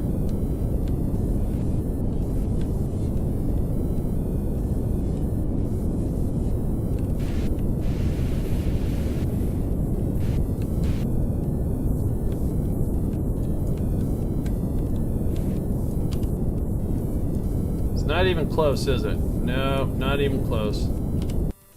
So let's do this.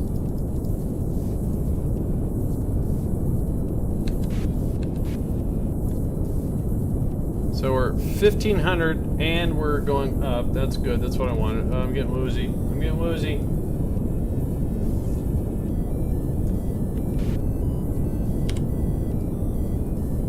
All right. It's going to take us a while. So we have 13 minutes of fuel.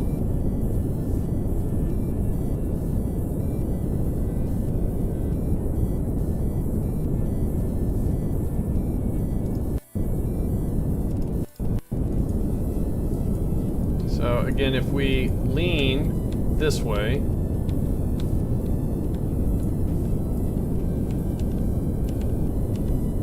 just point ourselves at the target, we should be close-ish. I said ish. Yeah, it's close.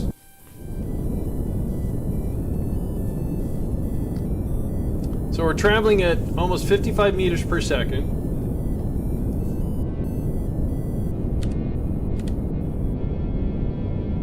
Still have 12 and a half minutes of fuel.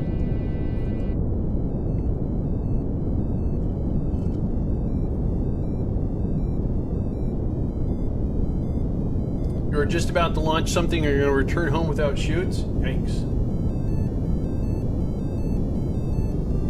Why did my bot say that? Oh, sorry. Where did that? Is that over on Beam? Place your name here. What mods are you using? There you go. Thanks, Fogs.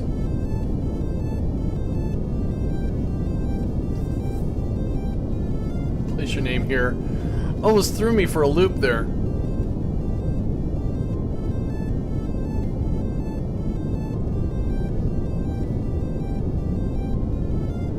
Oh, that's over on Beam. Beam screen froze on me. That's why I didn't. Oh, what's going on here?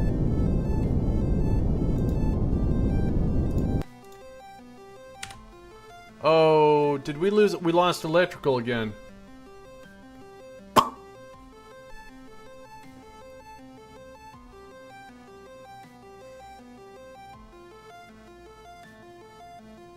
All right, prepared. Be prepared, everyone. Be prepared.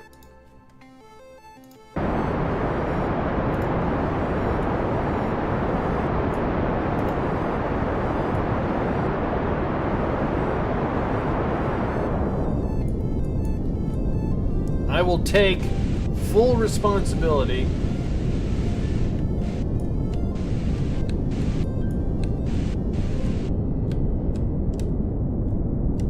We gotta get through this mission, okay? We just gotta. Alright, so hang on, let's do this. Running out of fuel, though.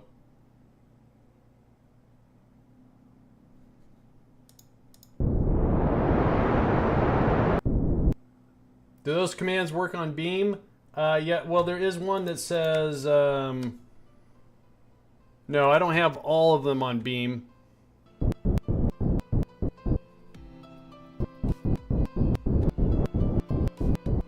Man, I was so close.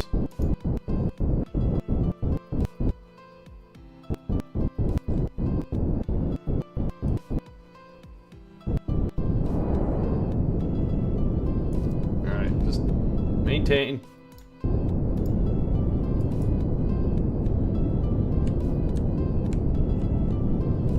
Tell you, the lighter this thing gets, the easier it is to control, that's for sure.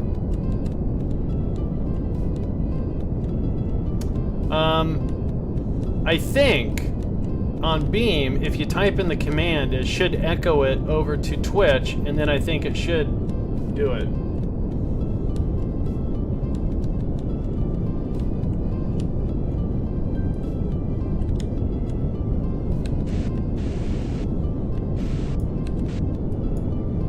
I don't know if we're gonna make it, guys. That's all my fault, too. I wasn't paying attention to what I was doing. And I don't want that on.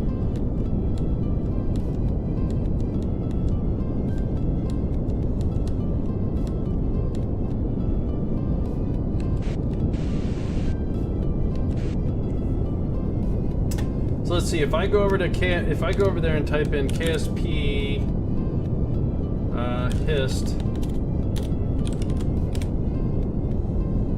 No, it doesn't. But I do have a list of some mods, but not all the mods. If you do KSPNC, you'll get that one. Alt F12? I did. Oh, so how do you get to this? Yeah, Alt F12 on the PC, and then what I did is set infinite electricity. But we're running low on fuel here.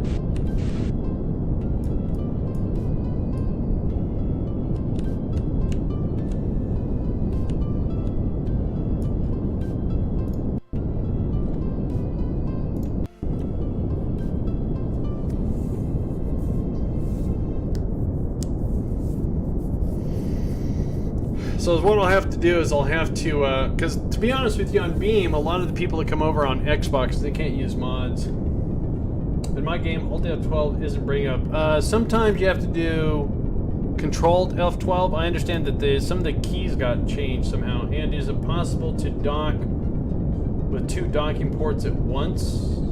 Yeah, you can dock up to. I know people that have 5 docking ports you can dock with. Yeah, they just have to be perfectly aligned. All right, so let's get ready to slow down here.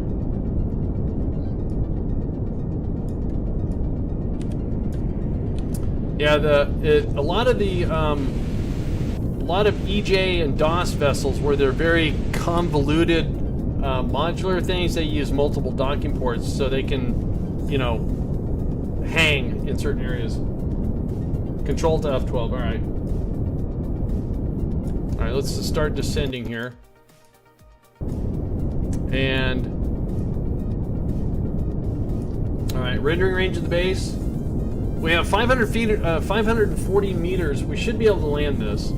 I should. I'm gonna change to focus.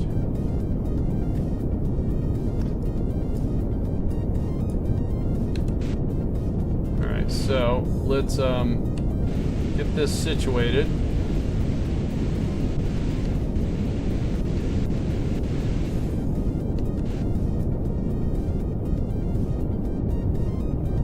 So, is that gonna work?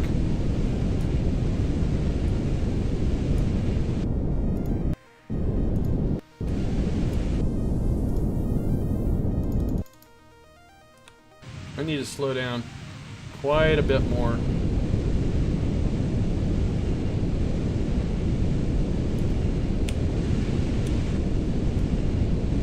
Wow, that is eating through the Delta V.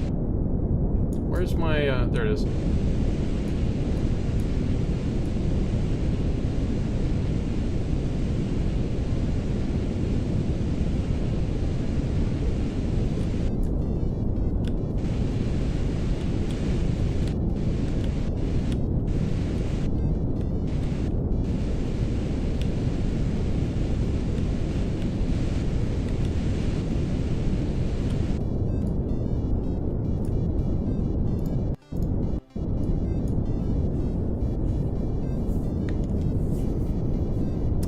Whenever I start a new Kerbal career, I usually copy, I'll copy my default Steam directory because doesn't have any mods.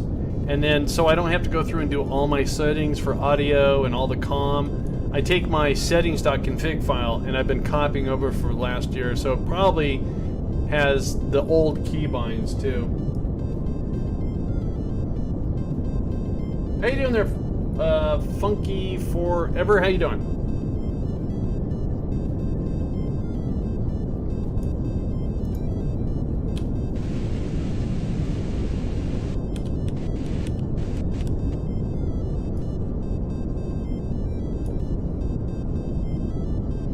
So where do we want to park this? We want to park it, that's right here, I think. I'm great, how about you? Well, I'm going to tell you right now, I had to cheat for this landing. I ran out of electrical twice, so I had to go into the cheats menu, and I'm fully admitting it. I turned on infinite electricity because I had a very important conversation with chat about pizza. We want to land on that side. We're facing the wrong way.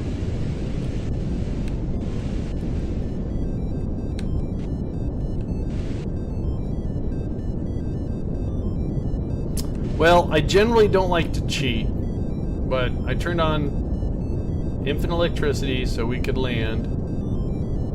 We have 300 meters of fuel.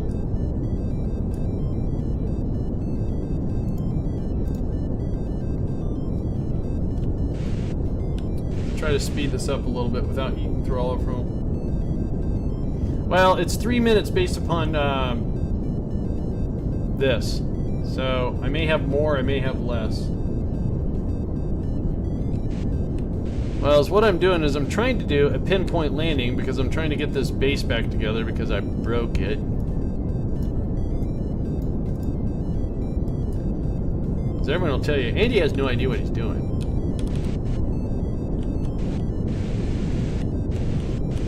So we want to park this right about there. 700 meters off the ground. I don't like to cheat, but I get carried away. Well, we were talking about pizza and pineapple, and I got caught up in it.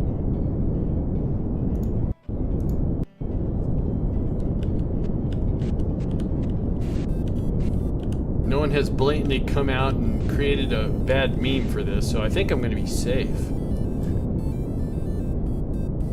600 meters off the ground.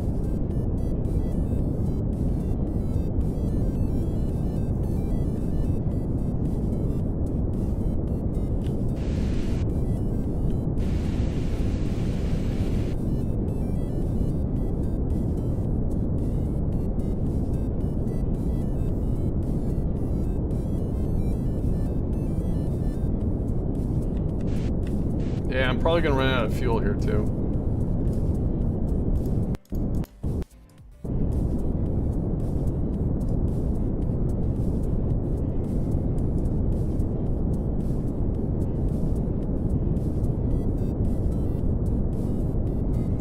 So I may have to invoke both the cheats here.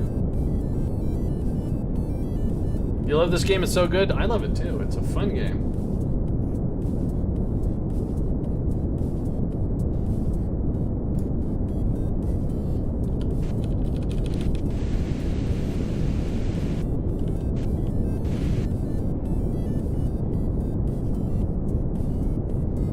Suicide burn. I don't want to collide with my base.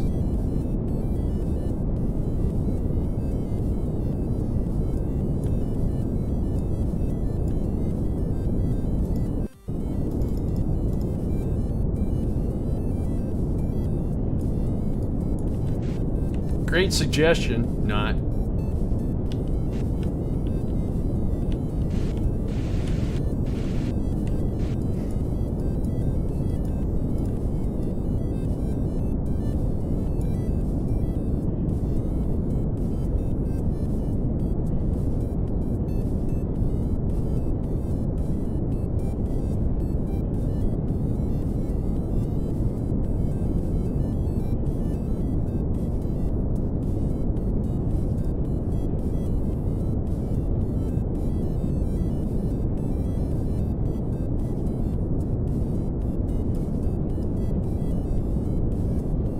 I like how I turn my head and it like helps my angle not.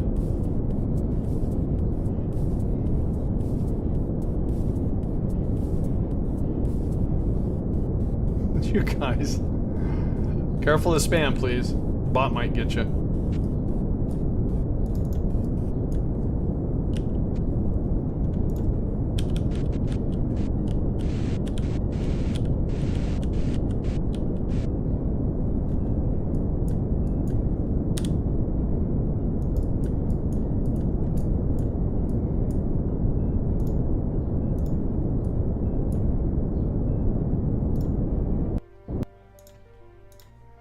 Well, we got fairly close. We have a little bit of fuel left.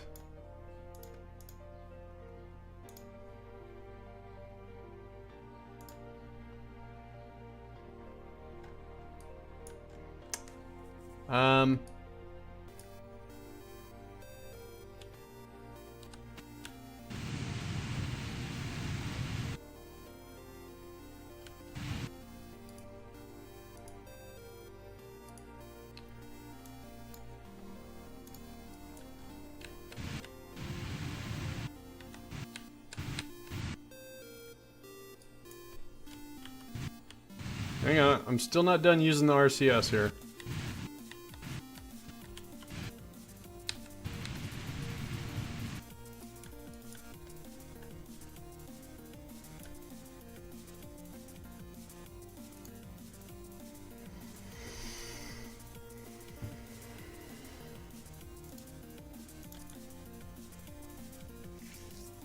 Alright, so we can turn the cheats off.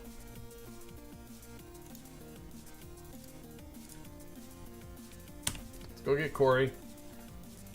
Yeah, but I cheated. Whoa. I forgot it does that. There we go. Let's go get Corey. Hey, Corey, how you doing? Yeah, I know. Corey's bitching about how much cheating I did. He always gets on my case about that. Well, last time we were doing work here, there was hardly any sun.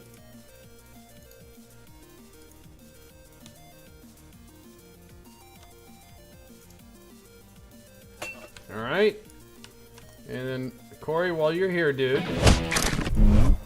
Funky Forever official office call. Sorry. Office call? Official call? Official? Thank you so much. Let's perform maintenance on that. Let's put Corey. Corey, come on, dude. There we go. He's gonna do. We're gonna do a little bit more cleanup. I have to be saying that the physics lag, deleting all those little parts, things are getting much, much better. Let's switch over to the base here. Let's get this component doing what it needs to do. So we're doing silicon. And we're doing silicon. So now this base, it's, oh, first of all, I need to check, how are we doing on power? Okay, so this reactor is at a 75% load. The backup generator is at 34. All right, so we have enough power to turn on the facilities. Does this base mine fuel? So let me explain how what this base does. I call it the Mun fabrication base. You'll see no drills. You'll see some storage. So on the base, on the Mun, all around it, all these bases right here, these are all drill sites, all doing different minerals. The different minerals it's doing is the minerals. It's doing different resources. It's doing minerals, it's doing substrate, it's doing gypsum, it's doing dirt, it's doing ore, it's doing all these different minerals. Those sites push it up to the warehouse via distribution, via the MKS mod, the modular colonization system, I think is what it's called for. So if so our power's good. So all those different resources right here, the enriched uranium, I'm sorry, the the refined metals, exotic, the metals, the polymers, all that stuff, all the base elements, I better right here. So the hydrates, the gypsums, all these orange things, I'm digging up with the drills. Those sites are then pushing them to the warehouse, which is the planet, which I collect here, and then I process them. So in other words, I take, if we look at this, so minerals, for instance, we take minerals and we make chemicals, and that's what's happening right here. So right here, this is converting the minerals to chemicals. Then we store the chemicals here, and once the chemicals, so if we accelerate time, we have 580. If we accelerate time a little bit, it's going down because chemicals are being used. So we're not generating enough, okay. So that, what you saw there was the chemical pull and push. So it balanced itself. So is what we're doing is we're generating chemicals needed, but we're also using chemicals for something else. So we have, so one of the things that I'm doing, I have to turn off the process so chemicals can build itself back up because the rate's different than other stuff. But naturally, this base is self-sustaining, so it digs up the raw minerals, the raw resources. Then we take the raw resources, make the secondary product, take the secondary product to make the tertiary product, and from that we can do it to make stuff. Make reactions, but you don't... What? Hey, Teso, how you doing? You have 6... Yeah, I'm going to clean up the engine, so they're going to be turned off. So I have to actually... Now that I see my chemicals are kind of going down, I need to turn off something that's using chemicals. And it's not material kits. And not machinery. Something's using chemicals that I need to turn off. Start, so something, it's probably, all right, cool. So what we're going to do here is we're going to say stop with the silicone. and stop with the refined exotics. And now I bet the chemicals. Now the chemicals are going up. All right. All right, so let's get back to Corey here, and we're going to do some cleanup. Andy, there are the one that has the beautiful heart. Aw, you say that. Go on. Thank you. Appreciate it.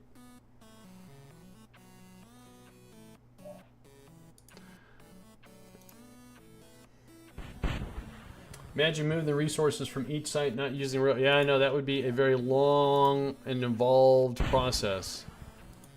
I wouldn't even attempted this if the mod didn't allow some sort of you know, magic way of shifting things back and forth. I wouldn't have tried it.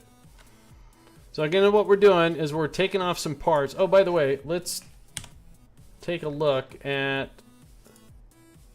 this thing. This is the thing we just landed. Look at the electrical charge coming back in. Cool. So we're going to go through and just disassemble all these parts, and then we're going to do some more stuff on the base. I'm really hoping, you know, it's a miracle that reduced parts is actually doing what it actually does in the game. I've never really experienced severe physics lag in the game, except for at this base. I get micro stutters, but that's because of all the mods and the garbage and stuff like that.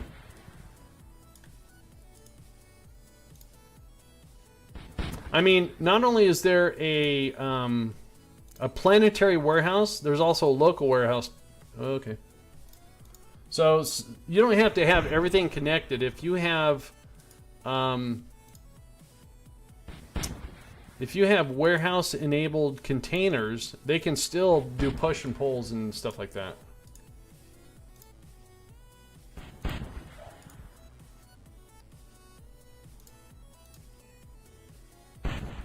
How you doing, Martin?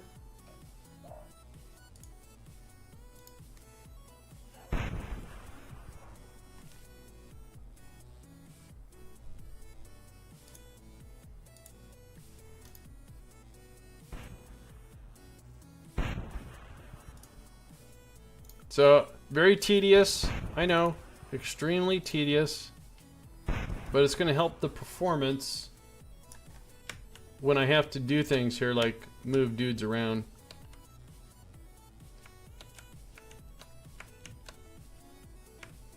See, that dipped down to 4%. I don't want that to happen too often.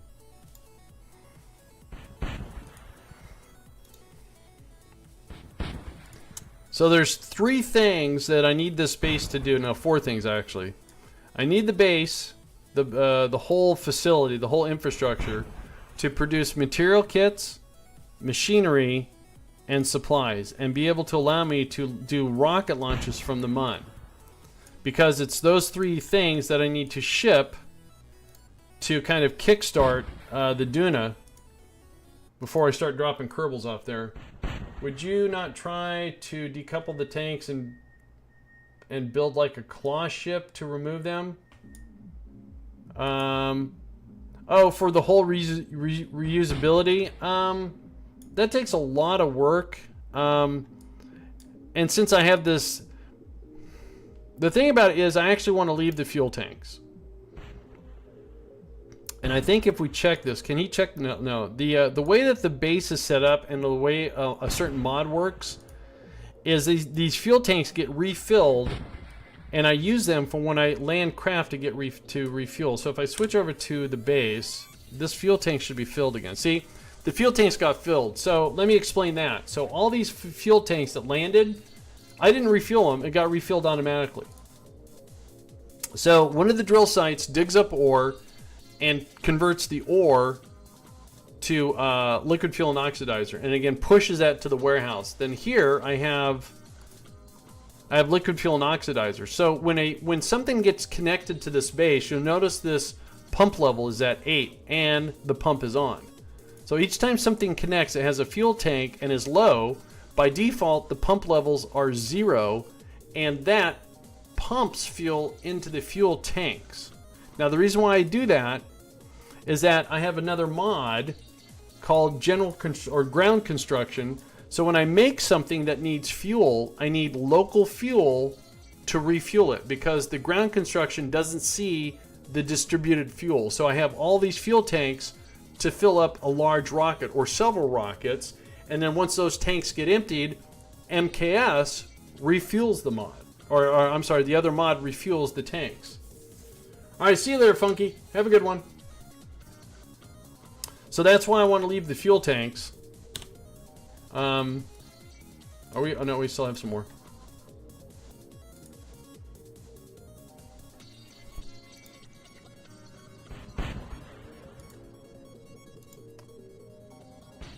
So, up in orbit around the Mun, I have a little tiny station called a transfer station. It's what I was using to shuttle Kerbals back and forth. And I have docked with it as a refueling tanker. Not really a huge tanker. It's kind of a small one, actually. Now, let's see. Is there anything else I need to clean up over here? No. So we're going to do some cleanup. Let's go over here. Let's just hover over and see if we... that's clean. I think we have a docking port here we have to clean up. Those are clean. That's all clean. Coming in for landing.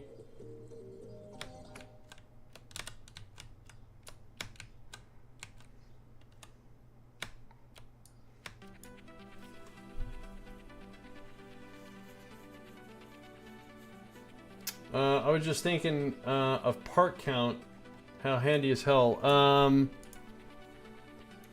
Well, when I restructured this base, because when I didn't understand the mod, I didn't fully understand how MK worked. I was just putting structures everywhere, and it didn't make a whole lot of sense. Then I decided to separate stuff. I kind of moved the reactors and all the industrial fuels to the back, and I kept the non-industrial stuff up front. I had the habitation over here. And what I did is I used part of the MKS has a construction mod with a K, and we built this little, it looked like a spider because it had legs. It had magnets, and what I would do is I would drive over these modules, I would disconnect them, activate the magnets, pick up the module, and that way I could move it. And it worked pretty good. All right, what else we got to clean up over here? Anything? I see this needs some cleanup. So that was kind of fun. Trying to see if I got... Nope. All right, nothing else there. So, upsy daisy. And we're going to go over here and just get rid of the... Uh-oh. Can't see what I'm doing. Oh. Okay. Still a lot of thrusters. I don't have a whole lot of thrusters and engines left. We're actually cleaning up most of these. So here... See, I left a lot of these sky cranes because I wasn't sure if this was the final resting place for everything, and if I wanted to move stuff, I wanted to be able to disconnect and move it, but you know what? The part count is killing me. So we're going to get rid of all these parts that we're not going to use. We have okay, I can't do anything with that, so we're going to leave that, because if I get rid of that, I got to get rid of that. I don't want to do that. So now... Alright, so let's go over here. We have a lot of RCS that I didn't take off. That's a big base. Yes, it is, Fall Raccoon. It's my first big base. I've done little bases before, but this one is a functional, self-sustaining, and what I mean by that is it creates everything it needs. So if we go to life support, you're going to see that each one of these drill sites have got supplies. Now, if I go visit one of these drill sites, because they have the warehouse functionality at each site, if they get to a certain, if they get to where they run out, or they're going to run out, and I go visit the site, so don't forget, nothing is active unless you're on the active vessel. And I'm not active on this exotic metals drill base, but if I go there, this 288 is going to be recalculated, because what it's going to do, it's going to say, oh, they've only got 288 days plus 15 days left, so they're going to dip into, they're going to dip into here, and they're going to pull from the 72,000 supplies are going to say, okay, let's resupply you. And so they'll do a pull because there's a demand. And that that 72 is going up, which means we're generating more supplies than we actually use, which is good. Because eventually I'm going to land something here and we're going to suck up a lot of those supplies and we're going to send it off to Duna and park it in orbit to use when we start sending Kerbals to Duna. And all these little parts I'm taking off of these guys, they're actually getting repurposed as material kits. I wish for an update on the console so KSP can add mods. Yeah, I don't know if that... I mean, I know Bethesda did it, but they had to put a lot of work into, you know, Bethesda Net to make that possible. But yeah, that would be cool. And I understand that on the console, I think you're limited to 300 parts. You can still do some pretty cool stuff with 300 parts. If I switch over to my base, what are we sitting at a part count? 397. Where'd he go? Dude, get up. He's dragging his feet.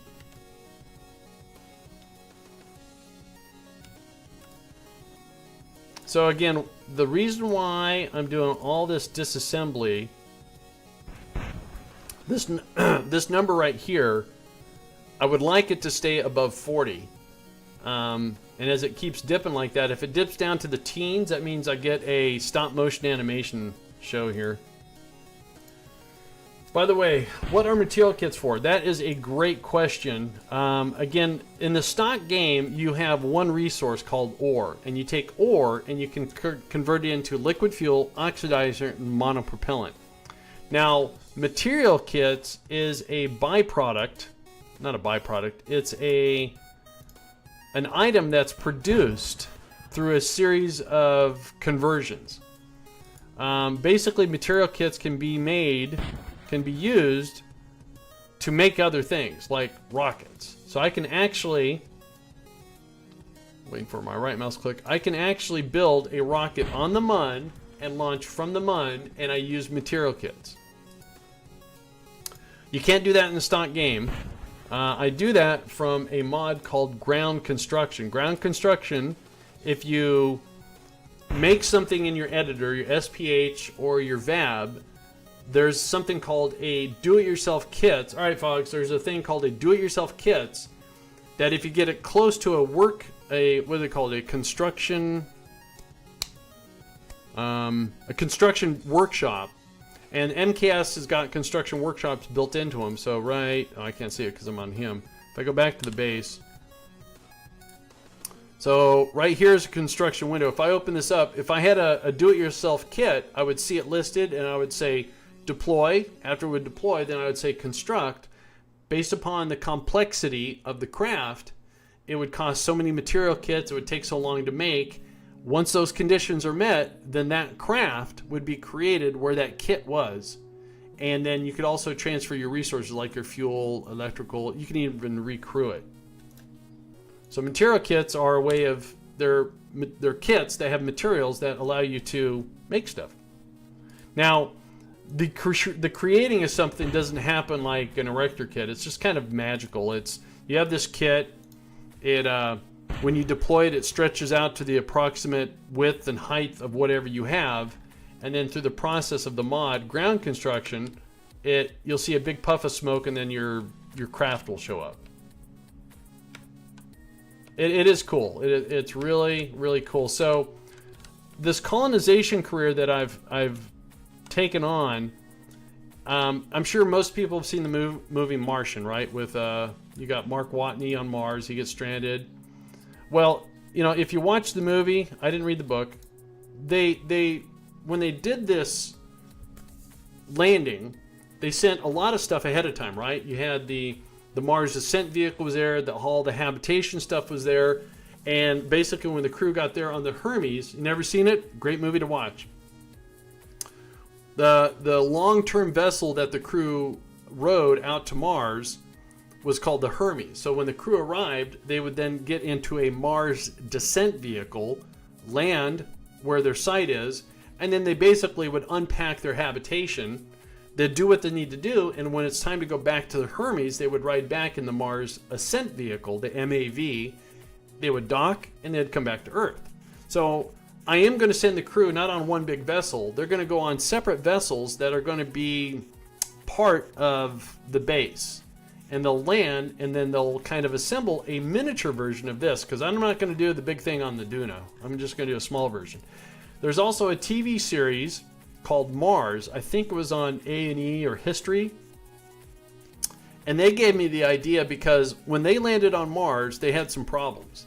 And they had a rover that didn't quite make the trip, but they could fix everything because they had a 3D printer at the facility that they had to basically unpack. So with the 3D printer, they were able to make replacement parts and stuff like that. So using ground construction with a 3D printer, I can make parts for stuff I need to do. Now there's also another mod called, I think it's called the OSE Workshop, that again, it uses material kits. So if you need a radiator panel or a docking port or something like that, you can make it on the fly right there. So by using those two, that movie idea and the TV show idea, that's how I'm going to kind of do my Duna, aka Mars, colonization. I'm going to put a bunch of stuff in orbit, fuel, supplies, material kits, machinery, and once I get a scan of Duna, welcome back, Fogs. Once I get a scan of Duna, I know where stuff is, I can figure out where I'm going to put the main base. All the drill sites are going to be unmanned, so I have to plan that out, and I'm trying to simulate it on Minmus, trying to come up with a combination of drilling, storage, and reprocessing to push the end result to the warehouse. So when the Kerbals get there, they have everything they're waiting for. And then they can start expanding and creating a kind of like maybe a satellite base that is still functional, that they'll be able to make stuff, and I don't have to send it all the way from Kerbin. Elon Musk was saying that they're making more series and movies about Mars. Cool. Well, the Mars TV show was 6 episodes, maybe 7. They kind of left it on a cliffhanger. I don't know if that was just the end of it, but you know, it gave me ideas. I think I actually saw somebody create the craft that they used in Mars to land. Who is that? Green Thumb BR. Thank you so much for that follow. I appreciate it. So anyways, yeah, you know. And don't forget, you're kind of limited what you can do in Kerbal in stock, so that's why I'm using some mods to do, well, the colonize, you can colonize, you can role play in stock, but I like having the restriction of life support and habitation, because, you know, you can send a Kerbal out there, so if it takes a year for you to get your Kerbal out there and you don't have any supplies, your Kerbal's going to become a tourist or something. You just started playing the game, don't even look like the same game. If you're on the PC, you'll soon discover that there are a huge community of modders behind it, so you can install mods. But if you just got the game, a lot of people are going to encourage you to learn the basics of the stock game before you start installing mods. Now, there are some mods that give you great information so you can get a better understanding, but again, I try to encourage everyone, and again, I'm no expert at this game. I just play the game. I don't know anything about rockets, so if you ask me about, you know, a Falcon this or a Delta this, I don't know. I really don't know. I'm not one of those kind of persons that gets up at 3:30 to watch you know, an ESA launch or anything like that. I think it's cool. I am very stoked about what's going on, but that's not what I nerd out on. What I nerd out on? Comic books. You know, if you want to say, hey, Andy, what do you think about the new Archie series on TV? Well, I was a little shocked to see Betty's bra, okay? I'm a little bit of a seasoned gentleman. But if you want to talk, you know, House of M, if you want to talk, you know, if you want to say, hey, you know, what about the new Spider-Man movie? I'm excited, you know. You have a base on the Mun. I have a base on the Mun, I do. This is my, what I call the MFB. This is the Mun Fabrication Base, MFB. So it fabricates a lot of stuff so I can do other stuff. And right now I have this Kerbal is dismantling parts that it doesn't need because it's causing some slowdown at the base. So he's going from module to module here and taking off some stuff he doesn't need. But in the process here, I'm getting stuff from it. And we actually landed our last piece to make the base self-sustaining, and currently it generates supplies, it generates everything it needs to maintain kind of a self-sustaining infrastructure.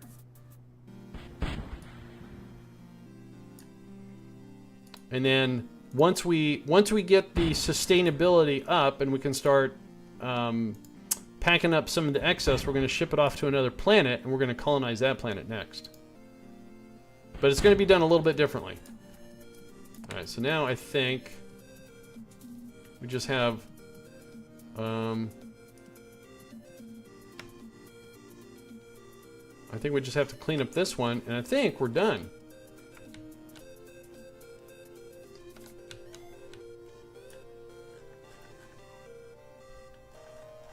Yeah, oh, get up, dude. Sorry, that was my bad. My bad.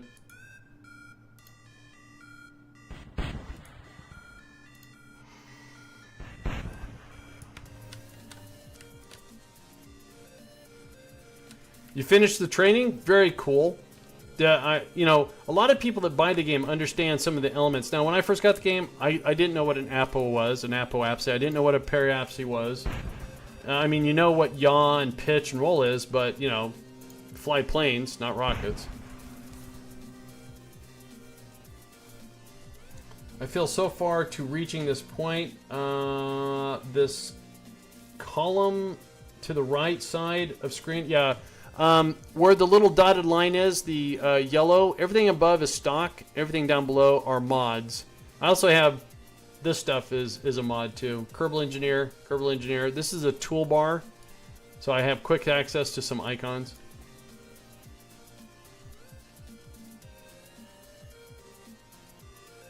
They could play some football, sure. Well, you know, like I said, I'm very intrigued about the other mod called the OSE Workshop. Because it uses material kits to make parts like, you know, like these things, and with Kerbal inventory and Kerbal attachment, if I build a rocket with ground construction but I forget something, then I could use the workshop to make those things and have the Kerbal attach them.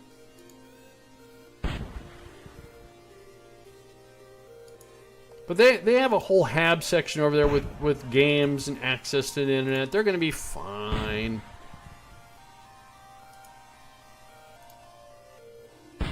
There's even extra flex tubes I don't think I need that I can take off. Oh, no, not take them off. I should probably stow them, because that would reduce the part count too if they're stored inside inventory. Alright, so that side's done, right? Yep, alright, let's go to the other side. Come on, Corey, up, dude. Oh, sorry, my bad, there you go.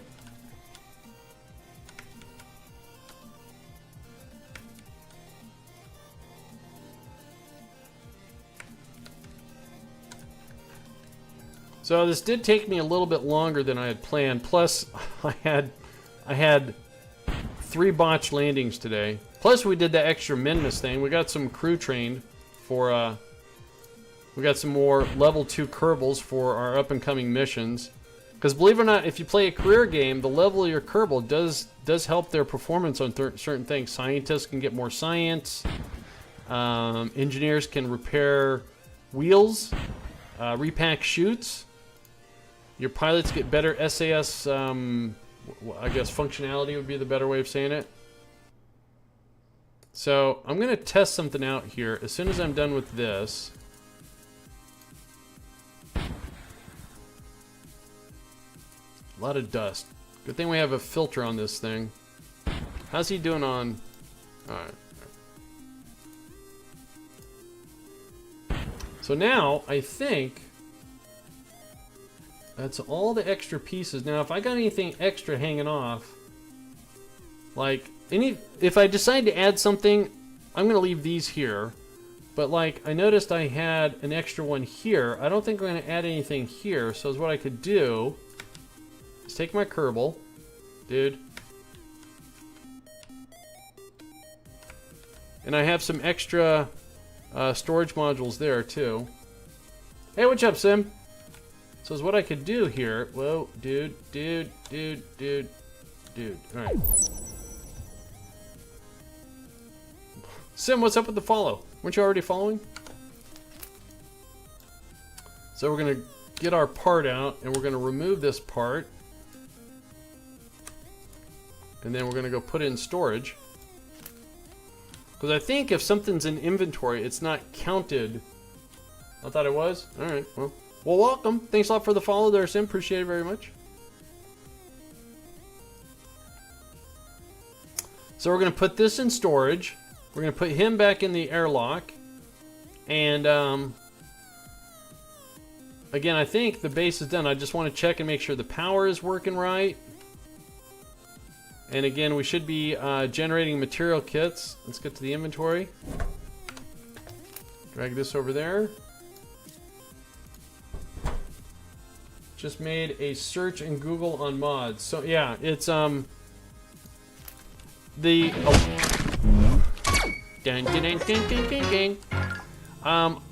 off the cuff, probably 99% of the Kerbal players will say Kerbal Engineer. And very true, Kerbal Engineer is a very informative mod. Alright, so let's see how many parts our base is at now. We are down to what? 319. Wow. It was up to 477. We added 2 components which brought parts, but by stripping off all the other parts, we got it just above 300. And that has really, wow. Okay, so there's a dip down to 4%, but it doesn't happen as often as possible. Save. Yeah, good point. Save. Thank you, Zach.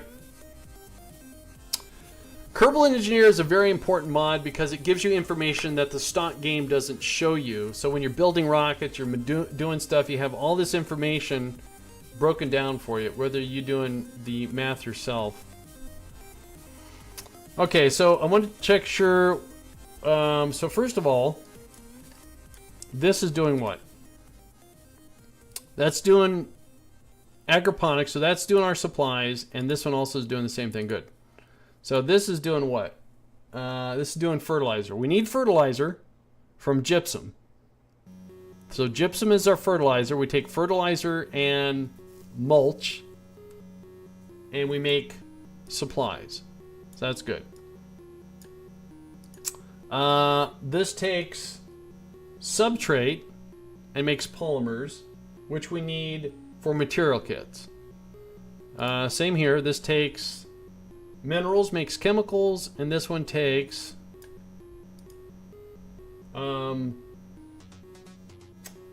metallic ore and makes metals. So between polymers, metals, and chemicals, we make material kits.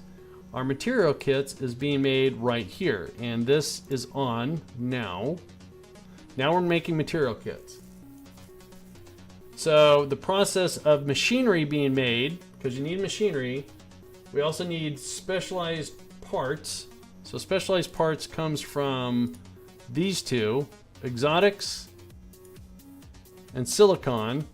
And then we have, I believe, this one. That one's doing machinery, so we're going to start the machinery. And then one of these does specialized parts. Start specialized parts. All right, cool. Now the thing is, we're going to run out of chemicals, and that means we'll just shut down some stuff, turn it on. But I have this whole circle of life going on here. So now, so if we have anything that's low, like our recyclables is low, I'm not worried about recyclables. So what is really low here? Water, I'm not worried about. Supplies, 72 is very nice. Specialized parts, 19,000, that's very nice. Where's the material kits? Material kits, which used to be 0, is at 26,000. Simba, is that you? Stop. Chemicals is low. So everything is okay, but chemicals is always going to go up and down. That's used widely. Where's the machinery at? Machinery, 711,000. So actually, on the machinery, let's go turn off the machinery. We don't have to make machinery because we have a lot of that. Stop specialized parts. One of these is machineries. Stop machinery. Okay. So with everything on, how's our power drain? 44% load on that reactor, and this one is at 43. So we have plenty of power, plenty of storage. We're making stuff. We're making food. The Kerbals are happy. Now, let's go make a rounds at... So here, at the fabrication base, these 3 Kerbals that are here have got 2 years, 39 days of supplies. Their habitation is fine for years. The only thing that kind of worries me is we have some guys out. So at the exotic metals drill base, let's go take a visit there. So we want exotic drill base version 4. So we want this thing right here. Let's go out there. So it's currently at 289. And I believe if we get out here, it's going to rejigger. It's going to recalculate. So let's turn this off. Okay, I got too many things on here. Let's get that off. So now let's turn this off and on so it puts us at the top so I don't have to scroll. So now we went from 289 days to 3 years, 100. Somebody's really hungry. It's what it's doing. It's doing a balance between the distribution. So now it's recalculated to where, okay, we did a pull from the supplies, and now you have enough here in its local supplies warehouse. We have supply satchels all over the place. Technical question regarding relay networks. Fire away, SteamDB. But anyways, I think we're good. Blast off.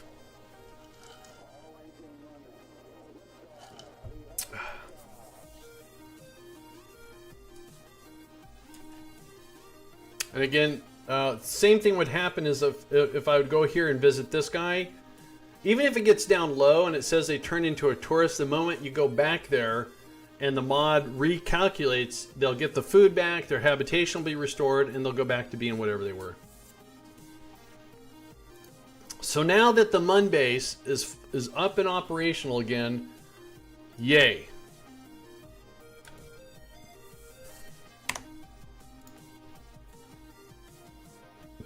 I hope you don't get too technical with me. You're not going to ask me frequencies or anything, are you? Because I don't know.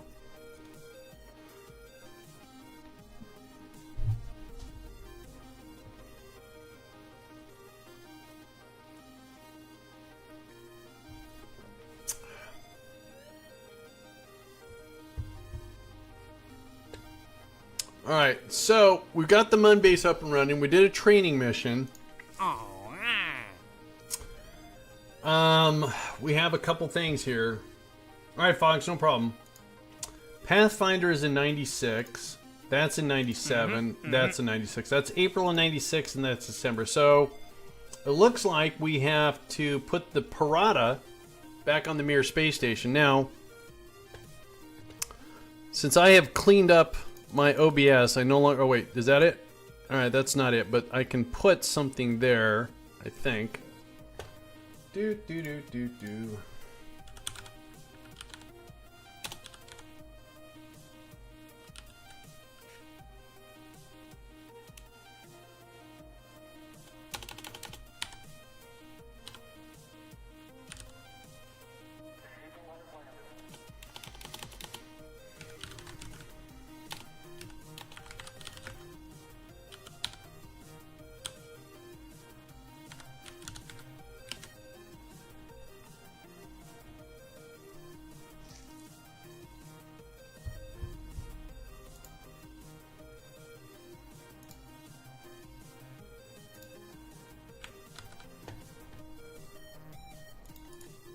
Oops, didn't mean to do that.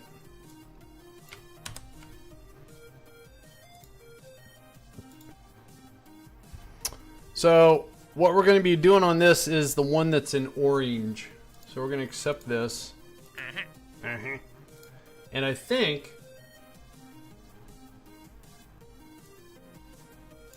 for the most part, I've been using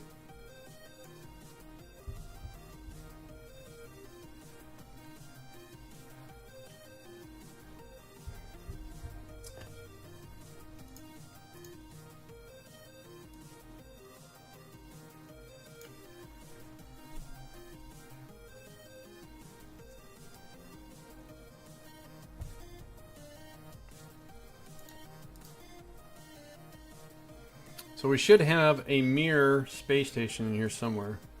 Mallard. M-I-R. There's that.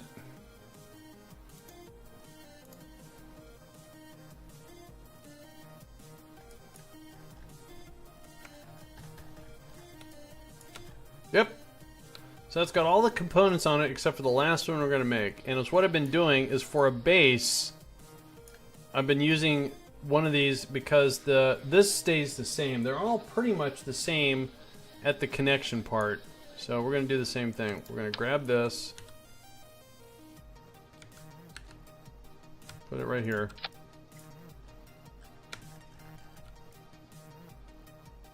"50 hours of Gamer Circle celebration." Oh, did you? Nice! Congratulations. So the Pirata is actually a little bit shorter than everything, so it's what we can do is take this off. How did I do?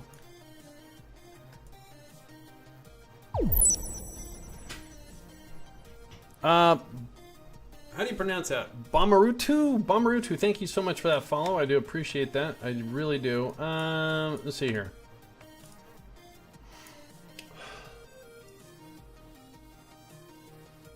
So I think is what I want to do.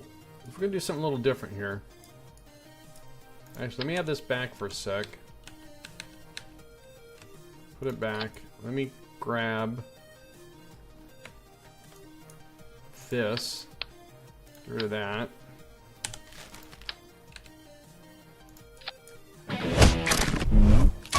Dun, dun, dun, dun, dun, dun. So what I want to do is rotate.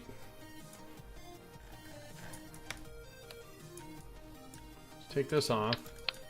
Take this off. Did I put something in that? I probably did.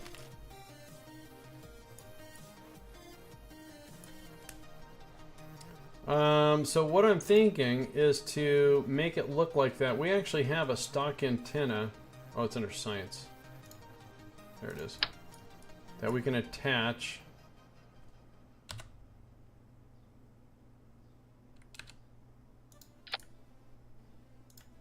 That would look like it. I just need to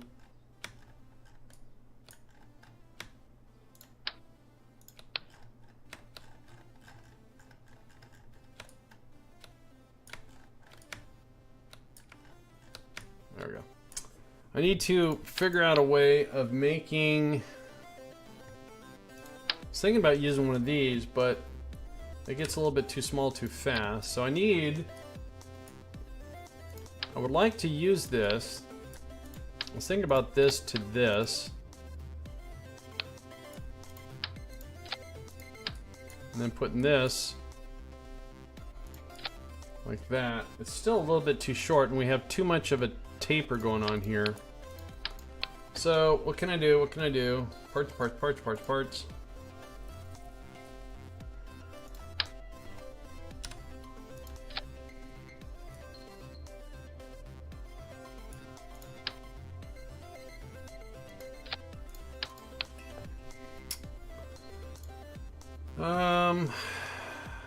If we go this, no.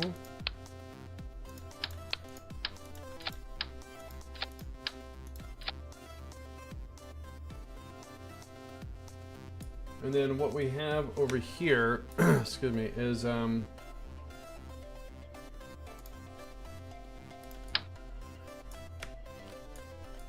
have a couple of panels. Like so. We have an antenna that pops out, or something. That looks complicated? Not at all. I'm just, I'm trying to make it look as close as possible, structurally. I'm having a little problem finding a piece that's a little bit wider.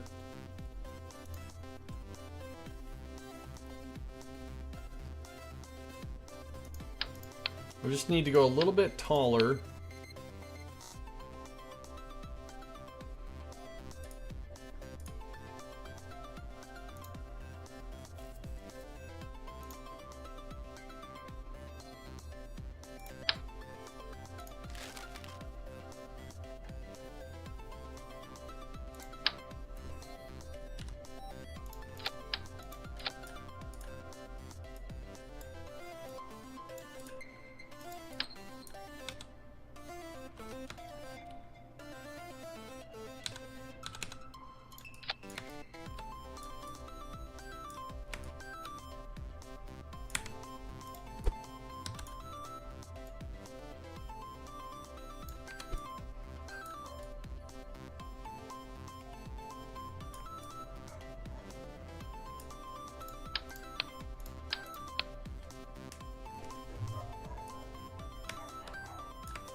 Looks like a face. Now, it's got some sort of an aerial. I think what I'm going to do is we're going to put this right here.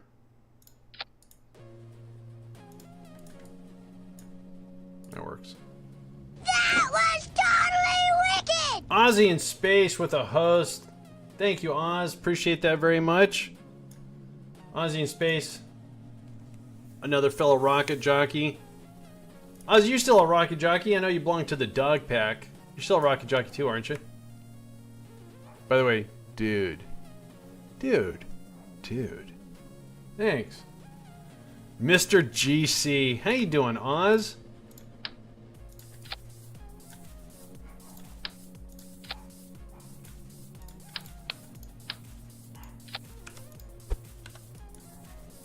I'm just trying to build a Mir space station here, Oz. Nothing too complicated.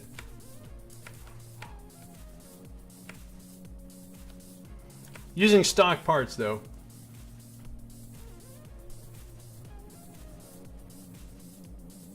Do.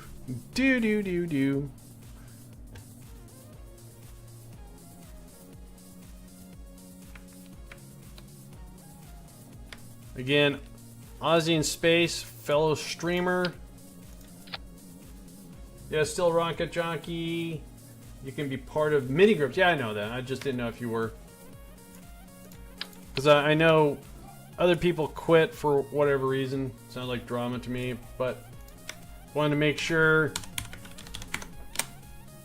Ladies and gentlemen, boys and girls, a fellow rocket jockey has entered the stream. Please click the supplied link and give them a follow. Give them a follow. This is not a command. It's not. Just consider it a moral imperative. And know, You know. you have made the correct choice. Abso-frickin-lutely. Oops, wrong one. Wrong key. No, that's twice I hit that key.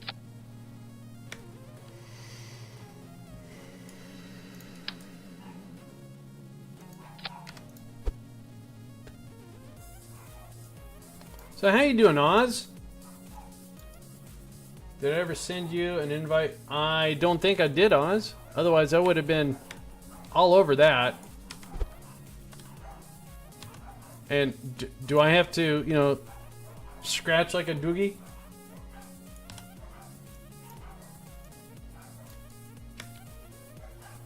Trying to create, you know, that's not a good piece to do that with, I don't think.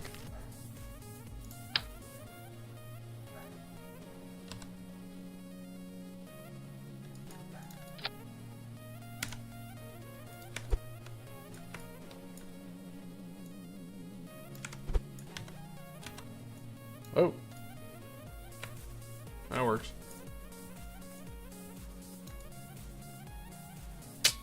That's too long. So I'll go back to my original. The original idea.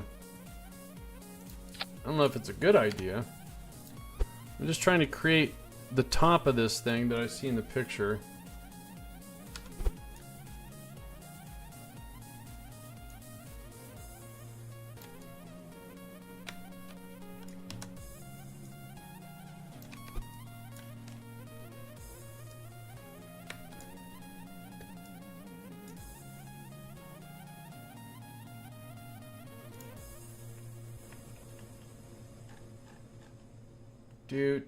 Dude, what am I looking for? Science gadgets, there we go.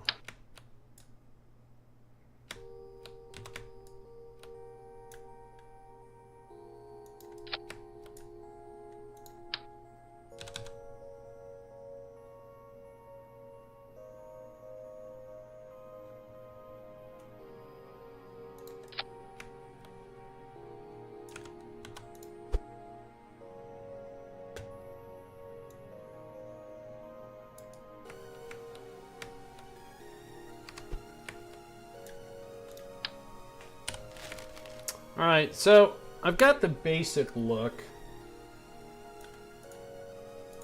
But what I don't have is I can't remember. So this will get retract. Oh, that's going to be ugly.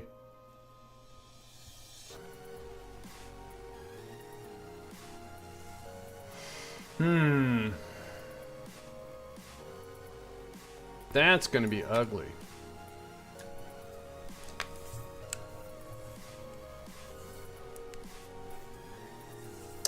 I don't know. Well, I guess I could wrap it in a fairing, a big old hunkin' fairing. Why not? Why not? So, my dilemma here is getting this attached to the station up there. We're gonna have, well, I guess, okay, alright, I know how to do this. So we have our service bay here. No, I don't want to do that. Oh, for crying out loud. Go back. Thank you. We open up the service bay. We do have... So I actually don't think the Mir space station... Oh, it does have monopropellant down here. Alright, so we don't need to take a lot. We can take... That holds how much? 250. I think that's going to be fine.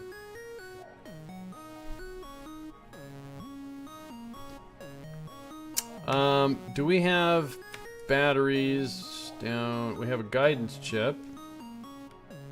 No batteries.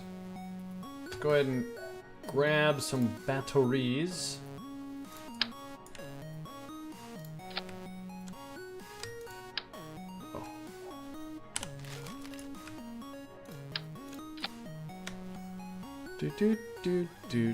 Okay, we have a reaction wheel, we have batteries, we have some monopropellant. I'm not gonna recreate, well, I guess I might as well do that. So let's go here to command and control. Let's grab one of these things. We're gonna put it right here. For now, well, I'll put it right here. Bigger working here. All right. Let's grab one of these.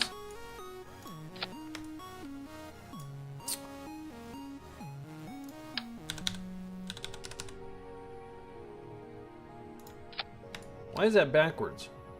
Alright, so I don't want to... If everything's going to be backwards, I might as well cheat and do it from here. Dock and port adapter. No, not wrong one.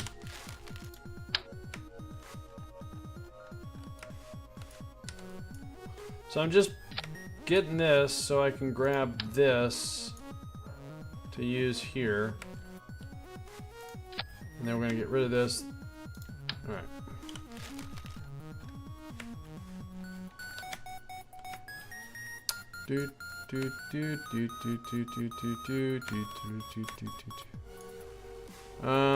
I think we're going to do these in radial symmetry.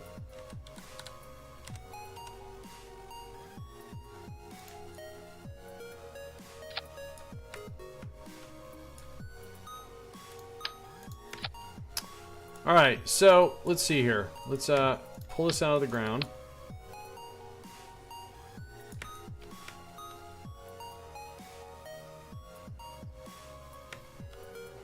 And I think is what we're going to do here is reassign route from here to there. Let's pull that out for a sec. Also, I like the camera without the green screen. The GC Studio mode. Well, I've moved around quite a bit. If you want to read up there, it's not dramatic. It's just, you know, tough times. So I moved a couple times. So I think that's gonna work. Oh, I don't need this. Oh. Okay, I don't know. That was weird. What is that weird screen that was popping up? Weird. Alright, so what I wanted to do, but thank you, Oz, I appreciate that. Alright, where's our center of mass on this thing? Right about there. That's not where I was looking for it to be. Now, I don't think I need 250. So if we take this and put it right about there.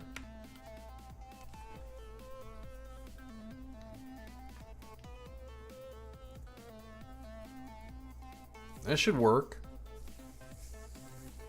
Because I think how we launched this last time.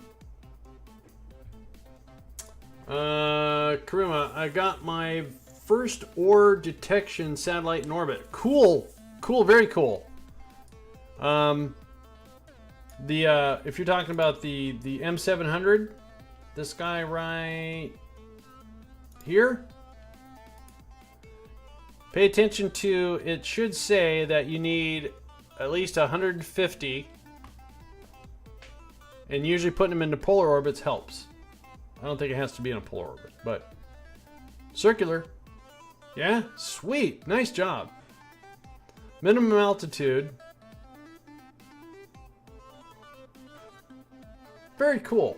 Congratulations there, Kruma. Probably pronounced that wrong. So I think close that. Turn that off. Do do do do do do.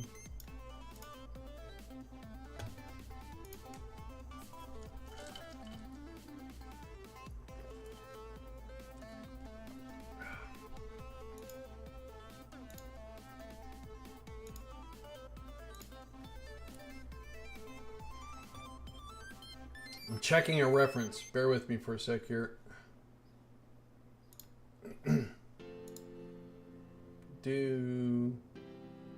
do.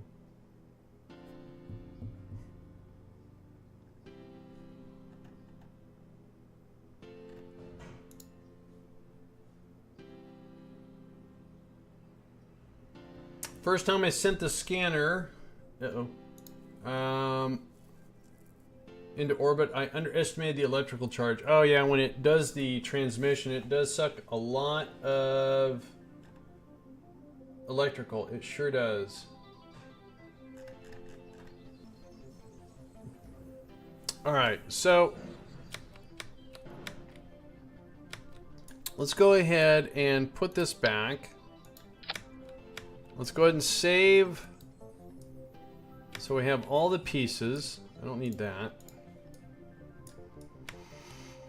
Aussie Space, sorry to hear about the tough times. Yep, I can relate in some ways without going into detail. Certainly hope.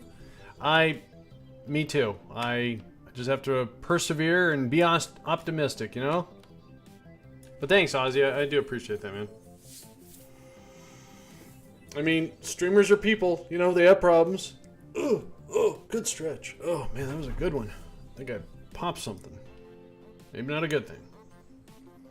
I found out that 2 cent I made a Mark II version of it with batteries. Yeah, put some solar panels on it, too. Depends upon your technology level. You might want to sneak an RTG in there, kind of trickle charge things too.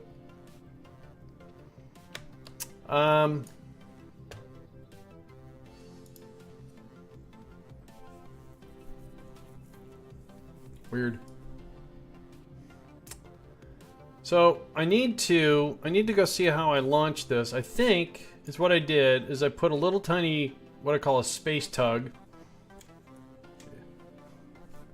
Hearthstone used to giggle when I said space tug.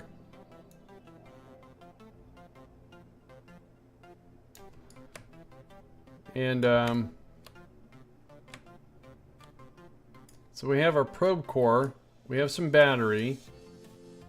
We don't have any power generation. We're not going to do a whole lot of stuff, but let me save this. I know. He's a dirty old man. I haven't seen him in a long time though. So let's see. Let's retract that. Reroute here to the docking port. Or I'm sorry, not docking port. Oh, it already is. All right, cool. So we're using construction ports instead of docking ports because that way we can weld them and it makes it good and solid. And let's go here. And I should have... Oh, I don't have mirrors? Oh, wait, I should. Mirror lifter. Alright, I have a lifter. Mirror docking module. Where's everything else? Did I put it under the names? HIJK. Oh, I did. That's how I did it. Alright, cool. So this goes down here. And we call this... I don't know. It's Russian.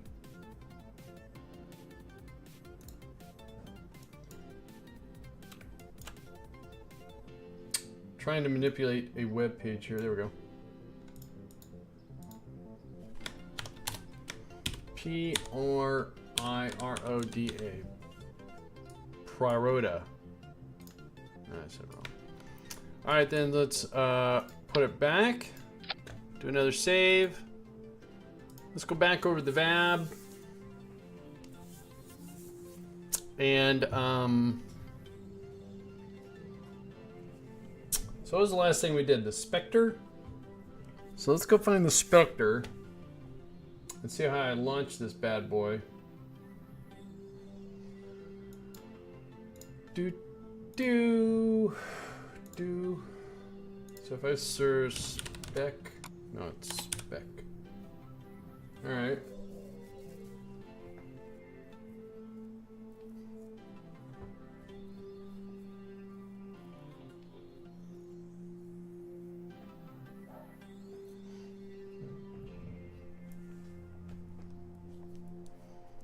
So I made something that roughly looks like it. I can't remember how I got it. I mean, I know how I got up there with a rocket, but I think I had a little tug that helped with doing the rendezvous, and then basically I detached it because I had to put it on the top, I think.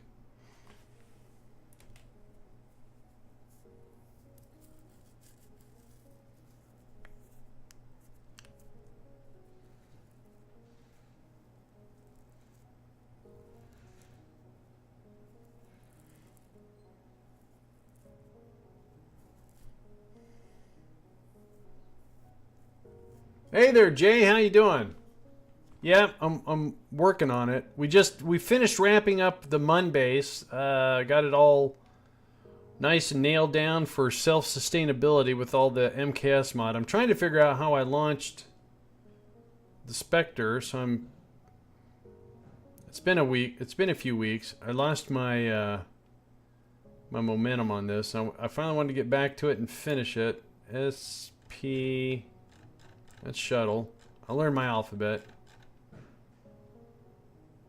No, bunch of Soyuz, space station, Spectre. There it is. Going good. Just a few minutes home before I run some errands. Oh yeah, look at that. I made myself my own little proton rocket too. Proton K or something like that. Oh, I took supplies up with that one. Oh, so I did. So, okay. So, I do. I have a little tiny tug with no RCS. Okay, that's fine. So what we can do here is grab, first of all, let's make this route, pull that away, and let's go get the Mir-Priroda, I don't know how to pronounce it. Yeah, I'm actually really hungry, and I've looked at the clock, and I'm coming up on 6 hours, so I think we're gonna assemble this rocket. Oh dear.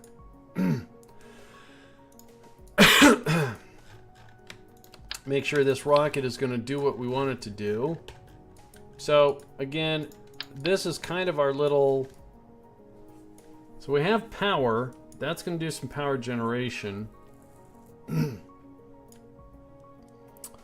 And then what happens, we get close enough and we detach this and we flip over and use RCS for the rest of the work. That should do just fine. So if we do that, that's Kerbin, non-atmo. So that gives us 1400 Delta V. That was totally wicked! George Harvey, thank you for that, host. Appreciate it very much. How you doing, George?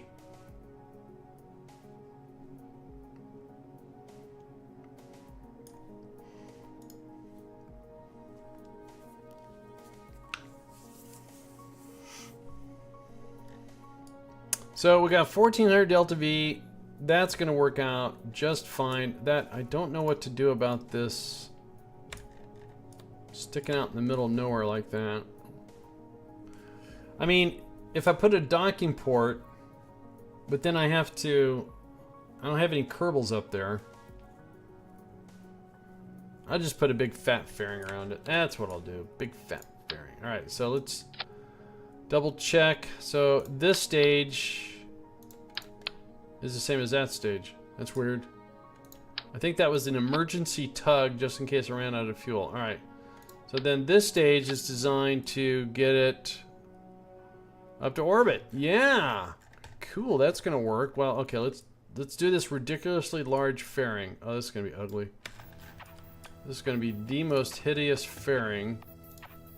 Oh, it's not going to work. Oh, look at that. So we're going to have to go with the bigger fairing, which is weird because then, okay, settle down.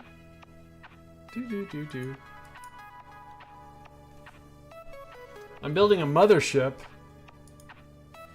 Well, that sounds like an awesome idea. What am I looking for? That. All right. So we're gonna have to go with a converter here, an adapter. Looks kind of weird. Do we have a reaction wheel up here at all? We do have one there, so that would be good for that. All right, so now largest fairing we can do.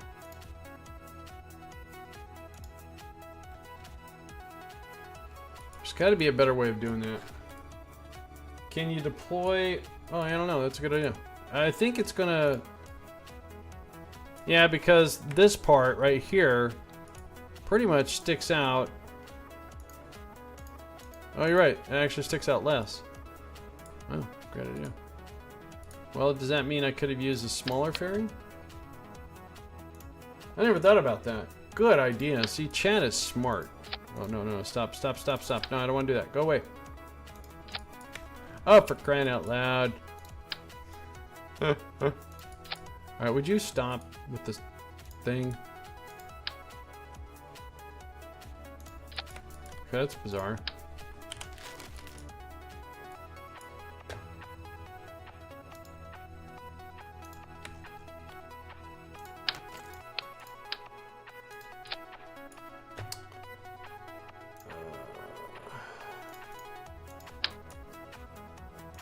There, that's better. Jeez.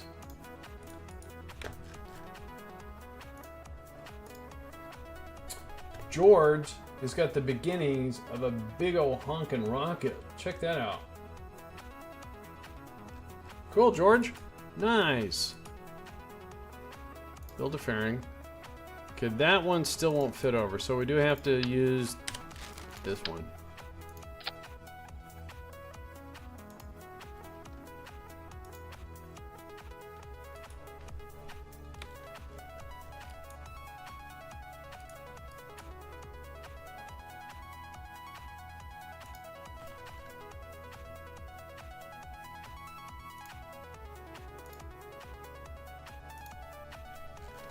Alright, that looks like a Q-tip. Yeah, Q-tip. But that was a great idea. Oh, I gotta make sure that's strutted.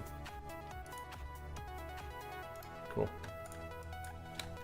Alright, so this is the... God, I just had the spell.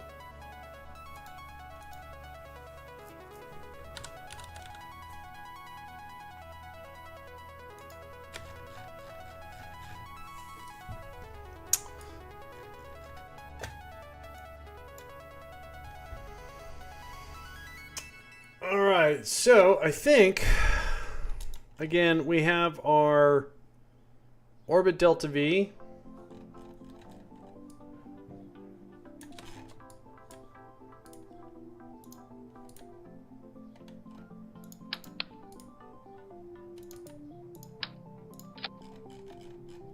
Alright. Well, here's the great news. This is ready. This should complete our Mir space station, hopefully. Hope I don't have any problems with my fairing here. The, make a slight little adjustment here. Oh, I don't want to do that. Symmetry is so... Okay, so evidently... Oh, good, it went back. Alright, fine, we'll leave it alone. Yeah, I'm gonna have to end my stream here. I didn't eat anything really. I had some toast, and I can't feel my legs or my feet. I've been sitting too long. So I think is what we're gonna do is we're gonna reach out to any fellow streamers that are still on, and ask you guys to be kind enough to go along with the host. I would really appreciate it.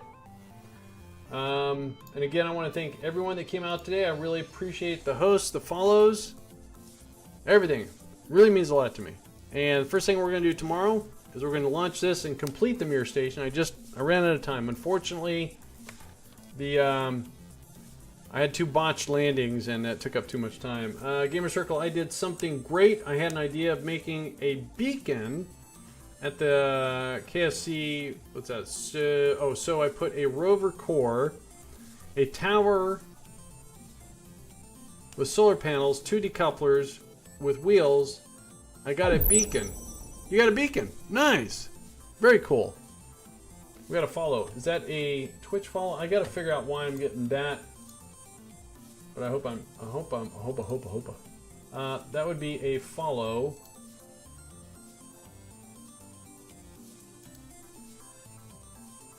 With Zek DC. That's what it was. I shouldn't be getting that. I don't know why I'm getting that. I'll figure it out. Damn. Alright, cool. Alright. Alright guys, let me go see who's out there. We're gonna go do a little hosting here. For some reason, Twitch is being weird today. Yeah, it is.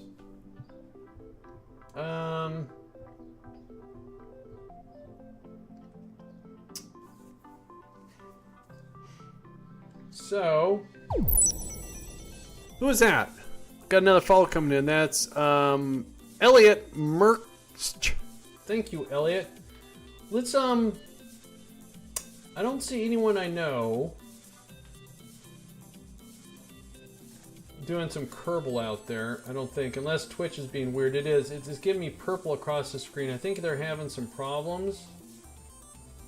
So, but I see someone online. Dun, dun, dun, dun, dun. Again, thanks a lot for the follow, guys. Appreciate it. We're going to be on tomorrow again. We're going to get this finished, and then we're going to go into engineering mode and try to get back on course with... oh, no, we're going to actually have some other historical stuff to launch tomorrow. But we have to sneak in the... now that we've finished the Mun colonization, we have to get back on track with the doing a simulation on Minmus. But I think I see... yeah, so let's go do this.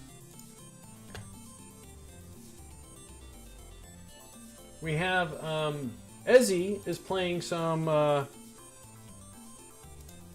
cities. That's a game I own that I'm kind of afraid of. So let's go do this. Let's go do a friendly gamer circle visit. Right there. Click on her link, please. Click on that link. Go over there. Hang out with her for a little bit. Give her a follow if you're not. She does a variety of games. She does some Kerbal. She's doing cities right now. She does Skyrim, a whole bunch of stuff. She really does. Full-time streamer. Deserves a lot of follows. She's a lot of fun. Very chill. So, yeah, do me a favor. She has a lot of fun on her stream. So, click on that link, please. I'm gonna go give her a host. I'm gonna say hello to her, and then I gotta get some food before I kind of pass out here. So again, I appreciate it very much. Oops, I typed host wrong. I typed in toast. I'm hungry. All right, you guys have a good one.